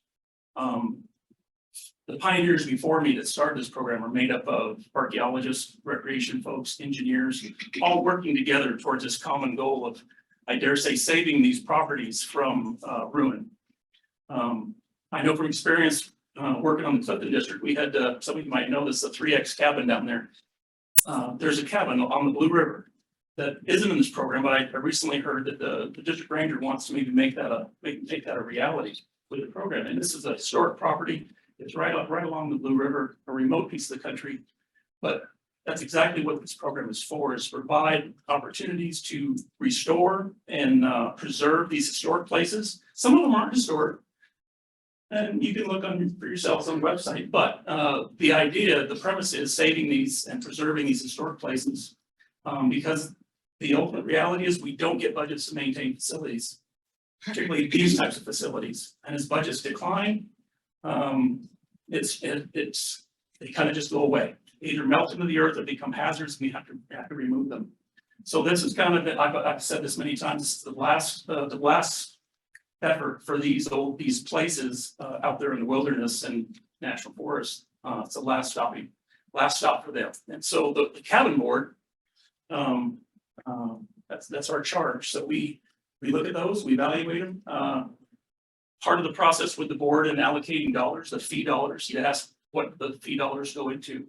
It's all the same things that you've heard from the other presenters. It's operation and maintenance, it's improvements, it's deferred maintenance. It's adding new things to make them more appealable. And in some cases where we have clearances from heritage, we make them accessible. And then the second part of that, in terms of just the operation and maintenance, is bringing new properties on. And which leads us to, at least on the Prescott, 2 properties, Palace Station and Mingus. Palace Station is an old hand-hewed log cabin from the 1800s that was a stage stop for various things. Won't get into that today. Between Crown King and Prescott. This is of particular interest to the OHB community. And it will be, and that's how we intend to market that, because the roads are so that they're level 2 roads in some form or fashion, but they're right on the road to Senator Highway coming from Crown King. So we actually have a cabin in Crown King, the horse thief cabin, and then this one is another couple hours away just before you get into Prescott. So this will be a really neat opportunity for OHB enthusiasts coming up from Lake Pleasant that make that trek from the south. Anyways. Mingus, the Mingus cabin, am I getting into your stuff? No, go ahead. Okay. The Mingus cabin is an old guard station. It's right below, you can see in the other picture, a functioning lookout tower. And so it's a little 1-room deal, but it has a beautiful view in Prescott Valley. And you're up at 7,500 feet, something like that. So this is one that the fire program managed for many years. And when I first arrived on the Prescott in 2010, the fire program was managing it for the fire resources. And because the budget declines and their ability to continue to take care of this particular property, they approached us and asked us if we'd be willing to take it on. And of course, we're willing participants. So we've been working on it the last several years. One kind of cool thing about this program is the way it's set up in the charter. We're able to use those fee funds ahead of them being approved, if that makes sense. It's in that charter. It's in the framework of how we're allowed to operate. And so we've been slowly making progress on Palace Station and Mingus. We had a historic corps come a couple of years ago and re-roof the Palace Station cabin. We built the restroom there. A lot of upgrades on the inside, and you'll see, I think Julie, you have some slides. Oh, yes. Yeah, but can't say enough about the program. Can't say enough about the people. I see several familiar faces in the room that we've worked with over the years in managing this program. I can't say enough because the folks in this room, the folks that help manage this program are the ones that make this program happen. And the cool thing is that all the fees, kind of like we didn't really mention this, but the recreation fees are pooled, right? You have that understanding where recreation fees are pooled, and then the forests decide where best to use those fees annually. Cabin program is the same. All those funds are pooled into one account, and then the board meets once a year and we talk about projects. We assign operating and maintenance costs. And then we assign special projects, might be replacing a septic system, might be a roof. And then the next phase of that project, and whatever money we have left over, is actually assigning funds to bring new properties on into the program. So holistically, it's kind of funny, because Prescott probably makes the less of all the forests, but collectively, Coronado, Coconino, there are cash cows, is that, I don't know if that's the right word, but there are properties that make a lot of money and they contribute to the whole. And that is the beauty of the program, that the parts make the whole and take care of the entire program. So I could talk for days and don't want to hear me do that. Great program, but the fees are directly put back into these historic properties, and upgrades are made, maintenance, operation costs, whatever it is, janitorial contracts, volunteers that help us maintain these on several units. That's where those monies go to improve these and continue their preservation in well into the future. So. Yes, ma'am. How long has the Palace Station cabin? Yeah, I remember being up there and it, you know, wanting to go inside. How long has it been like sitting empty for that? So it's interesting, all these buildings had uses prior to coming into the program. For 20 plus years, they had a volunteer. First, it was a station where people were fire crews. The last 2 decades, well, it's been a while now, maybe the previous 2 decades, they had a volunteer there that was kind of tending that site to kind of maintain it, and because it's in a very remote location. So it was actually a volunteer stayed there. So really, it's been empty for the last couple of years now that we've been doing the renovations in preparation for bringing it into the cabin rental program. Great work. Sure. I'm very excited.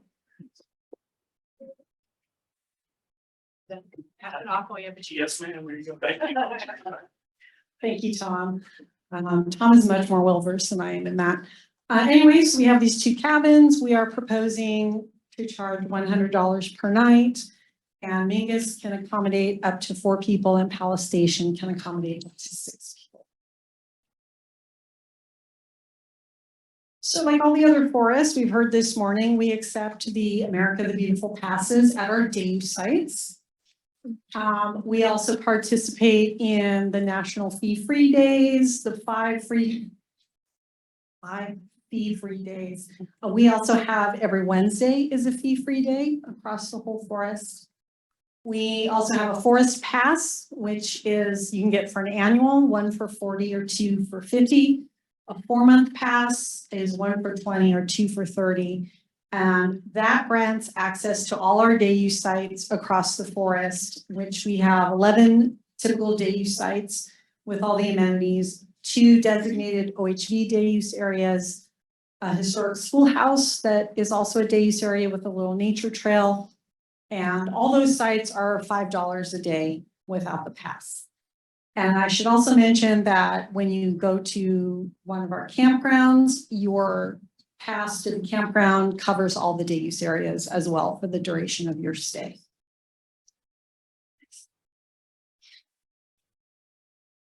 Okay, planned accomplishments. Tom was talking about the cabin program, this bottom picture down here, we're replacing the deck on Palace Station.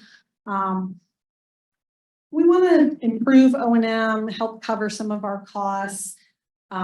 We have a lot of contracts for trash service and toilet pumping and all those things, and costs are really increasing right now quite significantly, and we're in the process of renewing those contracts. So we're seeing the costs dramatically increase in the next year or so. We'd also like to increase our presence. We do have a lot of campground hosts, not only at campgrounds, but also in some of our day use sites. So we want to continue to provide that on-site presence. We've been working to improve interpretive signage. We did just complete some interpretive signs at a site called Thumb Butte, which is one of our very popular day use sites in Prescott. Fixing roads. We have been partnering with engineering a lot recently, and I'll get into that on the next slide some more, but we've been supplementing what is more typically an engineering type project, roads, water systems, things like that, because they're not getting enough funding. And since they're fee sites, we can help supplement a little bit with fee monies. We do have a continually expanding trail system. We've been doing a lot of work lately to build new trail and also to make connector trails so that there's more loop opportunities and different kinds of hiking for the visiting public.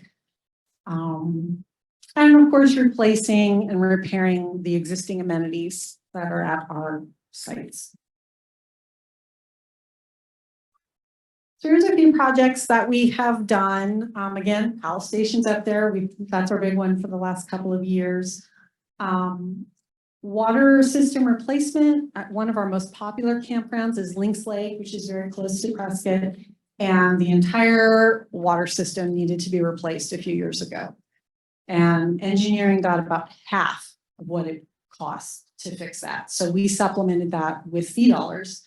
And this system services 3 separate campgrounds plus a day use area. So it's pretty important to get that work done.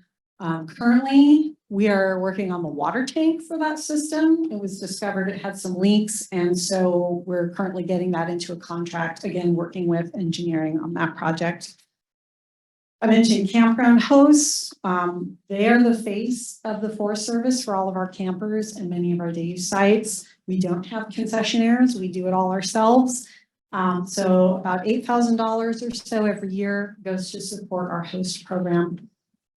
And just an example of a smaller project replacing some signage at one of our OHV sites.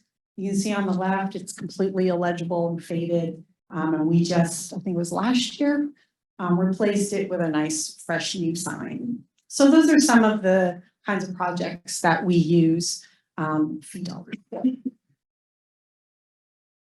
Okay, public involvement was in 2022. We did all the same things everybody else has already talked about. We posted it on our website, did social media blast. We had a news release distributed, and it was picked up in several different news sources throughout the area, including the Yavapai County Supervisors District. And we also had the Federal Register notice posted. We also sent briefings to all of the Yavapai County supervisors, all the districts, to our federal legislators, and to the Yavapai Apache and Yavapai Prescott nations. And we did not receive any comments or questions from any of those entities. Story map, again, a handy way for people to go rapidly look at any individual site. They can click on the icon or on the list and get information about what the proposal is and submit a comment directly through that website. So we received 10 comments. One was completely in support. You know, we need fees to help maintain these sites and trails. One was in support with conditions. They supported the campground fee adjustments, but didn't want the reservation system, which is kind of outside this conversation.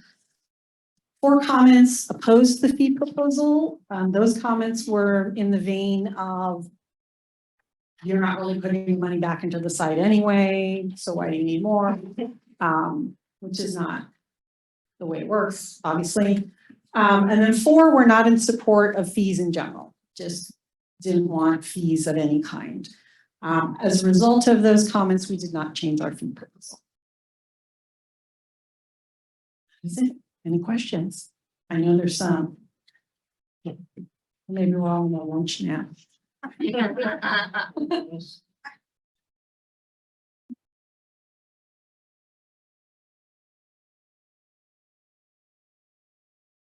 You're hosting a mountain bike race this weekend. Yes.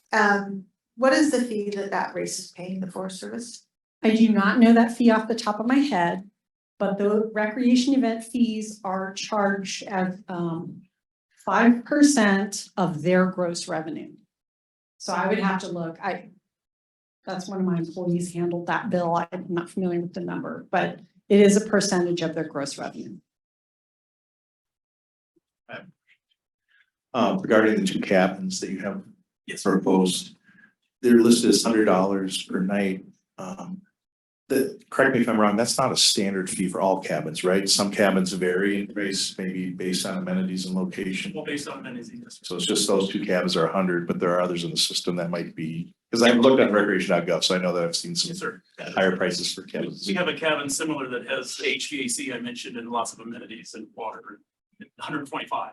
Okay, but these are listed 100 just because they're more rustic and don't have quite Yes. the amenities that others would be. And those are done through the region helped us with those adjustments. They go to the fee tool and based on amenities, it kind of gives us an idea of where we should be charging.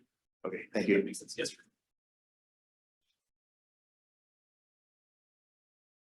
Do we have any more questions?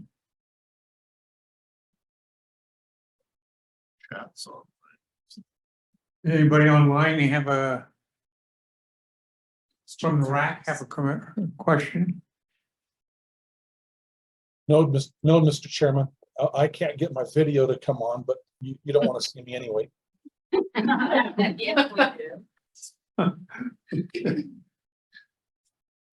If there's no more questions,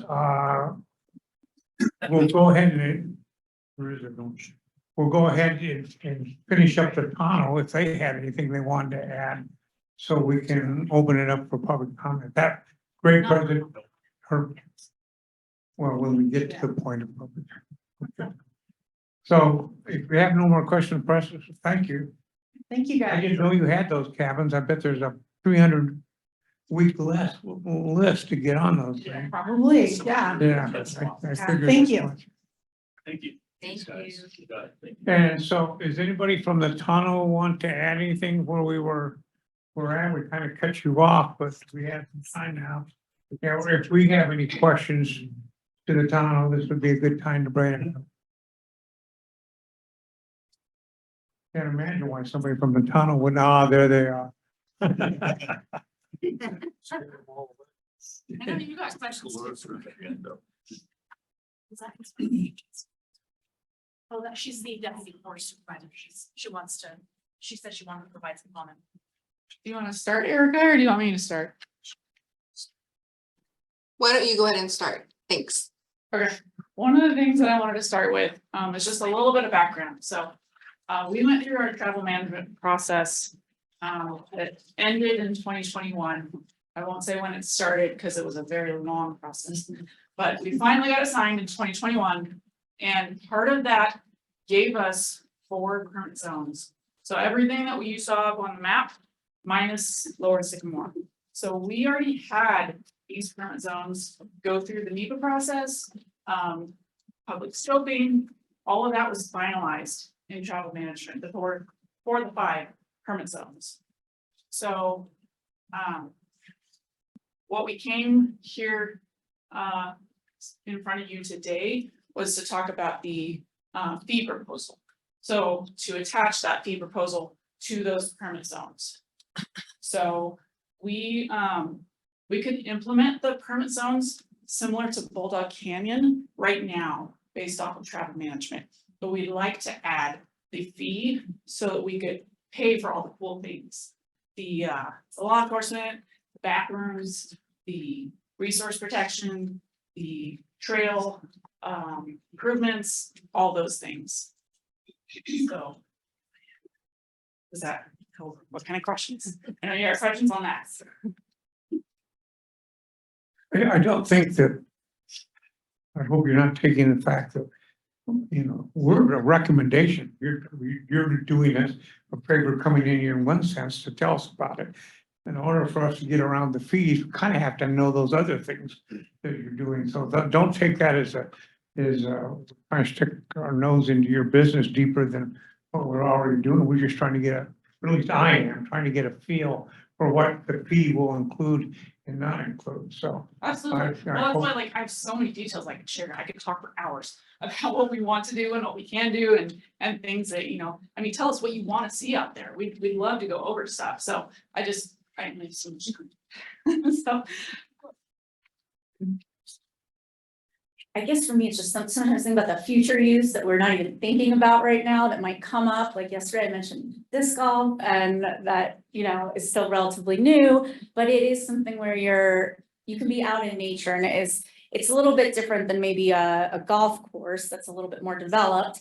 And so kind of like less impact. So I guess for me, it's just, thinking about the future recreational opportunities through there. But I definitely want to commend you all for all the work you've been doing to try to help manage the resource. I mean, there's no doubt about it that something needs to be done. And I think, I hope that we can find a way that you all can, find a way to best manage this. So, but the travel management plan, I know you said you're not gating these areas, but I think if they were to be gated, then that would trigger something else, right? Right, so, and again, that's why we need the funding, because if we go to implement it just based on travel management without funding, then yes, they would be gated, so it's not desirable. We want to implement it with the gates open, but we need that funding. We need the patrollers. We need the funding to be able to have the gates open and to, be able to make sure that we can grade the roads and install the pipe rails so people stay on the right path and have those staging areas for them rather than, keeping the gates closed. We don't want to do that. It's not nice for the public. And I remember seeing on McDowell Mountain, the road right out there, a bunch of people using their bikes. So again, I think, seems like maybe, additional clarification will come. Like, I don't know what class of e-bikes, if are all classes of e-bikes, if they'll have fees on them, maybe not class 1.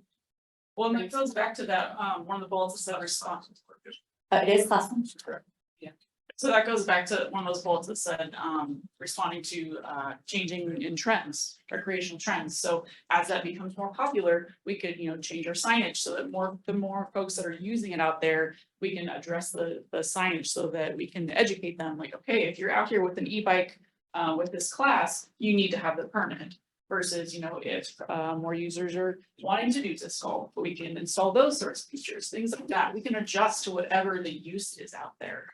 Yeah, I think as we move forward, just OHV areas, not OHV areas, just, that with obviously some focus on OHV improvements, but multi-use thought. So yeah, thank you all. I definitely hope we can do something to get it out there.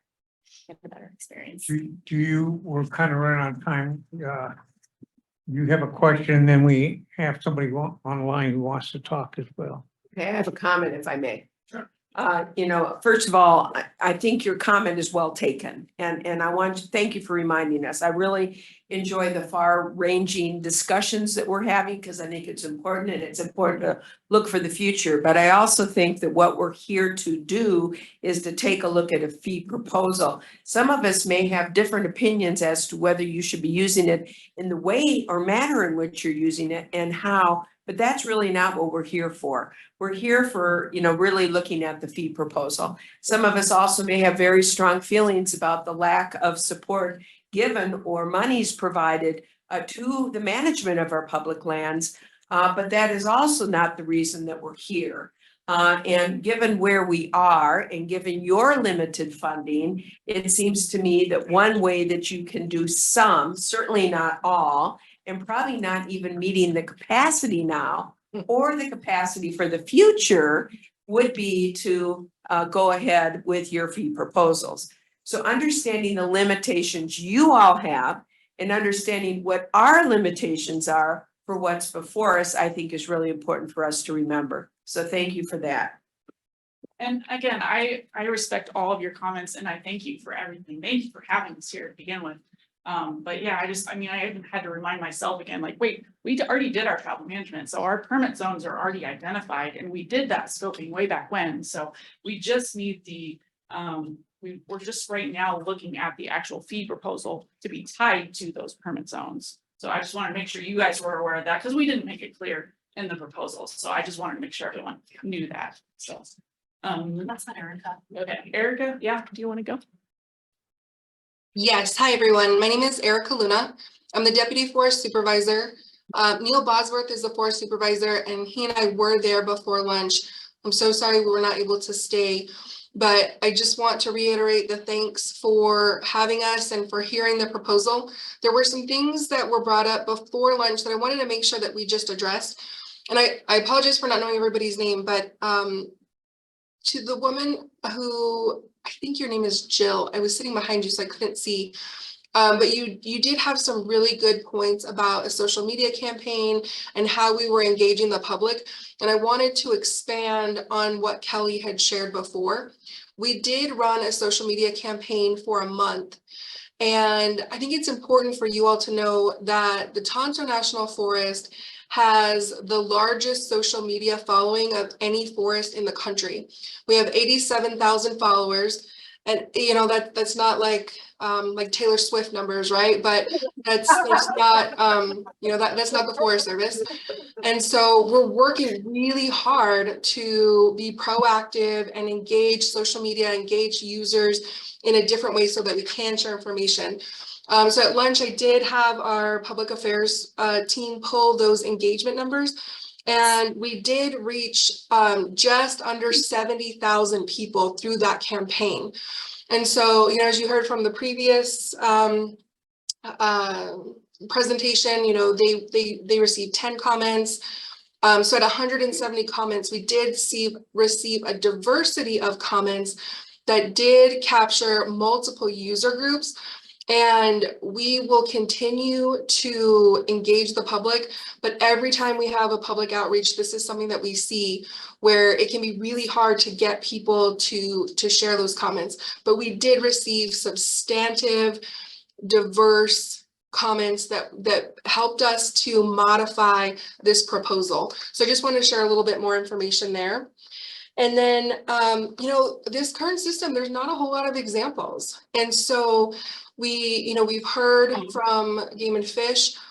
Game and Fish is a tremendous partner that we work so closely with, and we will continue to work so closely with them. Neil has been working closely with Ty Gray. And so all of the comments, all of the things that have been brought up, they are important to us, and we will find a way to address those.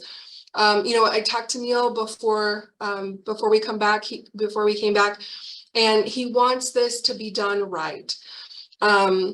If we do find that, you know, there's things get pushed out, or you know, some of those kind of what ifs, we will absolutely address that, and Neil is committed to that.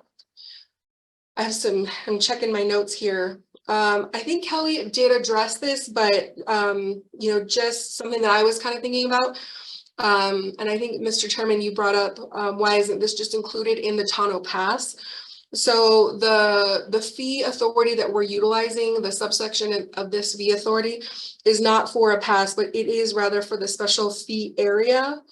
And so that's the reason why that's not included. And then Clay, you brought up something that I think is really important that we want to talk about. So, so you're right. We do not give Game and Fish a portion for that enforcement because we simply don't have it. So it's, you know, it's great. We know that that the department does get a portion of the state fees to help with some of that management, but the fee structure for this area, if it does go through, would allow us to work more creatively and proactively with the department to come up with an MOU or explore other options so that we could continue that support. You know, we work very well with the department, and we don't see that changing. But this will allow us to have more proactive ways to work together to provide safe and enjoyable experiences for the public. And then the last thing that I just want to bring up is that we've all seen extreme changes with the cost of construction materials. So, for example, we are in the process of rebuilding fence that was taken out in a fire, and the quotes that came back, we're looking at $60,000 a mile just for the work to be done. That doesn't include the material. And so with the increase in costs and the maintenance fees and being able to provide better experiences, more amenities for the public, the current structure just is not working. It is no longer sustainable to try and rely on these grant these grants. And so we know that what's being done right now is not working. And we really appreciate you taking that into consideration, everything that we've presented. And we are happy to have you dig in. We want you to really understand what we're facing, what we're going through, how these fees will be used, because we want the public, we want everybody to understand that. So thank you very much. Richard. Yes, I've just got one comment about amenities. I did a national survey a few years ago about what's important to the OHV community. And staging areas are important. They need a place to park. But more importantly, everybody's, their number 1 and 2 area was restrooms along the trail, somewhere that they can stop while they're riding. And picnic tables, doesn't have to be specialty, but tables where they can actually stop and picnic. And those are the 2 most important things that they came up with. Even though staging areas are important. And the other thing down their list a little ways for trash receptacles with the restrooms and picnic tables. Okay, yeah, no, we'd love to provide those. That's great information to have. Restrooms is a little bit harder for us to put out in the trail system, only because it's more remote and we get vandalized more out there. But if, site by site, we can determine, which ones are easier for us to maintain. And it also comes out to like pumping, like if we can actually get the contractor out there to pump it, then we'll definitely look into that. We can do that for sure. Picnic tables, I like that idea. Definitely like that. People love to go find that spot under the shade and then have a little spot for a picnic. So we can do that, absolutely. And then what was the other one? Oh, trash. Yeah, you saw there's all the trash, like we need dumpsters out there. Absolutely. Yeah. Any other questions? Well, my concern is, so if it doesn't pass now and we were to wait, so like the summer season and this, so when would the fees go into effect? So if we were approved today, we would be working on our implementation plan through the summer with the goal of implementing this fall. So that we'd be ready, we'd start implementing this fall season or the next winter season, we'd be collecting starting October 1. Okay. Great, yeah. Don't wanna delay it too long. This probably would come up in the conversation and maybe it's not the appropriate time to do this, but one of the concerns that I have that makes me a little hesitant on this at this moment is I don't have a feel of how many officers you're gonna put out. You said you need them, you said you were gonna get them, but I don't know what that means. I got 2 kids that tell me the same thing. That's a joke, not a good one, but a joke. I wish I had a better understanding for that. I don't have a really good understanding about what you're gonna do with the road, other than you're gonna put a barrier up to keep them on the road. I don't know if that's a barrier of 40 feet or 40 miles. And last of all, and you've already heard it, is that I just don't like not having a fee that a citizen can go out and say, I can do everything on a tunnel if I pay for this, as opposed to having a separate fee here and a separate fee. That's right. I wish that I was more comfortable with those. I'm not comfortable until you in the Game and Fish Department get, here's what we agreed to do, and this is what you agreed to do. And somebody doesn't come back 2 years and say there's just trash all over the place and we never seen it. So from my standpoint, everything was a home run. You just got a double on this one. So, but that doesn't mean the inning's over. It just means that we may have to get another batter up. So Okay, I can try to answer. that's just some thoughts I had, and we're about to go into the public, but Okay, I can try to answer those in 5 minutes. So the first one, law enforcement. So most of our officers are what we call forest protection officers, FPOs. So they are certified to be everything with So everything like a law enforcement officer, minus the back belt. So they don't have the gun, they don't have the taser, but they can go out there and they can cite, they can write a ticket, a warning, they can make public contacts, they can talk to you about everything, educate you, write the ticket, everything. They just can't like arrest people. So a lot of our forest service, I mean, probably half the people in here in uniform are forest protection officers. You're gonna put more of those out there? Yes. How many? So right now the goal is 10 on the Mesa Ranger District and 6 on the Cave Creek Ranger District. Okay, that's, thank you for that information. And we also, those are just seasonals, seasonal, so they just work in the winter time. So we also hope to hire more permanent full-time staff, so a couple on Mesa Ranger District, a couple on the Cave Creek Ranger District. And that would, those folks would also be able to, you know, they'd be supervisors of the seasonal staff, they'd be helping, you know, make purchases, purchasing equipment, all the supplies they need, and they'd also still be applying for grants. We still want to be involved in the grant system. So things like that, they'd have a lot more of the higher up qualifications. But all these people will be forest protection officers. So they're out there in the field, making public contacts, checking for passes, writing tickets, all these things. The actual law enforcement officers, we're planning on funding what, either 1 or 2. At least 2 mix of 1 or 2 for Cave Creek. The challenge, sorry, Devin Quintana, Public Services Staff Officer. So part of the challenge with hiring law enforcement is, although they're wearing a Forest Service uniform, they don't necessarily work for the forest individually. So we have no control over that. It's just a kind of a decentralized organization purposely. So where our hopes is to fund the law enforcement officers. The challenge that we have right now is all across the board for salary and expense. We just don't have the salary and expense to afford the law enforcement officers that we have today. Much moreover, even on an increased need, we're going to struggle with being able to do that unless we have external funding that does not come appropriated from Congress. So that's our kind of grim reality that we're dealing with our budgets. So if we're supported and approved to have this fee, we'll have the revenue to be able to fund the law enforcement officers, and they'll go through the rigorous program. So we can have permanent full-time gun toting law enforcement officers out there in the field.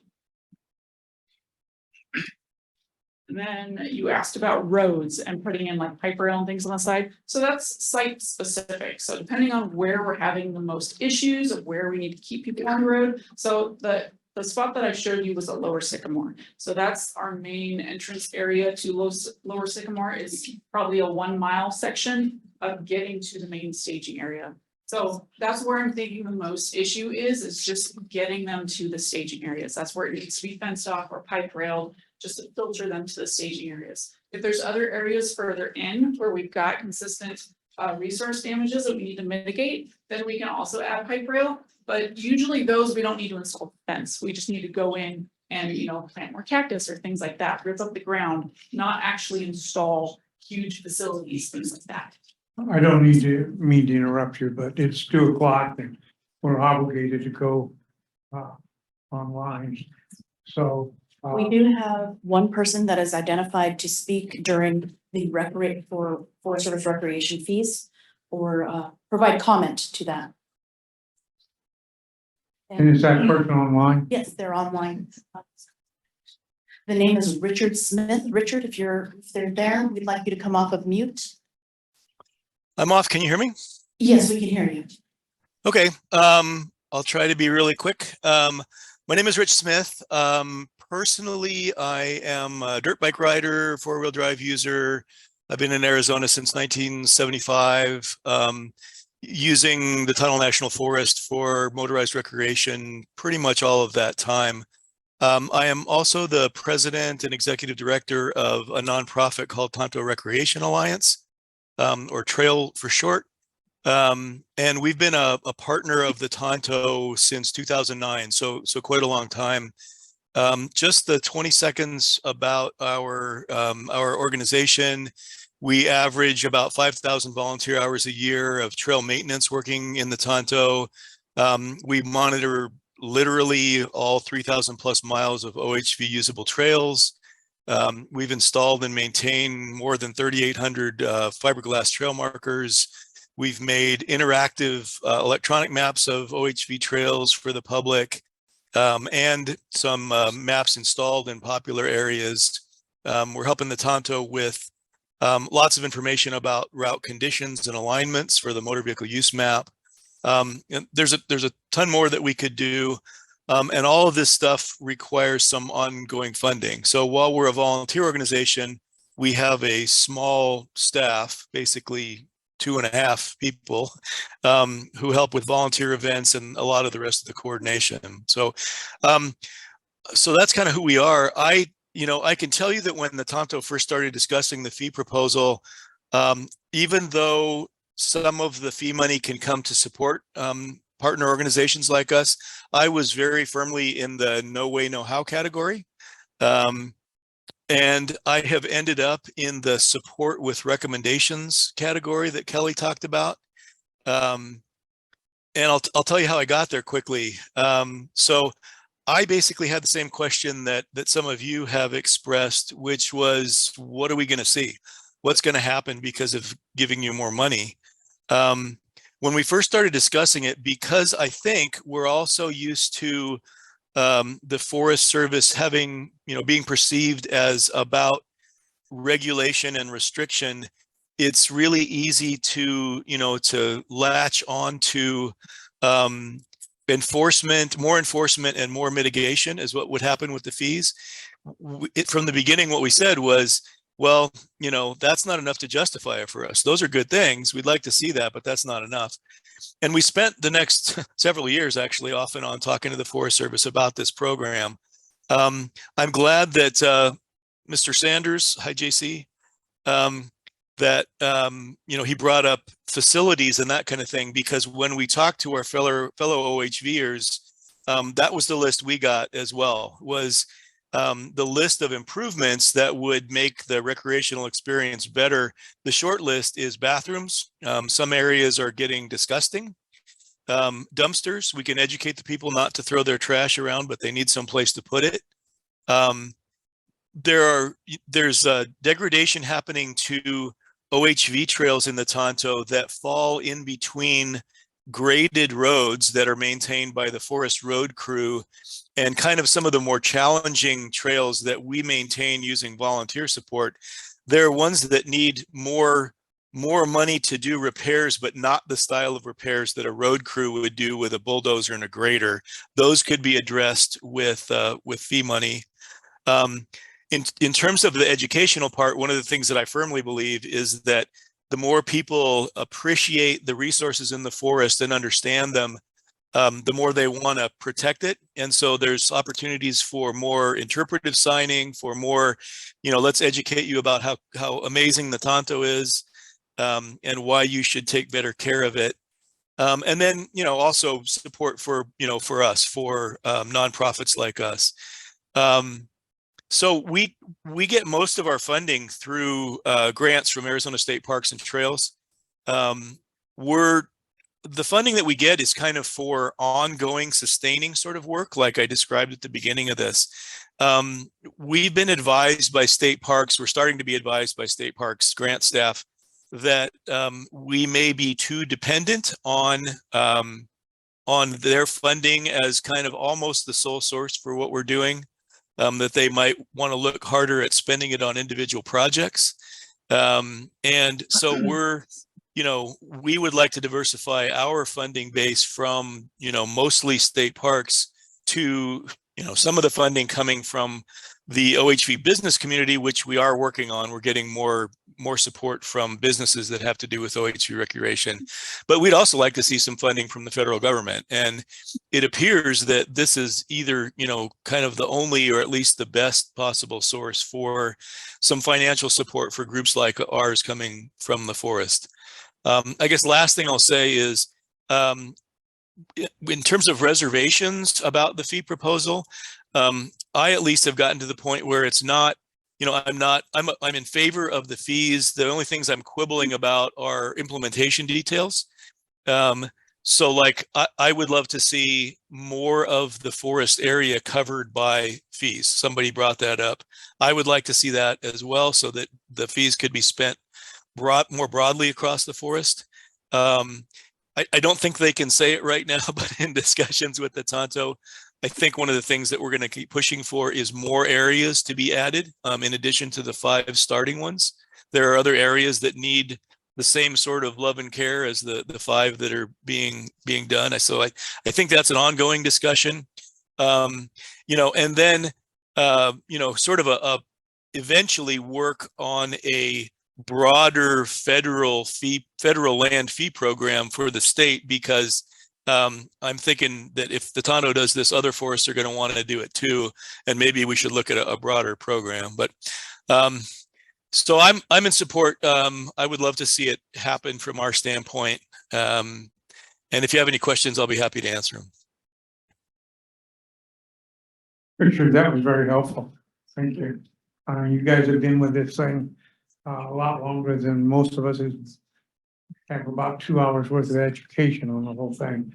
So your advice is very important to me. Is there anybody else that has anything they want to add to it, or ask Richard, or ask support service?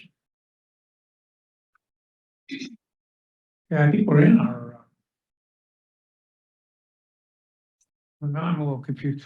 We can go ahead and have a conversation. We cannot have a vote until after the public comment period is over with. So Yes.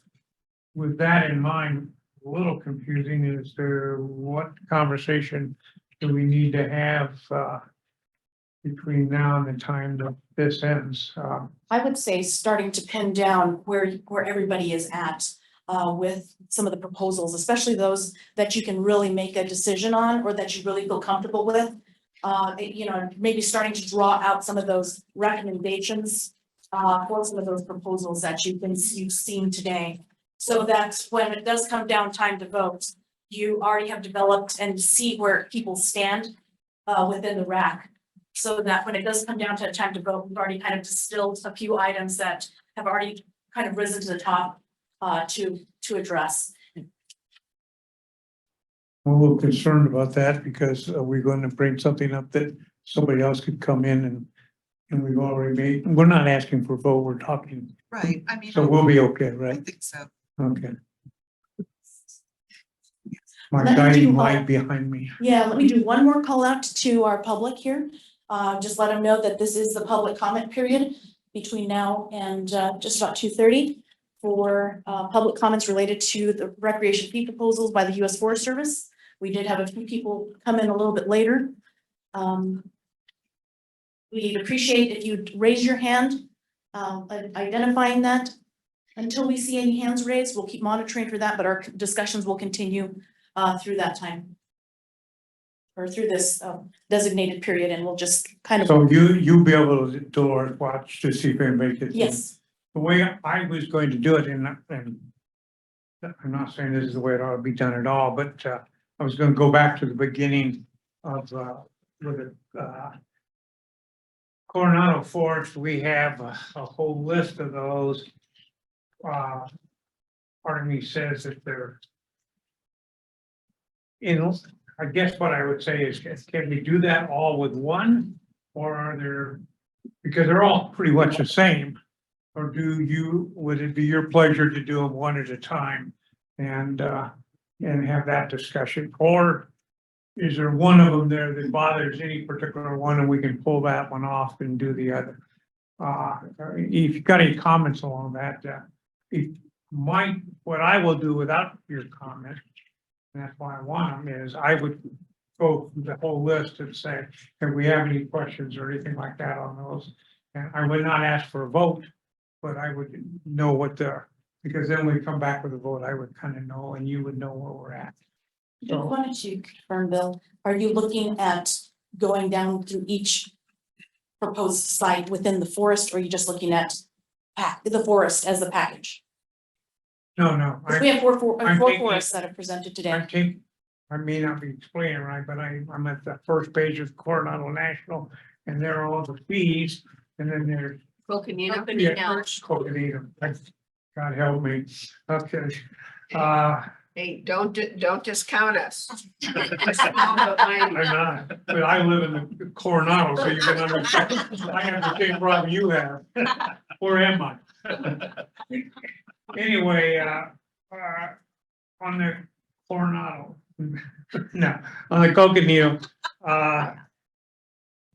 does anybody have any thoughts that they want to add to, those lists of the ones that we have for, proposed fee increases, or any question about those? If they're not, I would just flip on over, and we'll come back to vote on it. Part of me said, okay, get out of that one real quick. Okay, so having no comments on, I mean, your no comments is a comment. So that's super. Then I'm going to go with my next one, which is, and help me if I'm missing something here, because very, I very well could be.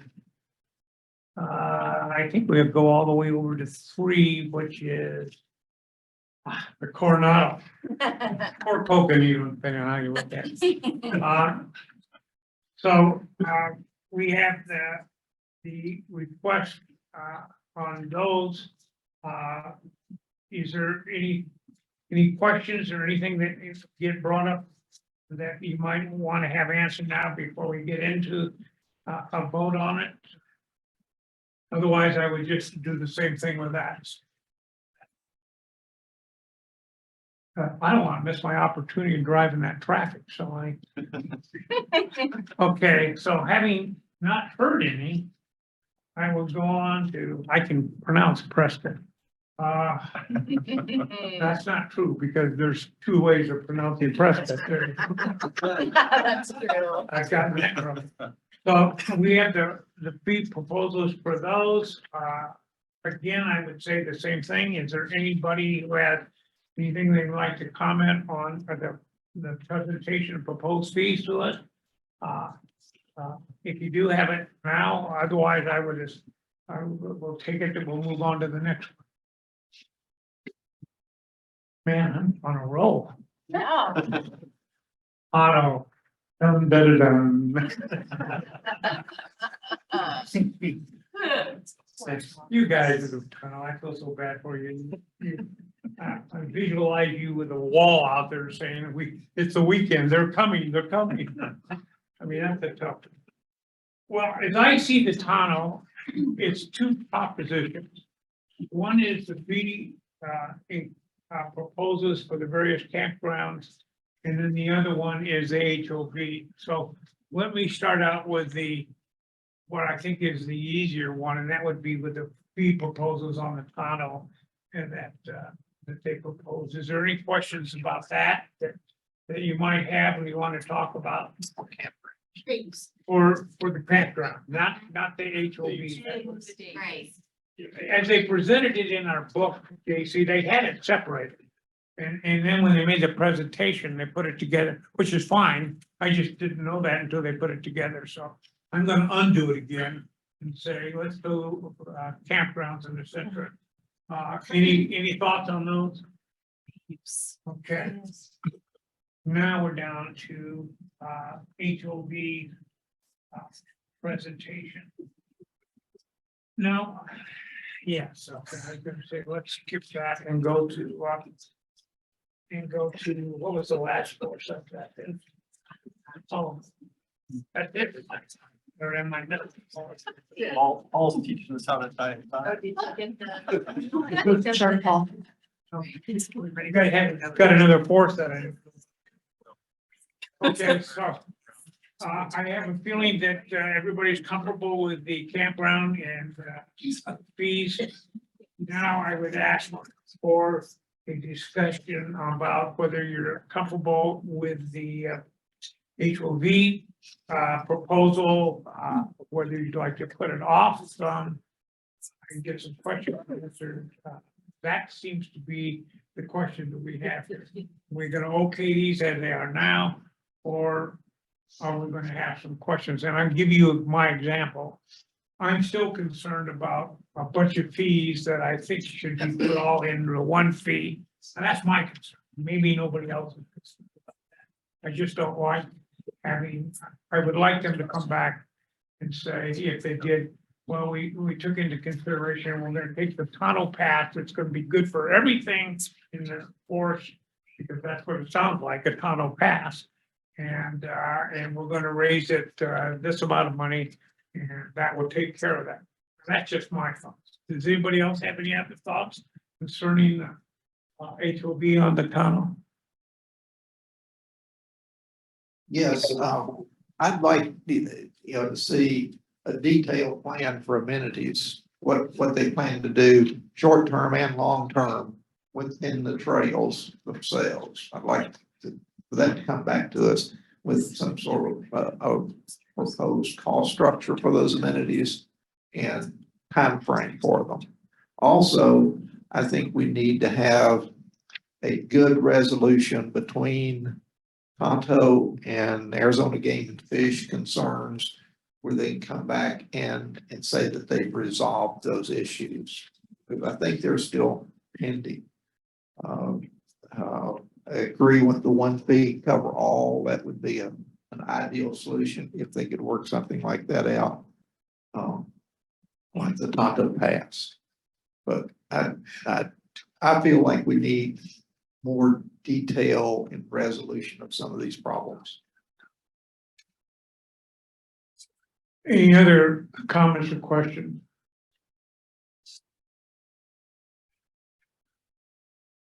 Mr. Chairman, Paul David. I concur, especially with the trying to in a perfect world, there'd be an agreement with Game and Fish, and we wouldn't have winners and losers or people who were aggrieved. If that can be worked out and quickly, so that the Forest Service can implement their fee increase and then have support from all the sister agencies, that would be, to me, that would be ideal.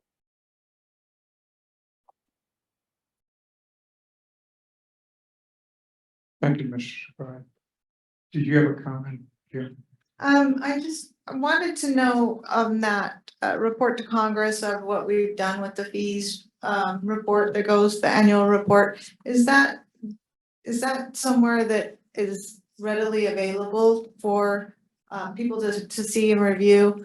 So that you don't have to fill out a FOIA request or whatever to see that annual report. I think it needs to be I think it needs to be a resounding round of applause for the Forest Service is what they've done this year, or what they accomplished with those fees. I think it needs to be public.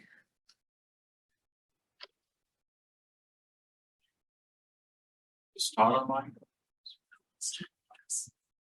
Yeah, I can speak to that. the short answer is yes, but Todd, can you speak to that? Yeah, so those annual reports that we do, they are available to the public every year that we put up there. I can drop a link in this chat and folks can get those annual reports for all of our forests. And we created this map so that you can click on the forest and then get that report. So I can drop the link in the chat. It may not, I don't know how that link is going to get to everyone here in the room that's not in virtual world, but I'm sure that can get passed on. We'll make sure it gets passed on. Perfect. Thank you. Any other comments? Thank you, Chair. Maybe there's another option we can do is, I think I've done this in the past in the RAC, is you can do a conditional approval. I mean, the RAC's response or concerns can be embedded in that. It goes to the regional forester, I believe. That we could say is, listen, we do approve all of the fees. However, for the Tonto and the OHV, what we are requesting is, because I didn't hear anybody talking about the fees are too high. But there are things in there that simplify the permit. We'd like to see resolution made with Game and Fish Department, all of the other comments, and say that the approval of the RAC is conditional upon that. And I think that gives the Forest Service time to work on the fees. At the same time, it allows them to put a little flesh on the bone when it comes to our concerns, and then they can come back to us probably before our next RAC meeting, before they would even. I think that's a good idea, and we're talking about a RAC meeting in the next 3 or 4 months. Not gonna be a great deal deal with time, and what I think I just heard you say was that, and I think you're right, I don't think anybody adamantly opposed to the fees. I think the question is, what are they for, and what are we gonna get? Right. And so, approving it, you know, well, yes, we approve it, can you come back to us and tell us what we approved? Not quite what I would write if I was writing them, but I think that's what you mean, right? Yeah, I think it'll give it time to talk about roads, Well, talk and then- about amenities, talk about. the And they things can we plan, they can come back and do that, and that's kind of what we have done before. Any other questions? Yeah, see behind me. Oh, I'm in trouble. Bill. I like the regular microphones. Thank you, not in trouble. Just trying to keep you out of it. I just want to make sure I'm understanding, I just provide a little clarity. Again, you don't approve the fees, so anything you put in your letter, you're recommending adoption of the fees with conditions, right? And so then, but I'm kind of hearing two different things in that discussion, so if you put that in the letter, that gets sent to them and then they move forward. But then I also heard you say they could come back and report, but that means they're gonna move into implementation, right? They're just gonna keep you informed on how they're implementing, but it's not gonna come up for a vote on recommendation again. If you put it through today. Do you see what I'm saying? Does that make I sense? do, and I think that's a good comment, because I'm not sure now that you brought it up. Where we are on that, in the past, if I remember correctly, if there were some questions that we had, we would hold off for that recommendation until we got those questions answered. In this case, I think what you're saying is we go ahead and approve it today, and ask for some clarification. Well, it's approved. I mean, our recommendation, we're not telling them yes or no. So that would be the decision that we need to make, is do we want to go ahead? And I can't do that yet, but do we want to go ahead and approve HOV as it is now with these stipulations that somebody would get back to us from the Forest Service and answer these questions when they come in the next time? I think that's where you're going. I'm not too sure about that, but in 4 minutes or 5 minutes, we can take a vote and I'll be sure about it. Am I missing anything? Just need to provide some, Just need to provide like 2 cents. Mr. David was getting ready to head out with his meeting with the governor. So that means he would probably have to step away. He was wanting to ensure that he could probably have access to the Zoom chat to provide his vote, if that would be good enough for the chair and the quorum to be able to register his. It would be a proxy vote via the chat, so I'd vote before I leave for my 3 o'clock meeting. I've got to introduce the governor, otherwise I'd stay on, but I've got to introduce her, and so I was wondering if that would be acceptable, Chairman. I know it's probably a new wrinkle. I see the governor had a hand in appointing us, so this is a good way to get off this. Anyway, what I'm hearing you say is, do we have the 3 o'clock before you have to leave, or do you have to go right away? I need to vote. The meeting begins at 3 o'clock.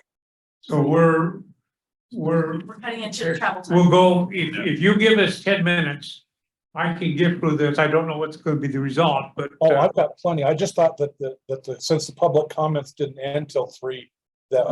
No, it ends deliberate. in 3 minutes and 35 seconds.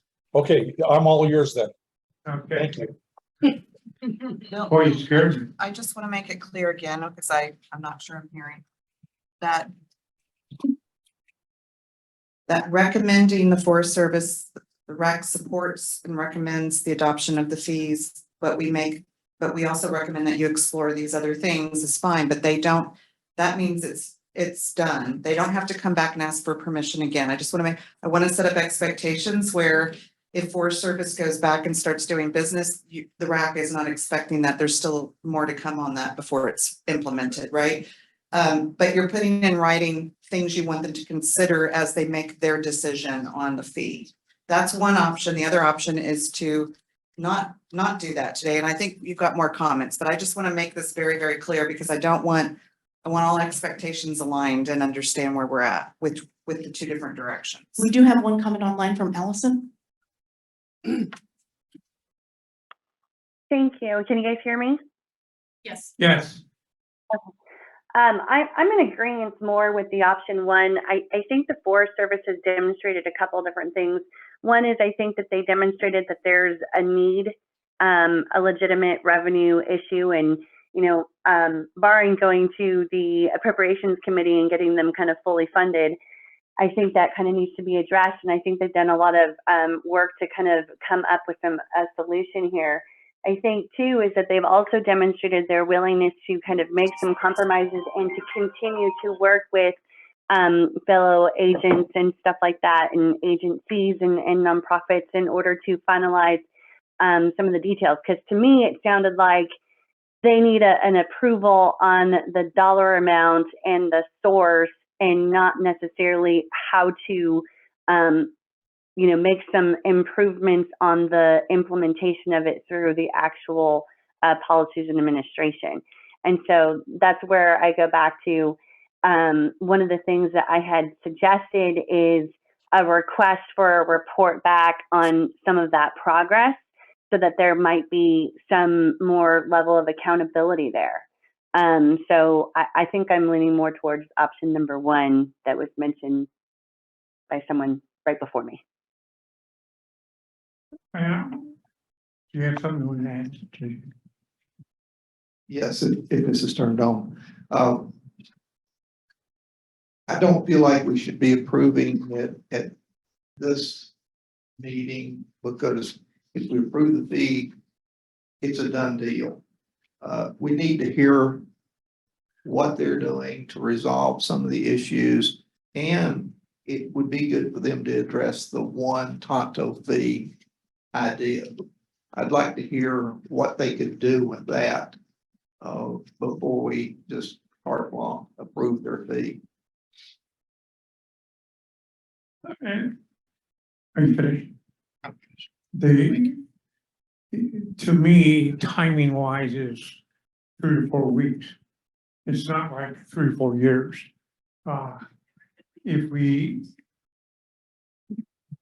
And that's what we're gonna take a vote on. We have option one and option two, and option one would be go ahead and prove it and ask for this information when they come to the next meeting.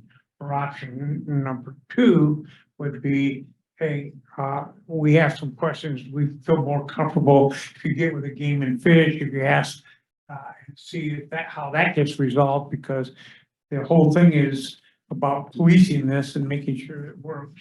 And we're a little confused about that at the moment.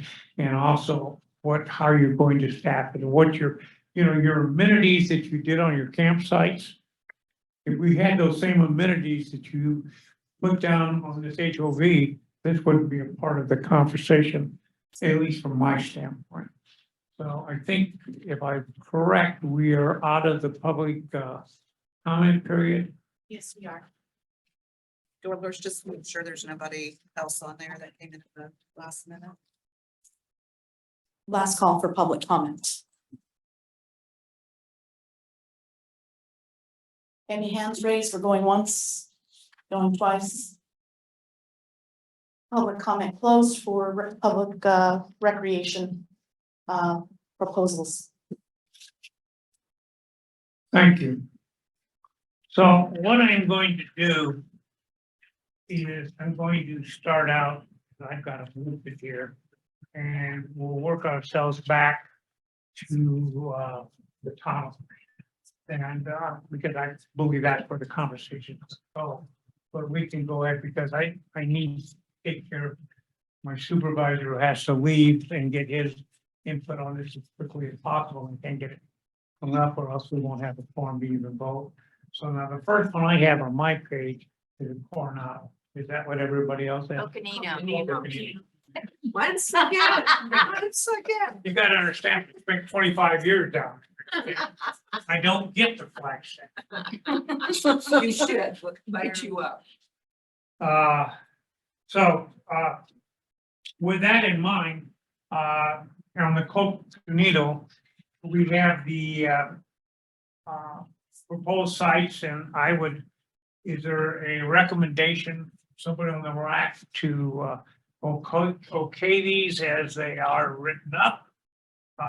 And if you would say so we get in the record in a second, we have a vote on it. If I may, Yeah, I absolutely make a motion that we approve the Coconino recommendation as presented to the RAC. for a second, Second. okay. All those in favor, raise your hand. Those opposed? Okay, Get Alice, can you bring Allison up on screen? I'm trying to keep a tally of the vote. oh, Um, Allison, I just need to be able to see her vote. Was it unanimous? Yeah. she's got a problem. It was unanimous. Okay. The next one is a Coronado. Hey. You're teaching me, I'm learning, okay? Give me a chance. Okay, we have the recommendations as they were described to us on those. Do I have a motion from one of the RAC members to accept these as they're written? Well, don't flood me with recommendations. I recommend it first. Okay, thank you. And is there a second? I'll second. Okay, thank you. All those in favor, raise your hand, please. And we got Allison's vote in there, I see. Okay, so that got passed unanimously, I believe. Prescott. We had the presentation from the Prescott Forest, and so I guess would like to ask you if there is a motion from the floor to accept that as presented. I make that motion to accept the Prescott National Forest fee proposal as presented to the RAC. And do I have a second? Thank you.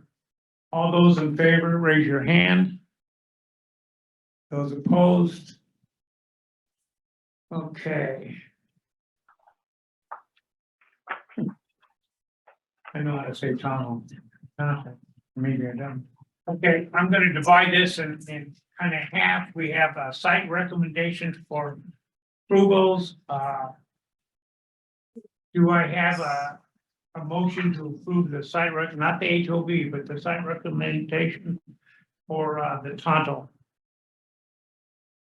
I have and a second over there. Okay, all those in favor, raise your hand. Those opposed? Yeah, I believe that's unanimous too. Who seconded that, Bill? I'm sorry. Trees. Okay, and just can I, for the record, to the Forest Service, I'm trying to think of how we're gonna put this in the letter. The portion, what do we call the portion they just? Days. Days, okay. Not campers. That's where I'm going. I knew it wasn't right. Days. Okay, Hey. okay. And then the second one is called OHV? Yes. Yeah. That's what I called it. Okay, and that's what they call it too? Yeah. Okay. They'll talk about it later. So you want to take a half-an-hour break or you want to get?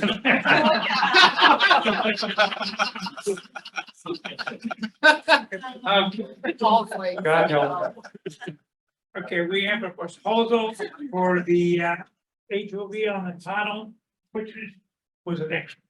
I'm not knocking it. In this particular case, before I ask for a yay or nay on it, is there anybody that would like to propose that we hold off until we get some answers on some questions that we had before we approve it? Do I have a motion to do that? I make a motion that we hold off until we get the game and fish issues resolved and address the one fee overall recommendation. Okay. Do we have a second? I'll second. Second, okay. All those in favor, raise your hand. All right, so that is, so I see, Paul is a yay. Paul David is. Thank you. And Allison is a yay on that. I see Patrice is a nay. Jill, you were a yay, right? Yep. Paul motion or seconded, so he's a yay.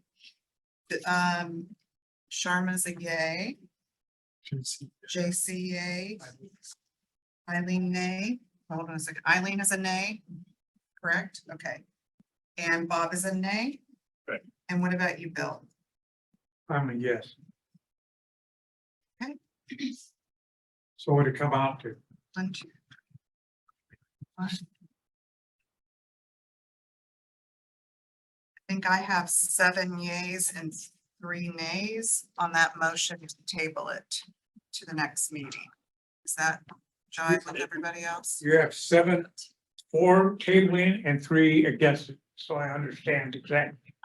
Hold it off to the next meeting. Is that the vote? Wait a minute. How many voting members do we have here? I I- must help Dolores. Yeah. 1, 2, 5, 6, 7, 8, 9. We have 10 voting members because Clay is non-voting. Okay. So I have 7 are in favor of tabling it and 3 are opposed. Okay, thank you. Okay, well, with that in mind, I think what we need to do is I mean, the Forest Service sat here and listened to this thing, so they know what we're gonna ask. I don't know that we need to get, but we can make something formal and send it to them, and we probably should. I could use some help and from doing that, but at this particular point, we have a nay on that particular proposal. And hopefully, we can have it resolved in the next, 4 or 5 weeks when we come back to the next meeting. So what I'm just capturing here in the notes for the minutes, and anybody weigh in if they see differently. The Coconino, Coronado, and Prescott were passed as presented unanimously. For the Tonto, the day use site rec fee recommendations were passed unanimously as presented. The only thing that's being tabled for the next meeting is the OHV proposal to be reconsidered then with some additional reporting from the Forest Service on the issues raised by Arizona Game and Fish and the what do we call it? The wider fee, the Tonto Pass question, right? Yeah. So what would happen then is Dolores will work with you, the RAC, to put that into a memo. That we'll share with the whole group so that you can see what, but I think the chair will sign on behalf of the RAC. We'll double check on the logistics of that.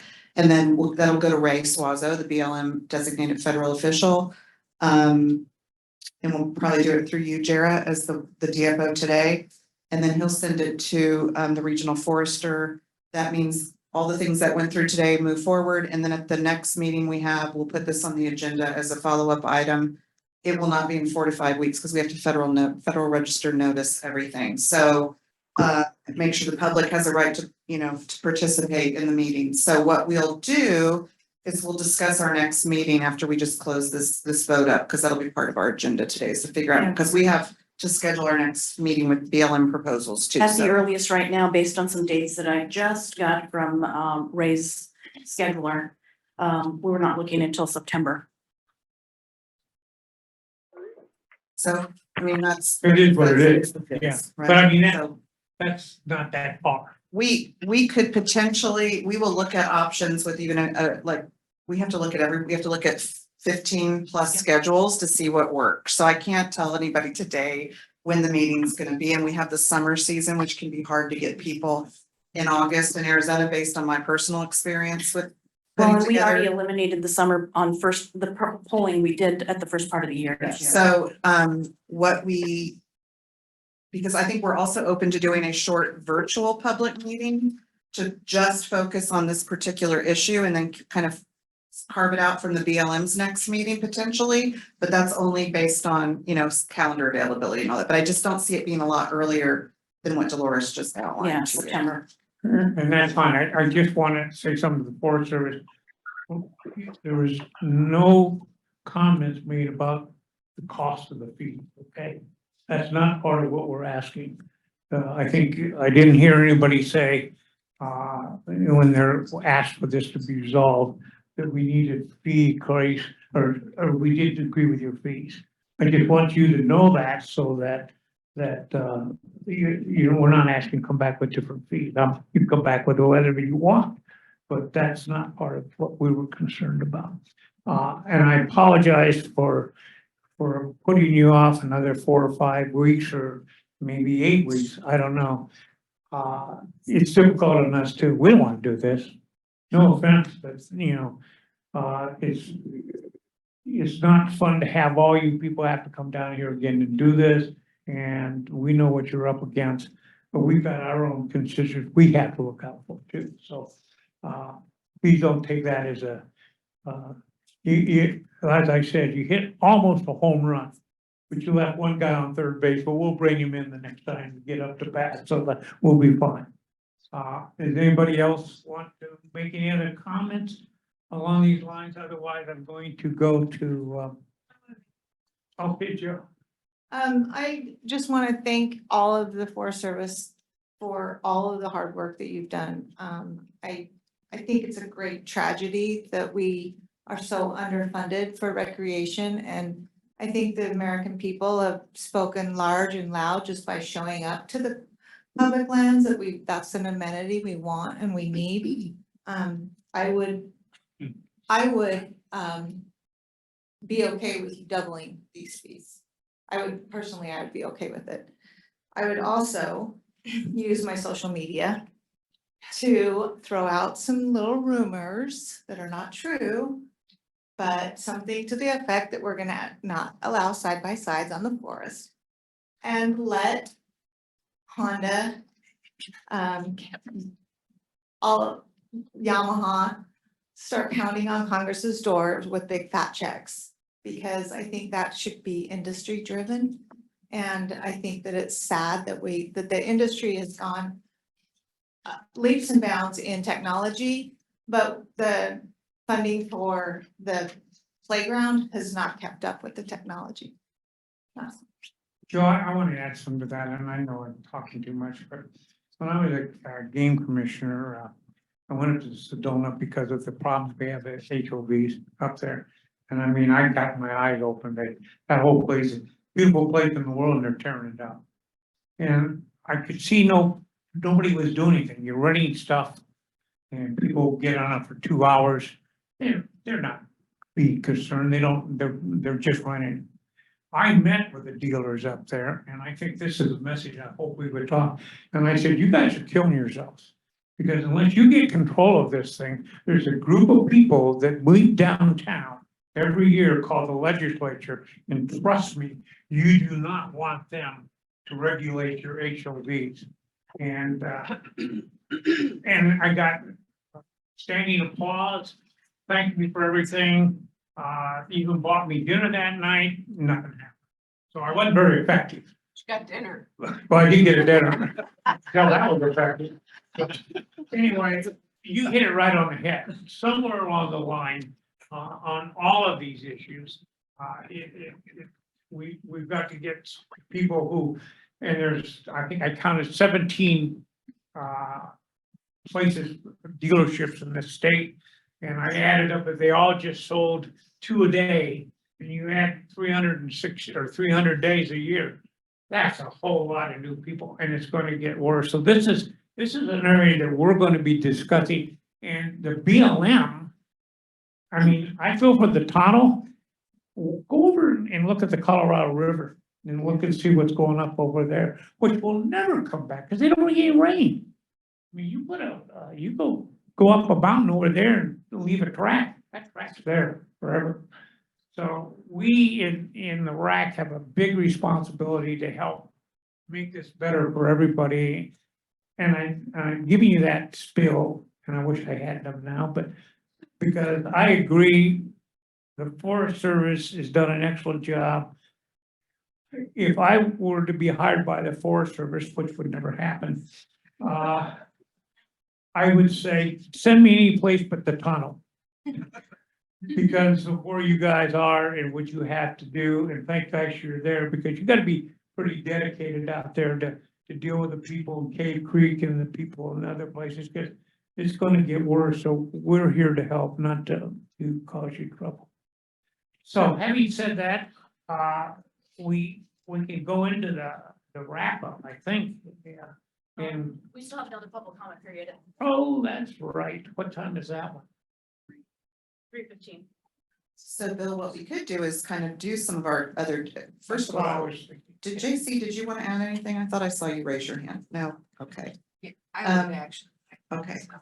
We have a break at 3, but one of the things that needs to be discussed, I don't know, Amber, is organize our next meeting day.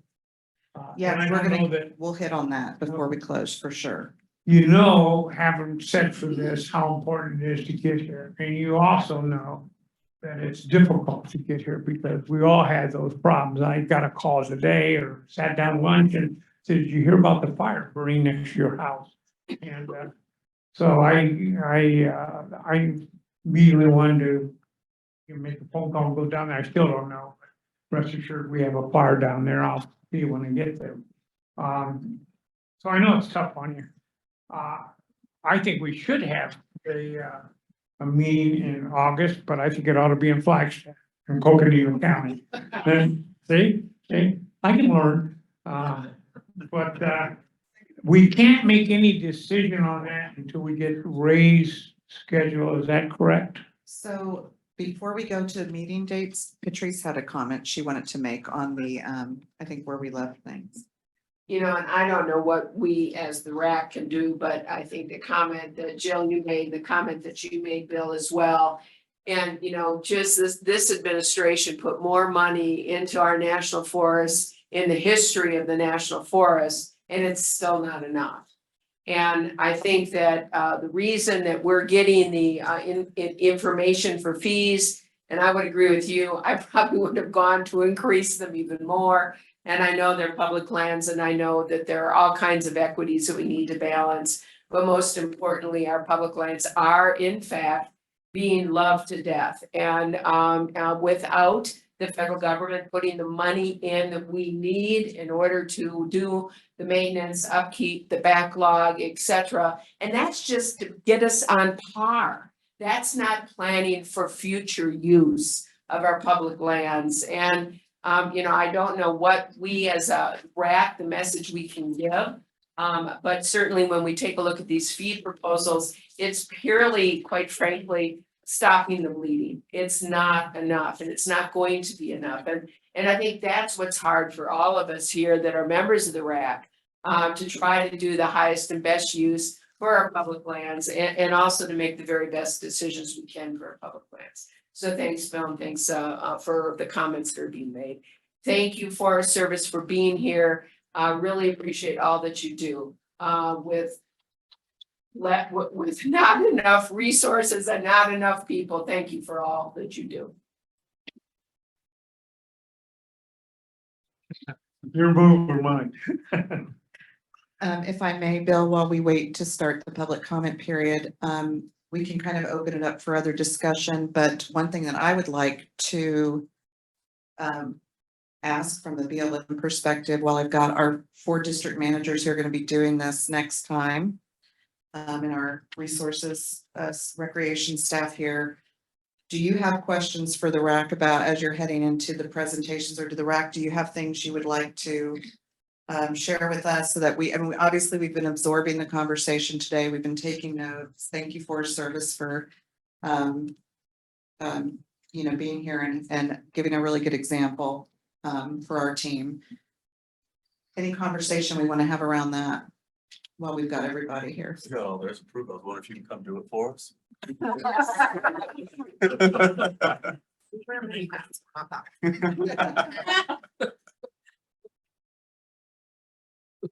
A lot of good discussion today, and I appreciate the various things the Forest Service brought. The BLM is going to be bringing some different things to the table, not just because the type of uses we have. What does the RAC not support charging fees for? Yeah, and that's a good question, Scott. And you've been around here and you kind of know what happens is we were probably better prepared this time than I can remember, because they did a really good job of bringing it up. It's hard to answer that question because I don't know what you're gonna bring up or where you're gonna talk about it. So I'm not gonna say, oh, don't worry about that. You need to worry about that. Okay? But it's not, we don't want to be a burden. We want to be able for you to say, hey, we raise these fees or whatever you want to do.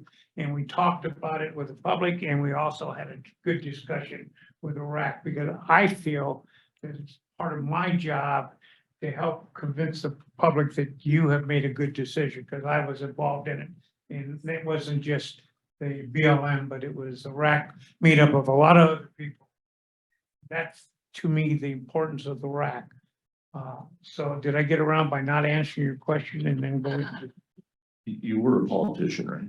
Yeah, I'm just a little rancher down in your area. On the Coronado.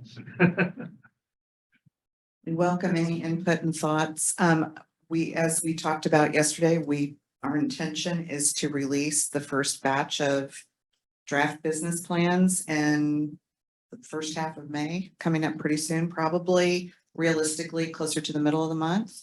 We'll be pushing that out. We're doing some outreach. We started yesterday with Tracy when she was in town and did some outreach with you all. We talked to you about it. We talked about it a little bit with the Arizona Republic yesterday, although they had a lot of other questions for us on other topics as well. But we'll be doing additional outreach with other partners around the state in the next couple of weeks. When we send you the story map and the press release, again, please, we would lean on you to help us with that outreach and amplifying it with your constituencies and getting the word out for the input that we need to make sure we do get robust public participation. So that's my ask, is that just to give you a reminder, that's coming in a few weeks and you'll get that in your inbox from Dolores. Any other thoughts on that?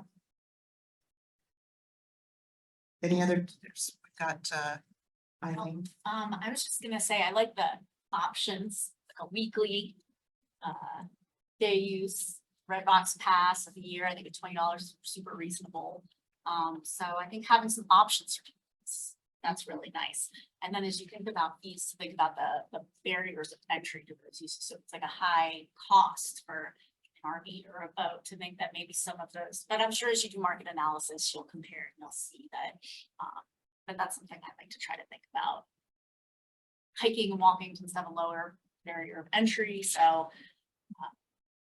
disc golf also low cost of entry. You just have to have a disc, not necessarily a lot of equipment. So yeah, I think reasonable things like that, but being flexible for people. So the week option's kind of nice if people are staying in the area. Yeah, thanks. That's one thing I picked up in the conversation today that I was actually chatting with Miley about, was this concept of an organizational unit type of a pass, and the questions and concerns that were heard about, you know, stacking fees for uses and stuff. So I don't think that's one thing that we're going to be going back and chatting a little bit more about. So it's obvious that, you know, we're going to be very recreation heavy for a little bit with our agendas. And we did try to give you a day yesterday with a couple other topics, renewable energy and restoration landscapes. And that work is continuing, even though the RAC is focusing a lot on recreation, right? We'll be busy on that. We know that the district and division reports are really important to you. I think if I get the feedback right, that's popular and you want that to continue, that's really the project work on the ground. And that's probably for the next couple of meetings when we're so recreation fee heavy that we'll give you those kind of updates on the movement of some of that. But if you have other topics, please funnel them through Bill and into Dolores and me, and we'll, as we are able to get them into the agendas, you know, we would love to try to do that. And then of course, once we get through these next couple of meetings with heavy on fee proposals, we'll start moving into broader topics again for the RAC. And it'll this is some of the harder business, right? But there's a lot of other business that we could be doing in other areas too that need addressed. What usually works for us for scheduling meetings, Bill, is for Dolores to send out a bunch of dates with a survey and really see when people are available. And then Dolores, chime in if I misspeak on this. She will then send out a save the date, right? Please mark that on your calendar as like pretty final, okay? And I think that's where. Yeah, I would say not an absolute final, but pretty darn close to final. That's where I know there was some confusion.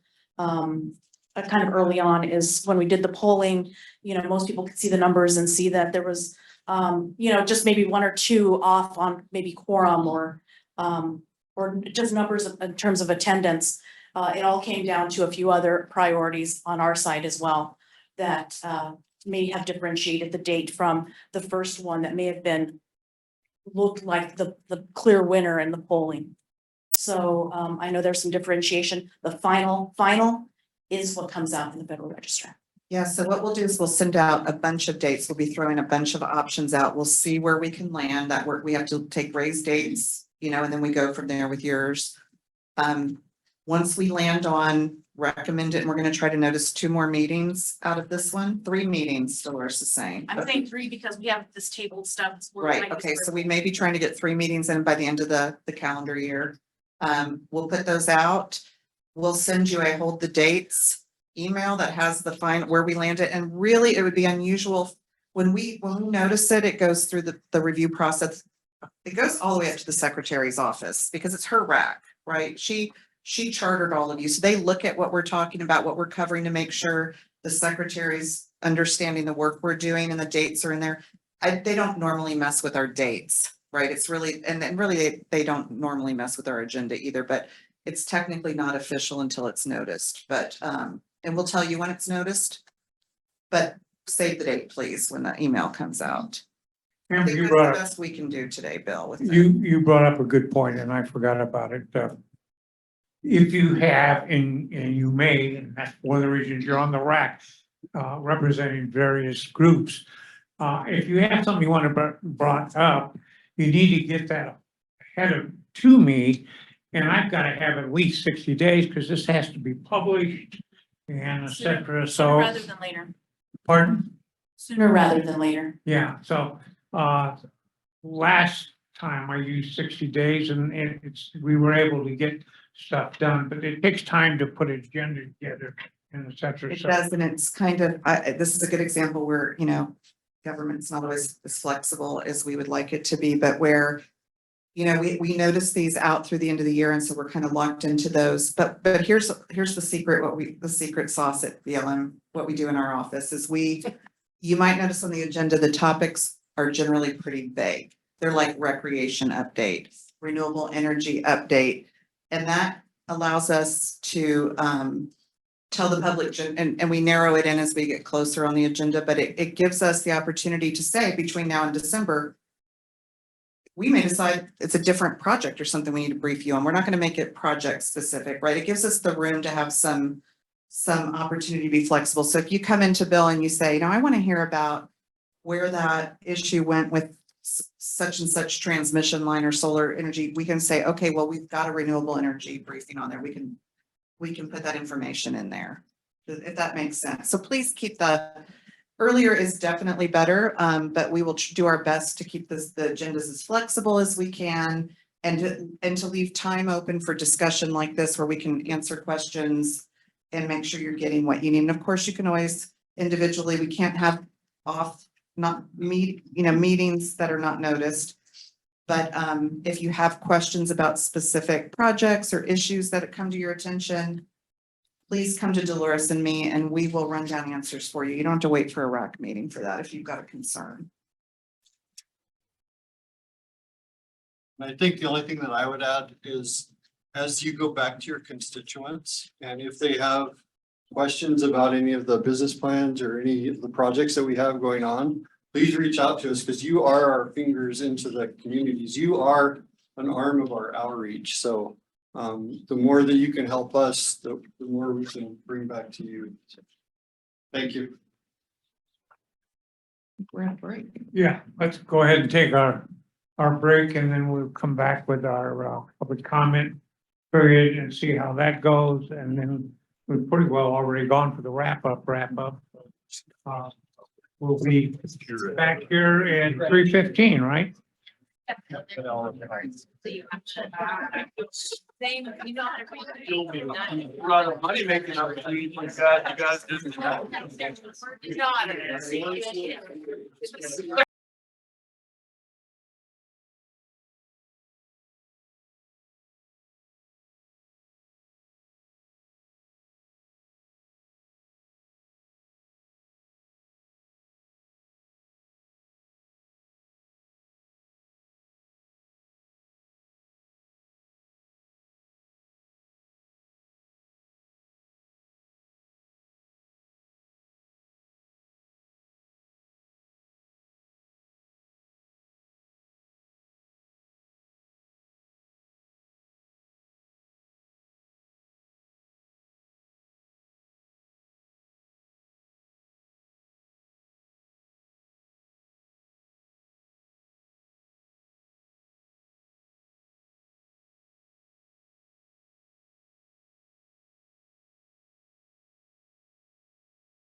There will be a fine for the last person standing up. Cowbell bells. Oh, God. Some of those big triangles too to come to cook, come to dinner. Yeah. Yeah, cowbell. Good to see you again. Jill, are you riding the listing this weekend? No, I sold my spot because I'm not. My husband's riding first. We're planning on it. When you asked, I thought maybe you were. We're about to go into public comments. Do we have anybody? It appears we have one person identified to provide public comment. Is there anybody, stand by, Christina? I'm on my pellet. Also, if there's anybody at this time that is online that is looking to provide general public comment regarding any BLM issue, they can raise their hand now to be identified, to be allotted time. Yeah. And with that, we can start with our first one. Okay, would you introduce yourself and give us your comments, please? Thank you for taking the time to do that. Hi, my name is Christina Anderson. I live in Oregon and I am a member of the OWHO, Oregon Wild Horse Organization. And I just wanted to say that Arizona has some beautiful horses, and we hope that the council will make recommendations in support of not only the federally protected burros, but also the horses in your state. During this time of extreme drought, the horses and the burros can be crucial in the biodiversity and the health of the soil and so on and so forth. They dig wells, which can provide water for other wildlife as well as domestic animals. And so we'd really like to see a better plan to help sustain and protect these animals. I mean, as you know, all the different things that we're doing to try to, combat the changes our planet is going through with climate crisis, it's going to get worse before it gets better. And unlike other wildlife, horses cannot migrate. They are where they are, according to the Wild Horse and Burros Act of 71. And so we need to really put them in the position that they're supposed to be in, which is manage these HMAs for the horses, primarily for the horses, which is what it was supposed to have been done. Principally for the horses, I believe, is the term that is used in the Wild Horse and Burros Act of 71. Cattle will always be raising cattle. Somehow we'll figure out a way to get our cattle fed and get cattle raised. Other wildlife can migrate. We may lose a few species, only time will tell, but our wild horses are there. We have to care for them, and they have been very important in our history. We have, from the 60s and 70s, we have cars that are named after them and trucks, that are named after them. They've been used, in marketing to sell everything from tennis shoes to alcohol. Many of our high schools and universities, their mascots are some form of wild horse or Mustang or so on and so forth. So they're very important to the American people. And I'd really like to see better management of the land and better management in, more money put in fertility. Because right now, a lot of the budget is going for long-term, short-term holding and gathering. And it's not working. We're getting more and more horses that the taxpayers have to care for and pay for in these facilities. And it'd be much better to manage them on the range. So that's kind of all I have to say. I know that this meeting wasn't so much about the horses, but I really would like to see, and We have, OWHO has a lot of research and papers, and whatnot done by experts in their field, you know, that talk about the biodiversity of these animals. And we would love to share them with you. If you're at all interested, we would be happy to send the council some of these. So in closing, I, just encourage, you know, that take the pride in your horses because they are so beautiful, and really try to encourage, you know, the federal management teams to really work on trying to foresee the future of these horses. Thank you. That's all I have. I appreciate the meeting. I sat through both days, and you guys are doing a wonderful job. Thank you. Thank you, Christine. I appreciate your comment and I appreciate the fact that you sat with us for 2 days. In your comments, the BLM is very aware of the horse and burro situation, and we're always looking for a better way to handle the situation. I think we've gotten better over the years. We still have a long way to go.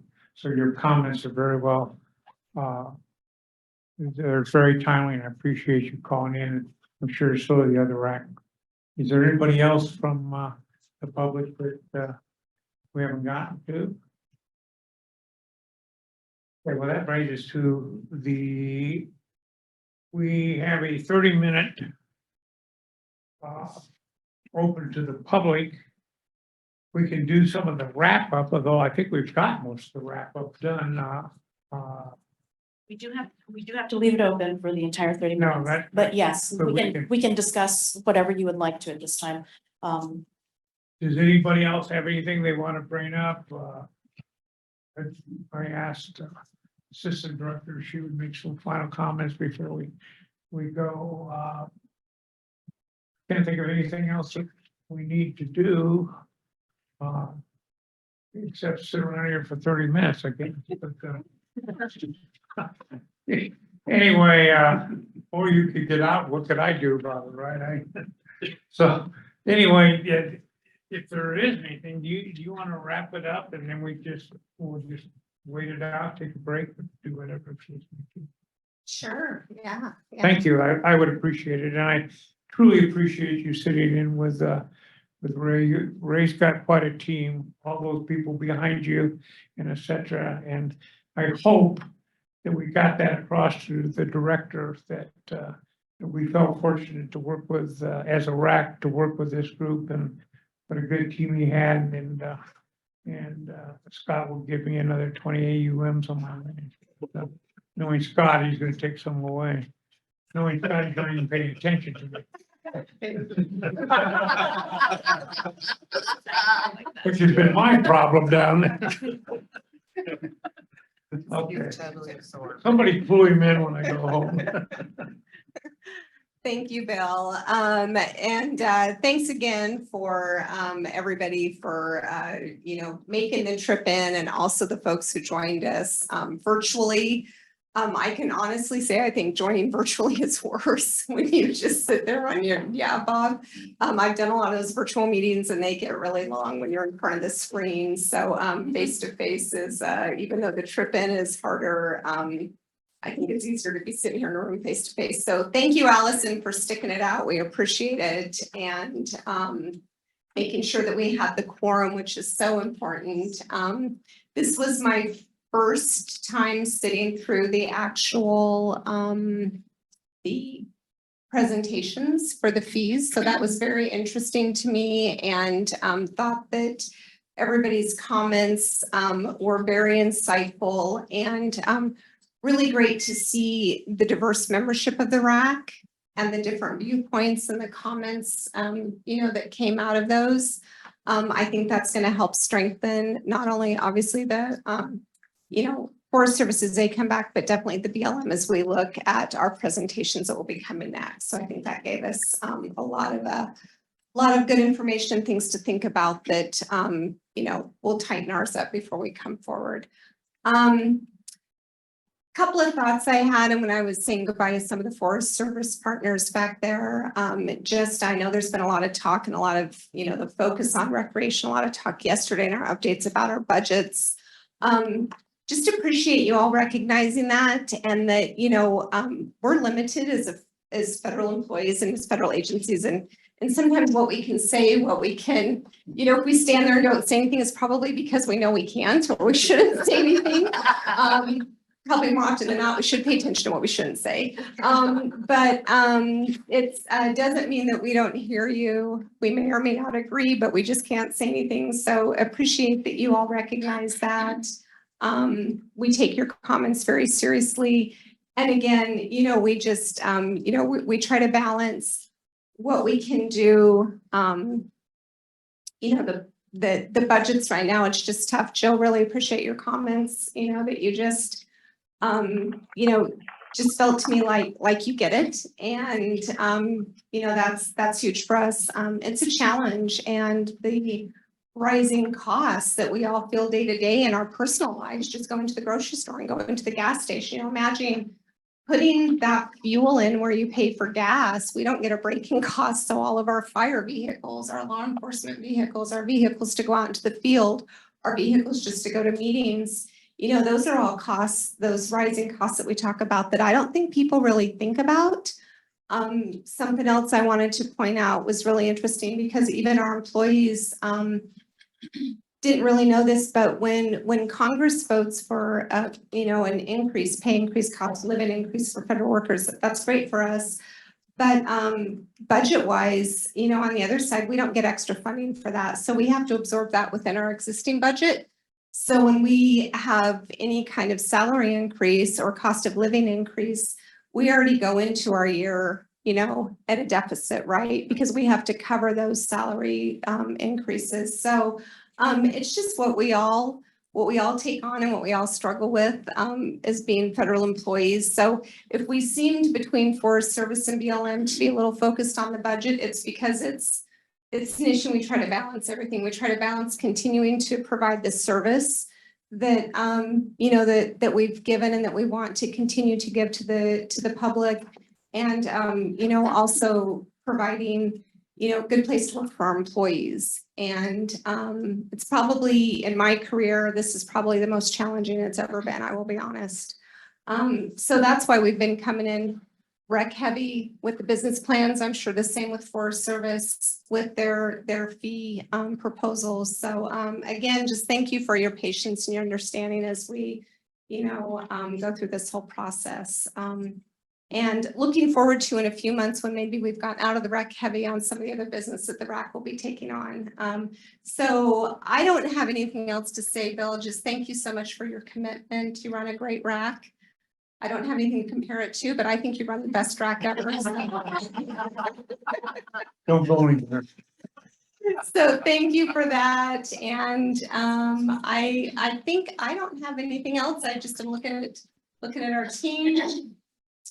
I think we're good, Bill. I think we can wrap this up as soon as we can legally do so. Well, thank you for your comments, and it is going to be difficult to get some of the things we have done just because everybody's busy. And from my standpoint, I think it's one of the better RACs I've been involved in, and I think we're going to have an opportunity to work on things that make things better. And as far as I'm concerned, if we're not making things better, then I don't know why I'm here. The whole theory is to help out, not to be a thorn in anybody's side. And I would only make this comment because you're stuck there and you got to have somebody talk, right? One of the things that I'm worried about on these fee increases and all this, I feel like you all do. It's the best bang for the buck you can ever get. I mean, there's nothing nicer than to be on a coconino forest and sitting underneath a pine tree and looking at some elk grazing out there and enjoying yourself. There's not a price that you can pay for that. One of the things that got us in trouble, in my mind, with the game and fish, well, you want to excuse yourself and go home. You know, we have a group of people that are adamant about how they feel, and they're not just people, they're deer hunters. There are people who are more concerned about hummingbirds and never been concerned about deer at all. When you get to know them, you think, gosh, I'm glad those people are around, because I never thought about that. And so there's a broad spectrum, but where we ran into trouble in my mind is that it got to be a point where we raised the fees so high or went in and came up with programs that only the rich could get involved in. I mean, if you want a bighorn sheep tag and the department gives you one, you can get $265,000 for it. And you think, wow, well, all that money went back to the sheep and the other things. And so the result was we ended up with more sheep because we got that money but we got a lot of pressure, and because not everybody can play. It's not fair that everybody does this. And that's always going to be something that we're going to be involved in. And yes, I want to give them more. I totally agree with you. But we got to be careful on how we think about that, because it could backfire on us. And somebody can come up and say, listen, I used to go camping all the time up there and I can't afford to take my family up there anymore. It's only for the wealthy people and we just can't play anymore. So that's just something that you put in the back of your mind, because I feel exactly the way that Jill described it. I think it's a bargain. But we gotta be careful when we go for these things to make sure that we don't find ourselves where we have to defend what we did and leaving people out. Because if we do that, then we have a group of people that meet downtown for several months a year, and they can pass laws to help us out. You hear me? Help you out. My concern is nobody is going to give the Forest Service more help than this RAC. And I hope we don't end up having a Senate and a House of Representatives going out and telling us how to handle HOV programs on the economy. They may not be able to do that. Might have been a bad example, but we do have the concern that we take everybody inside, because there are just some people that are difficult, that have a difficult time. And particularly when you mentioned it, the gas prices going up. I was going to talk to you about, my trip back and forth here from, I can't get to Casa Grande anymore with what you pay me, but I know I'm not going to win that argument. So I'm killing time and I'm not doing very well. I have a quick question, Bill. You just said something regarding the, the fees and the Forest Service, and would it be helpful? I think one of the questions was asked at one of the Forest Service presentations of how many non-fee sites do you have? And would it be helpful with BLM? Because, pretty much like all of our areas, unless, it's an ACEC or something, right? I mean, our non-fee sites for BLM, a little bit different maybe than Forest Service. I'm not as familiar with Forest Service, but would it be helpful when we bring those in, like I'm thinking of our shooting sports sites are designated for that use. So that might be a little bit cleaner to look at than maybe something where, there's different sites out there. Some may have a fee and some don't. If we come in with, this would be a fee site because, and maybe, but there's still other sites around that you can use, would that be helpful? Just to have more of that, we're not excluding certain, people or groups or whatever from using public lands and still being able to use public lands, BLM lands specifically. So I'm probably not saying it that well, but would that be helpful in our presentations to get a little bit of that type of detail? I was just going to say, it would have been beneficial with the Forest Service, because they have dispersed camping free. They have a lot of trails that are open to the public. They have a lot of day use sites without amenities that are open to public free. And so does BLM. So they never compared that anywhere. But for what few sites they're proposing fees for, there are many, many, many sites that are free to anybody to go to. Okay, And they need to make that point. It's not like they're trying to fund their entire program right, through the right, few sites, and the Right. BLM's in the same boat. right. Okay, good to know. Good to know. Thanks. That helps us a lot. That's a great observation. I mean, that would be helpful. Okay, We're making the decision, and there may be something right next door. It's free. So Yeah. that would be great. okay.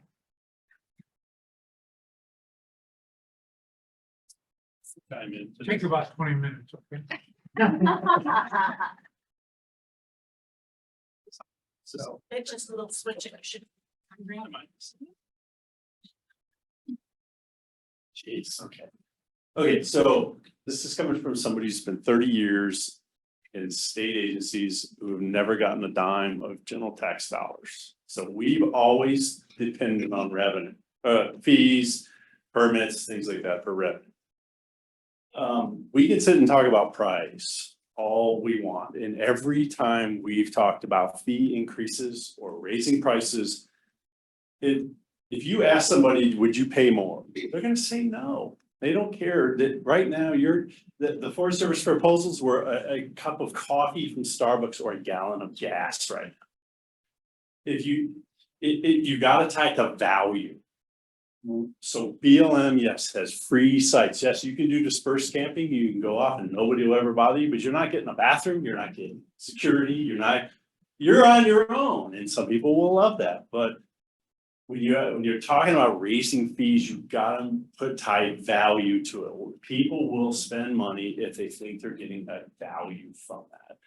In addition to what they can already get right now. And we see it time and time and time again. And frankly, the Forest Service's fees were low. If they were going to do a comparison, our fees are really low.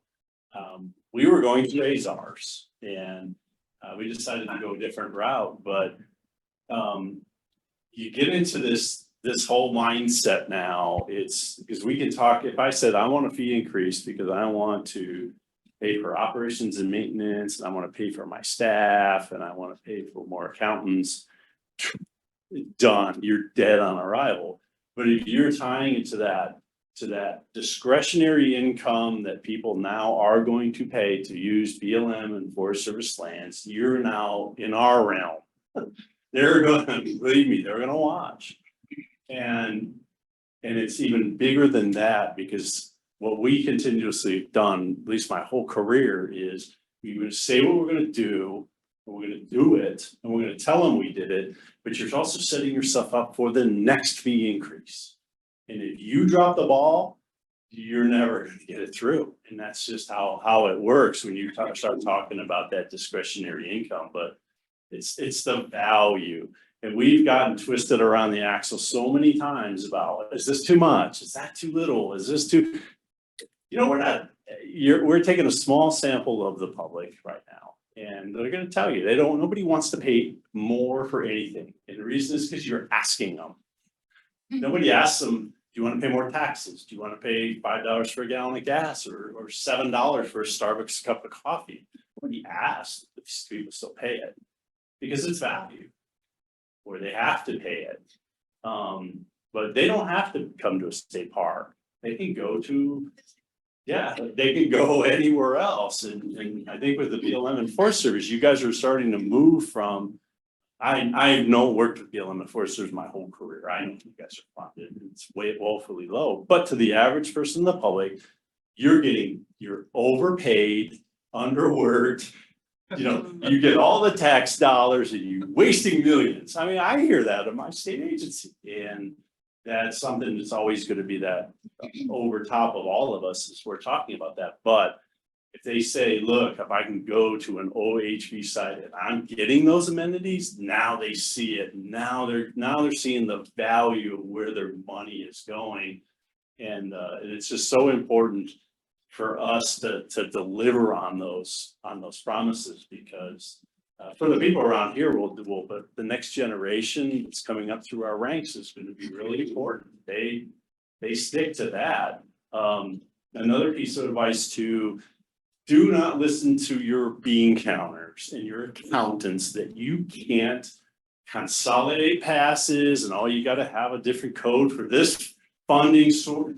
Don't listen to them, because they're looking at, from an accounting point of view, and even the lawyers are going to look at it from a legal, but put yourself in your customer's shoes. Like Bill has said, I think 20 times today, I want one pass. I just want to do one thing and be gone. And it's usually those are the people that tell us we can't do it and knock it down, because usually it's a paper tiger when it comes to those kinds of concerns, and it's easier for them, but it's not for the public. So just some little pieces of advice, really, if you can do that, do it, because the customers are just really going to appreciate that, and then they're going to support you even more the next time, because you won't have to have this education. You want more? It's going to cost more. Okay, they will pay. So it's really cool to see. I think for the federal agencies now, I mean, this is an initiative here. I was reminiscing with some friends in the Forest Service that 25 years ago, I remember when, that's how old I am. I remember when 3-wheelers were coming on the scene and 4-wheelers.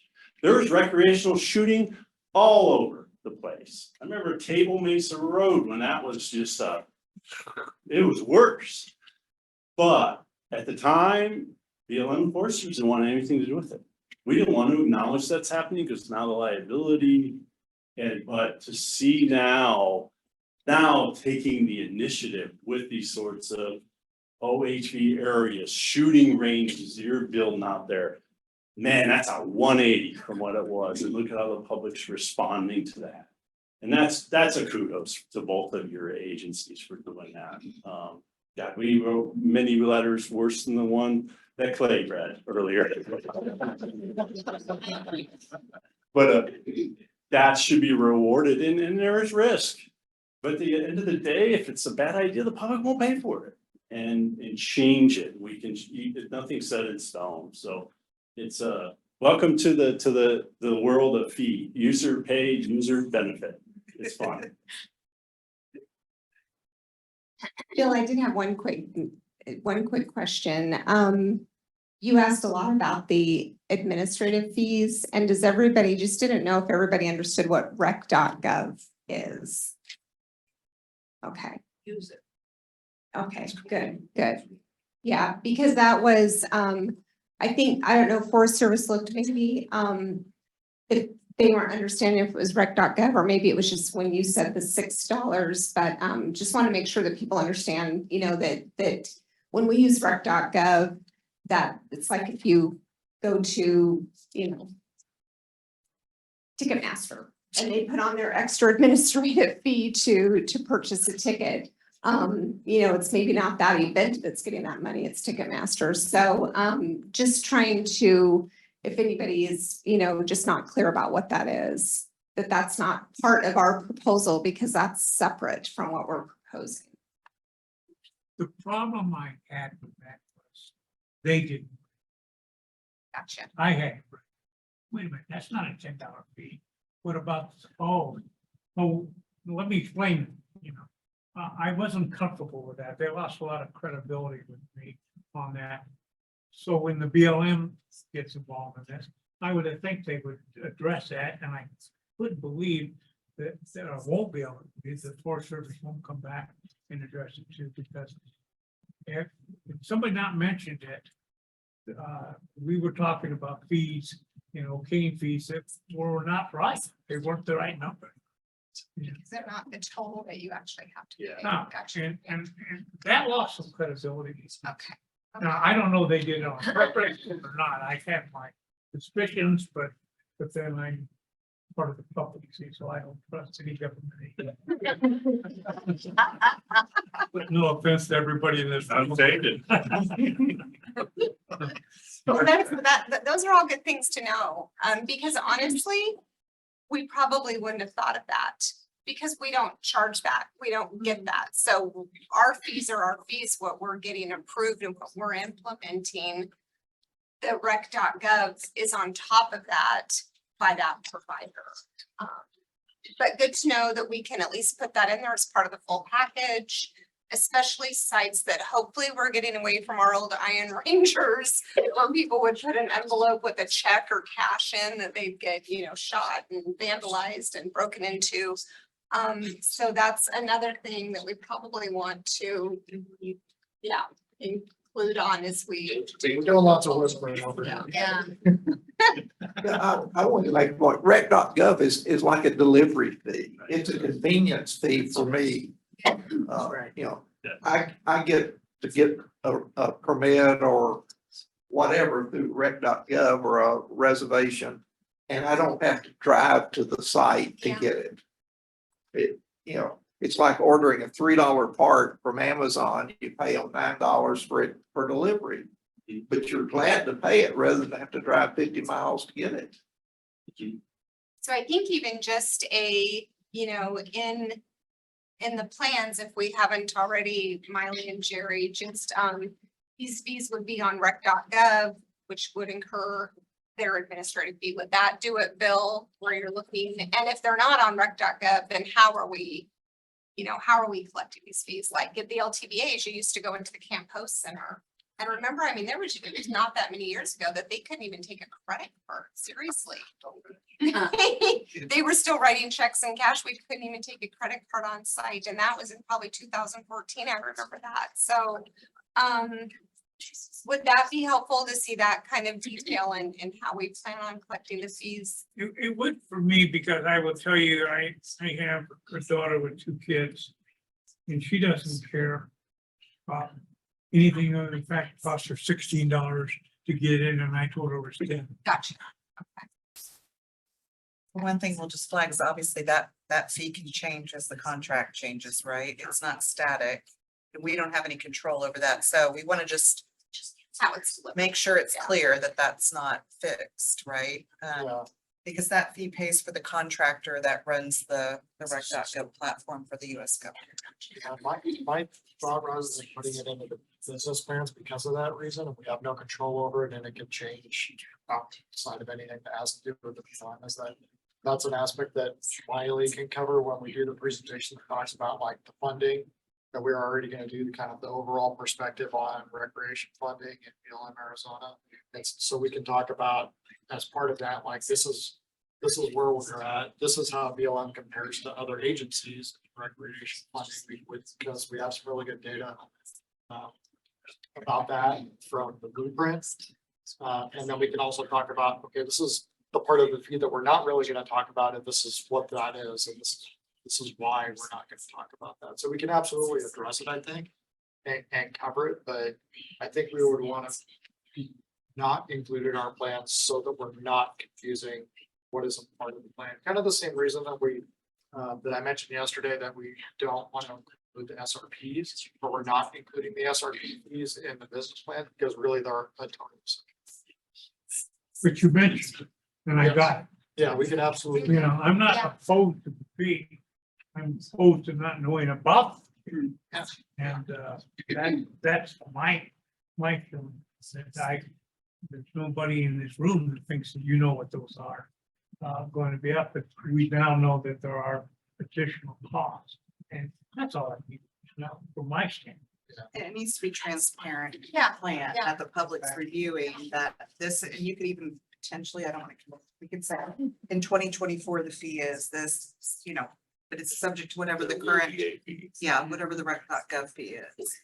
Yeah. It's a little tricky because it is a contract and we're obligated not to disclose every type of fee that's in that contract. So like,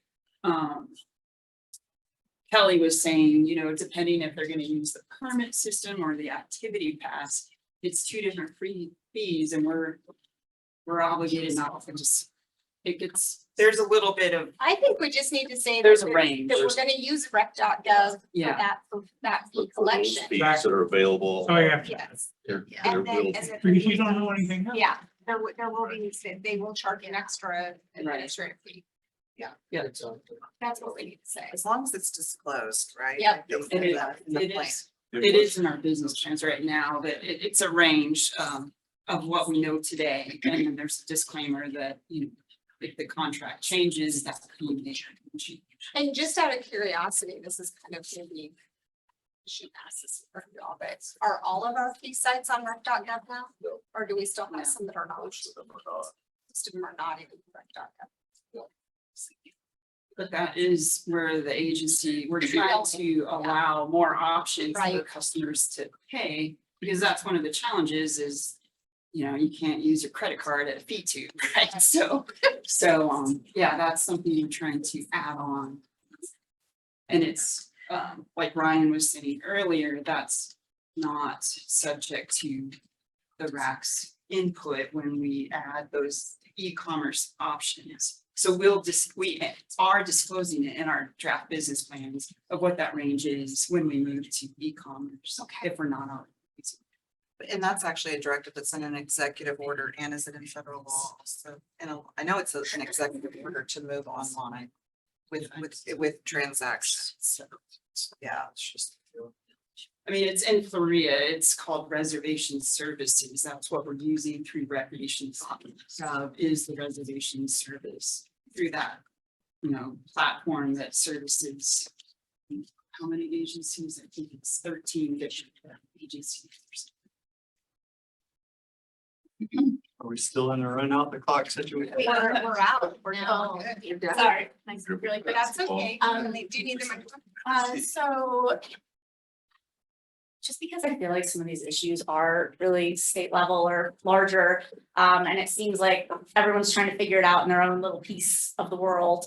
In 2020, the Center for the Future of Arizona did a survey, statistically significant, random survey that they had sent out to folks, and they found that the number one consensus item was 92% of Arizonans agreed we need to preserve and protect Arizona's rivers, natural areas, and wildlife.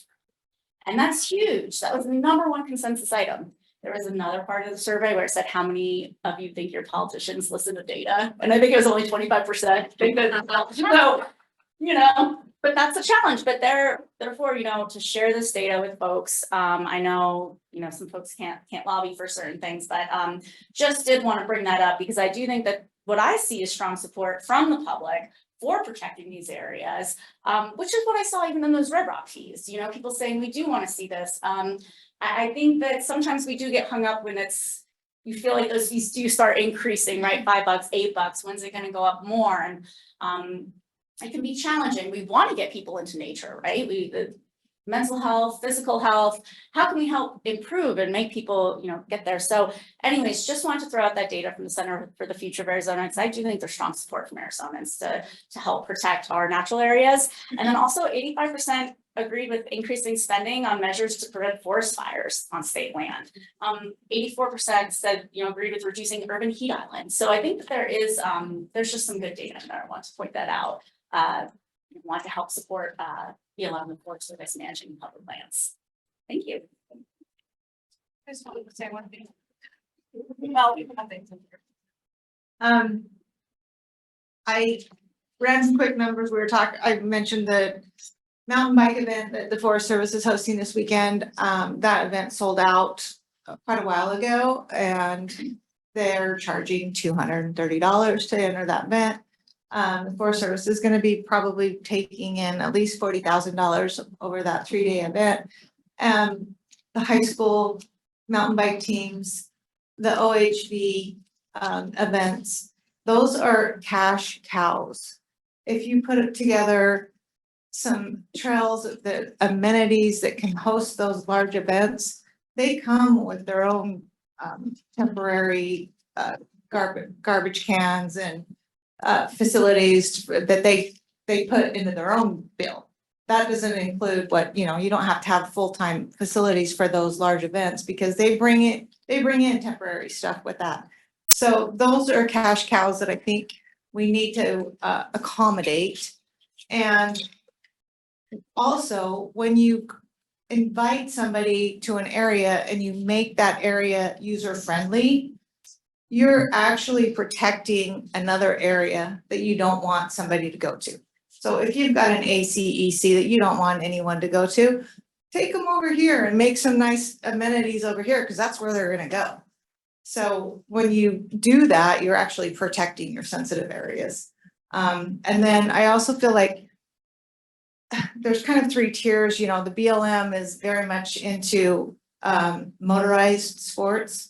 The Forest Service is hunting and more passive recreation because it's the forest. And then we have the national parks, which is a whole different level of recreation. So as far as the BLM goes, the OHVs is your baby. The Forest Service gets it, but the BLM is really gonna take the brunt of it. So I know you have to think hard and heavy about that. I definitely agree with you with a lot of those opportunities that you suggested. Taking a hard look at, you know, especially with the mountain biking high schools, there's no reason in the world why, you know, I've got this picture. no reason in the world why, you know, the state championships can't be on BLM land if we design it correctly, right? Opportunities like what you were talking about with the Frisbee golf. Absolutely. We had an SRP come in for a Frisbee golf tournament. And I was like, we need to be doing that all the time on BLM land where we're managing it and possibly bringing in revenue for stuff like that, especially with, you know, the population base that we have in our metropolitan area. So those are things that we're currently looking at in our office right now for the areas and the opportunity to pick up some of what I've been calling backyard games, right? But the high school opportunity that you mentioned with the mountain biking, we're all over.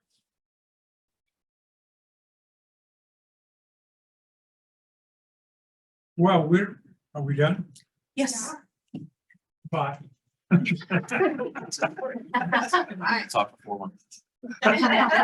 No. No, we've been over for about 10. I will adjourn us now, and once again, not to belabor it, but thank you for coming. It's been an interesting thing. I've learned some stuff, and I've been on this committee for a long time. And it was a good meeting. So thank you for your time and your expertise and the fact you care. The stuff that came out of this was not for you because you made money or your group was making money. Your thoughts were, I want to do my job and take care of the public and be a factor to help the Forest Service, the BLM. Came from your heart. It didn't come from a business plan that you thought you had to write. And because you all have to go back to a business plan that you wrote once before and make it work. But you're a great group. And we're lucky to deal with the BLM group here in Arizona. And so with that, I will introduce you to most of the people in Phoenix here within the next half an hour. Thank you again and good night. Drive safe. You're gonna be on the road. Thanks, Bill. Thank you. I hope it's not too bad for you, Bill. I know I'm gonna be a bear.